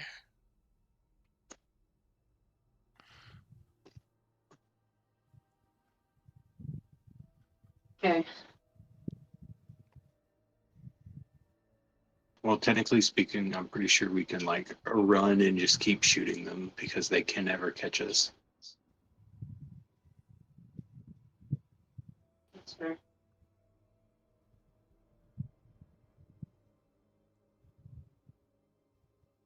Hawkins, make a dexterity saving throw. No. As this one runs up and fucking drop kicks you. A deck save. Yep. You succeed. He drops to the ground. He looks like an idiot. He goes over my head.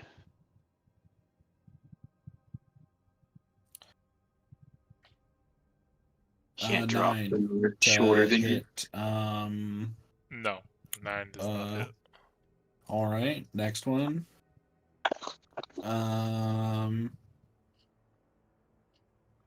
14. Yes, that'll hit.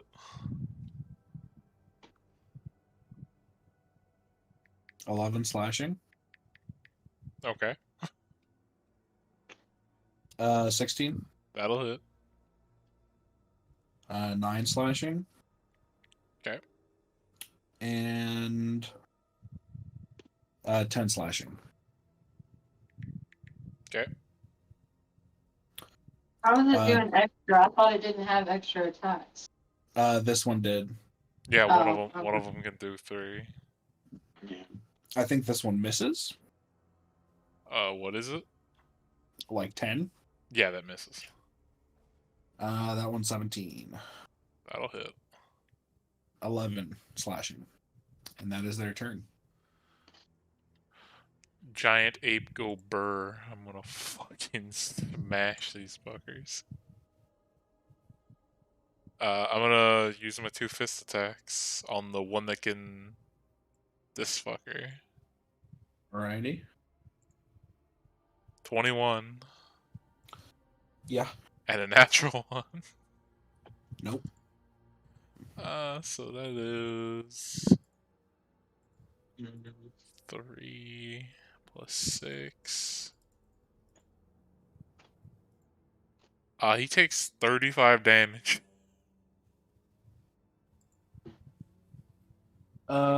He's dead.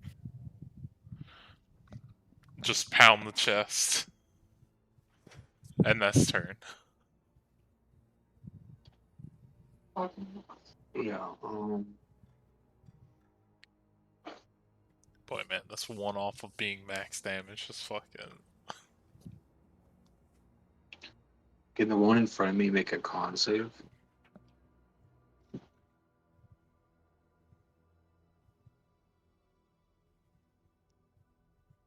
$15. Fail. Oh yeah. By the way, at the end of their turns for slow, they have to make another Wisdom save to see if the effect ends.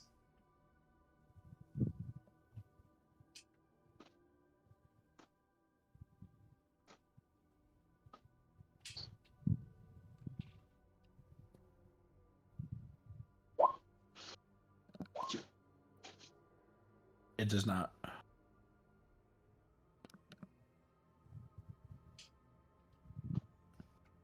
Yeah, so the one in front of me is stasis. Pause on that guy. I'm gonna walk away.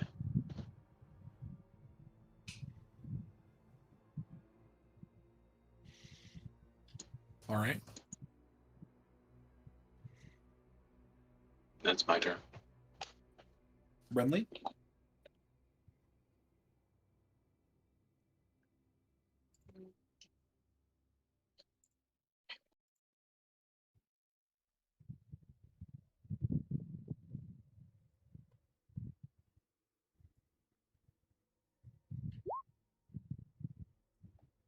Yep.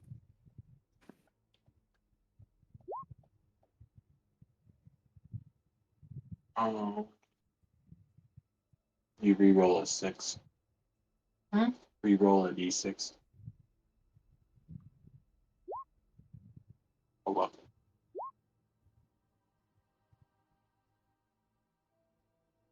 So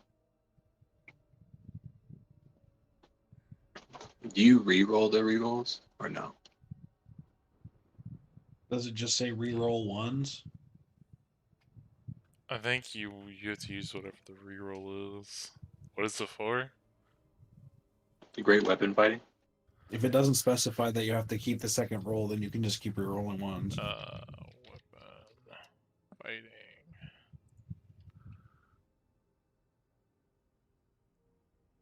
Oh no, it says you must use the reroll. Yeah. So you- it is Alright. the one. Yeah, so just 12 damage. It's a 15. Give it a good whack.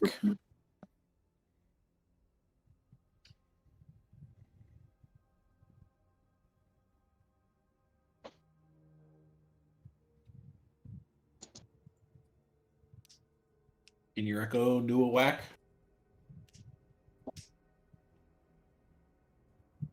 Yeah.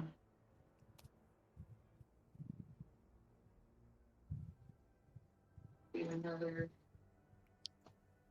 echo. Yeah, great sword. What? Great sword. That misses. No, that does hit. No, that hits. I was wrong. I'd say, wouldn't that be flanking with the giant ape on the other side? Well, that is true. Alright, another 19. It's looking pretty hurt. You can pop a spell slot. Huh? Pop a spell slot, do d8 slashing. Oh, to do the curse bringer spike? Yeah. The Curse Bringer Sprite, do 2d8. Just do the 2d8. Just roll 2d8 dice.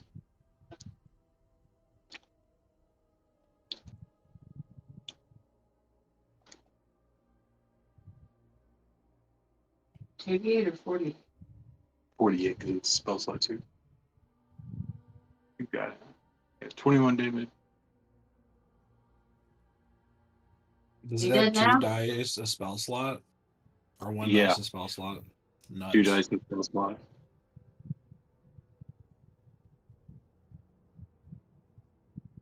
Yeah, it's dead now. Blackjack. And it'll jump to this one.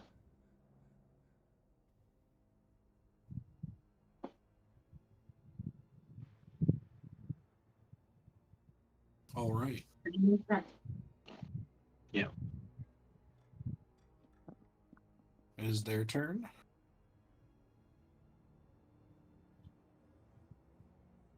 Against the large apeman. 7 slashing. Okay. And then one more.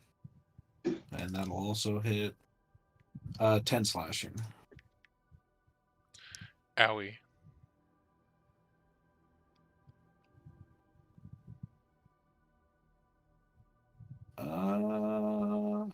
I think they all failed again.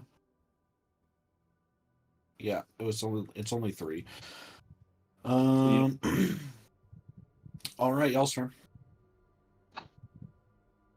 Giant ape go burr.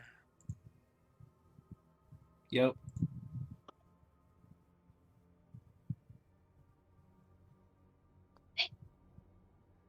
Yep.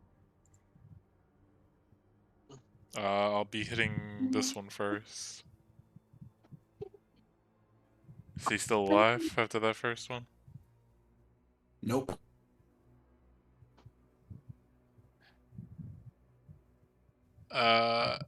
Okay, so what does the stasis on this guy actually do? It's gone. It's only until my next turn. Oh, okay. Then I'd like to It basically just makes him incapacitated and move speed 0 until I start my next turn. So technically, he's still incapacitated. 29 damage to him, I guess. If that 17 hits on him. It does. It's 29 to him. Wallop. And that's He has been officially walloped. his turn. That was my turn. Or Hawkins. Saying Either he's or. saying Y'all go at the same time. Oh, okay. Sorry. It doesn't matter which time you guys go. It's like more for if you guys want to do a wombo combo, like wanting to enlarge somebody or do like a movement speed buff or something.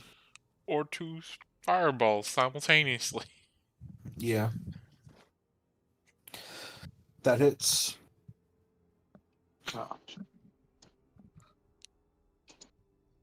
Which one are you hitting? We'll do that one.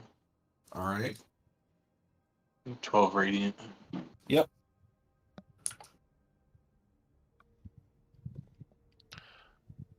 It's looking very rough. Oh, you know what I just realized? Should have been making concentration checks.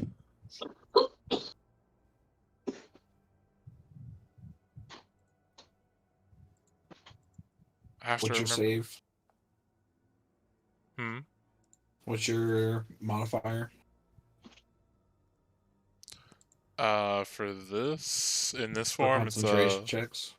it's a +4. You'd use your base. It doesn't affect your mental stats. I thought your stats. No, that's wild shape. I'm pretty sure. Oh. Okay, yeah. Yeah, because when you transform into these new forms, you use the stats that they have to roll for your stuff, I think. Wild shape's the only one that's like different from him.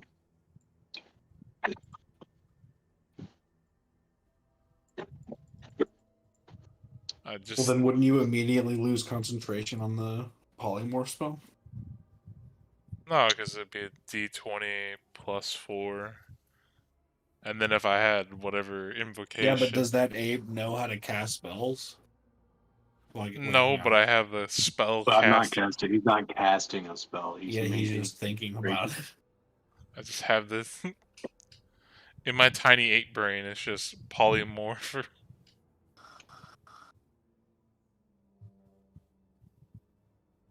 Okie dokie.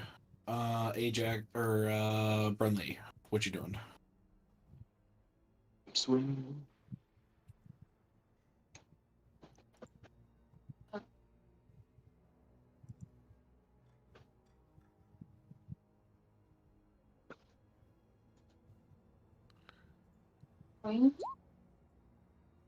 That hits. Sure.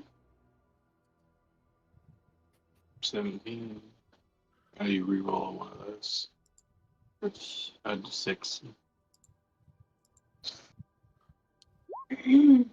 So plus 1 damage, so 18 there. And then All right. you want to do your echo attack if it hasn't died. Yeah, I have one more left, so we can finish off with the with it.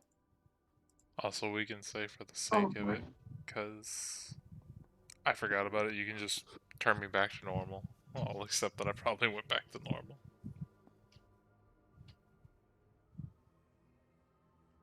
Is your HP out now?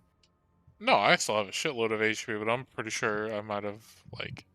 I got hit with a bunch of attacks. I'm pretty sure I would have failed a con save or concentration check during that. So 18 plus 19.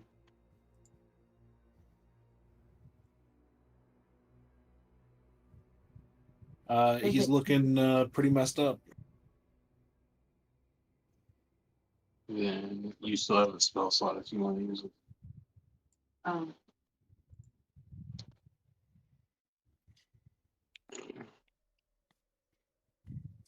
What is it again? 48.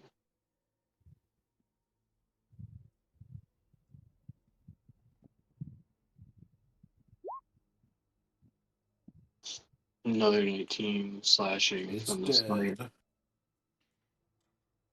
And curse bounce to Bounce the to the left. Good. And he's not paralyzed. But Hit me. Enter. get fucked. 8 slashing.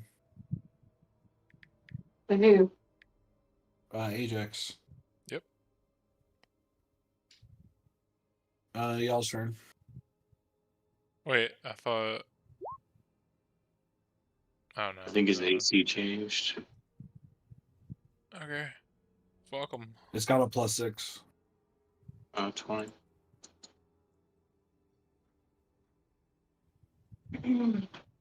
He dead, y'all. Yeah, they both hit. And he's dead. Loot the bodies! There's a bunch of bodies, not just them. Yeah, she wants to loot all of them. Loot all the bodies. I would like to say, out of that giant 8 HP, I had 157, you only got me down to 99. I mean, they all were slowed immediately. I know, So they but, did not all get to wall up on you. but still, They could have like, gotten close. I was... The brunt of their attack was just absorbed by the demon. Yeah.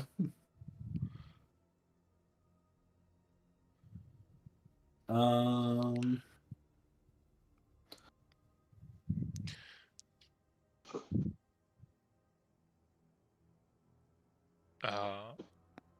she's looting Give bodies. me a investigation check. Okay, hold on. Oh, I'm really good at those. Do it. Well, they're looting the bodies. I Can was I gonna stick write my... everything in party loot anyways. That's cool. She's gonna help me investigate. 15. Let's see. I can build for success that. Let's add a D4. Among all 19. of the satyrs, sprites, darklings, and eladrin, and the red caps, among all the corpses, You find 50 electrum pieces. Okay. Is that it? Yep. Alright, I'm gonna take like 5 vials of blood from these guys. Sure. I would like to stick my glaive in like the middle of this blood pool and see if it does anything. It starts to turn a little bit acrid, like immediately around where you stuck your glaive.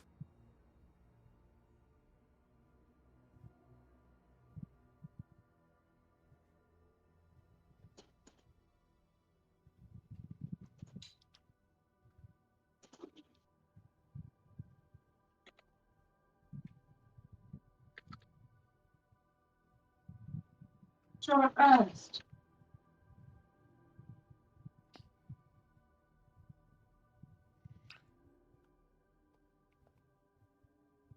Sure. So, could after killing these guys, can we tell what the hell they were? Red caps.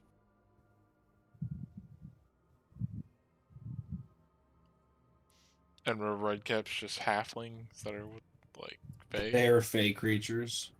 Oh, okay. Oh, okay.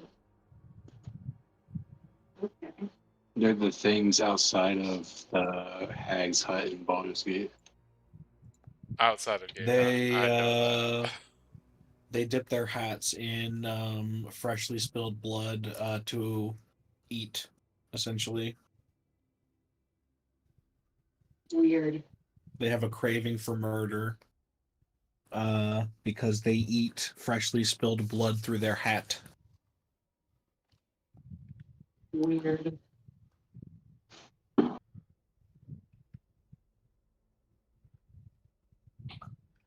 I mean, see, they like destruction and death, and my god, like, say you think we could have gotten along, but they were kind of assholes. They crave murder, I mean, not chaos. murder, chaos. No, Same thing. no, absolutely not. But doesn't murder cause chaos? That does not mean they are the same thing. Heat It's true. causes popcorn. Heat is not popcorn. It's two sides of the same coin. No. Well, I mean, could you have murder without chaos? Yes. I mean, maybe. In the middle of the woods, there's nobody around. You kill somebody. There's no chaos. Well, Just that's an murder. interesting question. Yeah, if there's a murder and no one's around to witness it, does not cause chaos. Yes, it does. It Maybe causes in like a chaos in the 10-foot heart of the vicinity. murdered person. Causes Not chaos. necessarily. The family or friends or cared people of the murdered person. They don't know. I'm pretty But sure they would know if he just stopped coming around. But Okay, they I mean, so they we still got a gotta know. magic item that tells them anything. Yes. They got the magic ID tracking chip injected right into his neck. Then it would cause chaos. Because they would know. But if they didn't know, then they don't know. So I have a question, Jordan. Like Yeah. I have a spell that says like if you have like a fingernail or like stuff like that of a person, then like it's easier to cast, right? And like the Okay. reason, like in my head that is because like you have a connection to like that person, right? Okay. So theoretically, would someone's child count as that?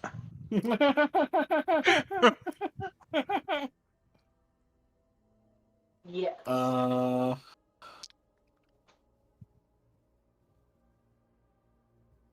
A child how old's the kid?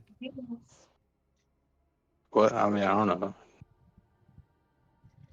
Well, that all depends. Like, it depends on how old the kid is and how much time the parent actually spends with the kid. Because, like, you can technically use like an item of clothing for that spell, and like if they used to wear that clothing like every day or something, that creates like a connection with it. But Well, like like, more so, like I'm like I guess it would be more so like a woman is like what I'm asking for because like it has to be a body part, like a lock of hair, a clipping of a nail, and like technically any woman's like daughter or son like it came out of their body, so it's kind of their body part.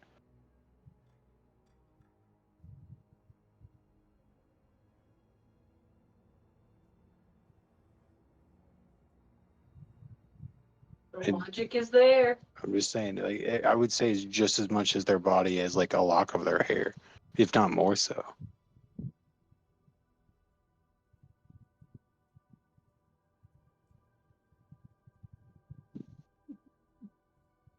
I don't know about more so because a lock I of would, hair can I go would very. say I would say it would have a the more of a laws of connection to the magic do person. not function off of DNA. You would need like,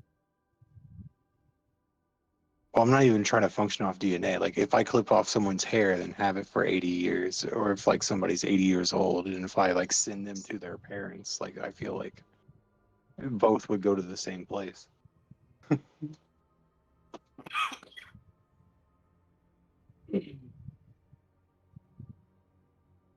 like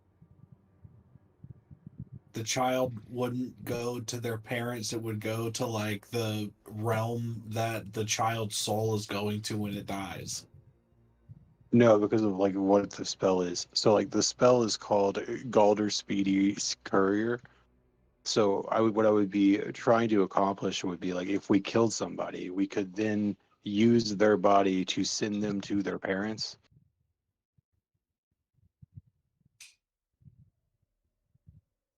So then a chest of their dead kid will just show up at like next to them immediately.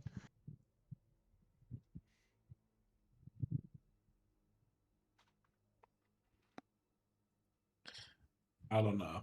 I have to think about that one.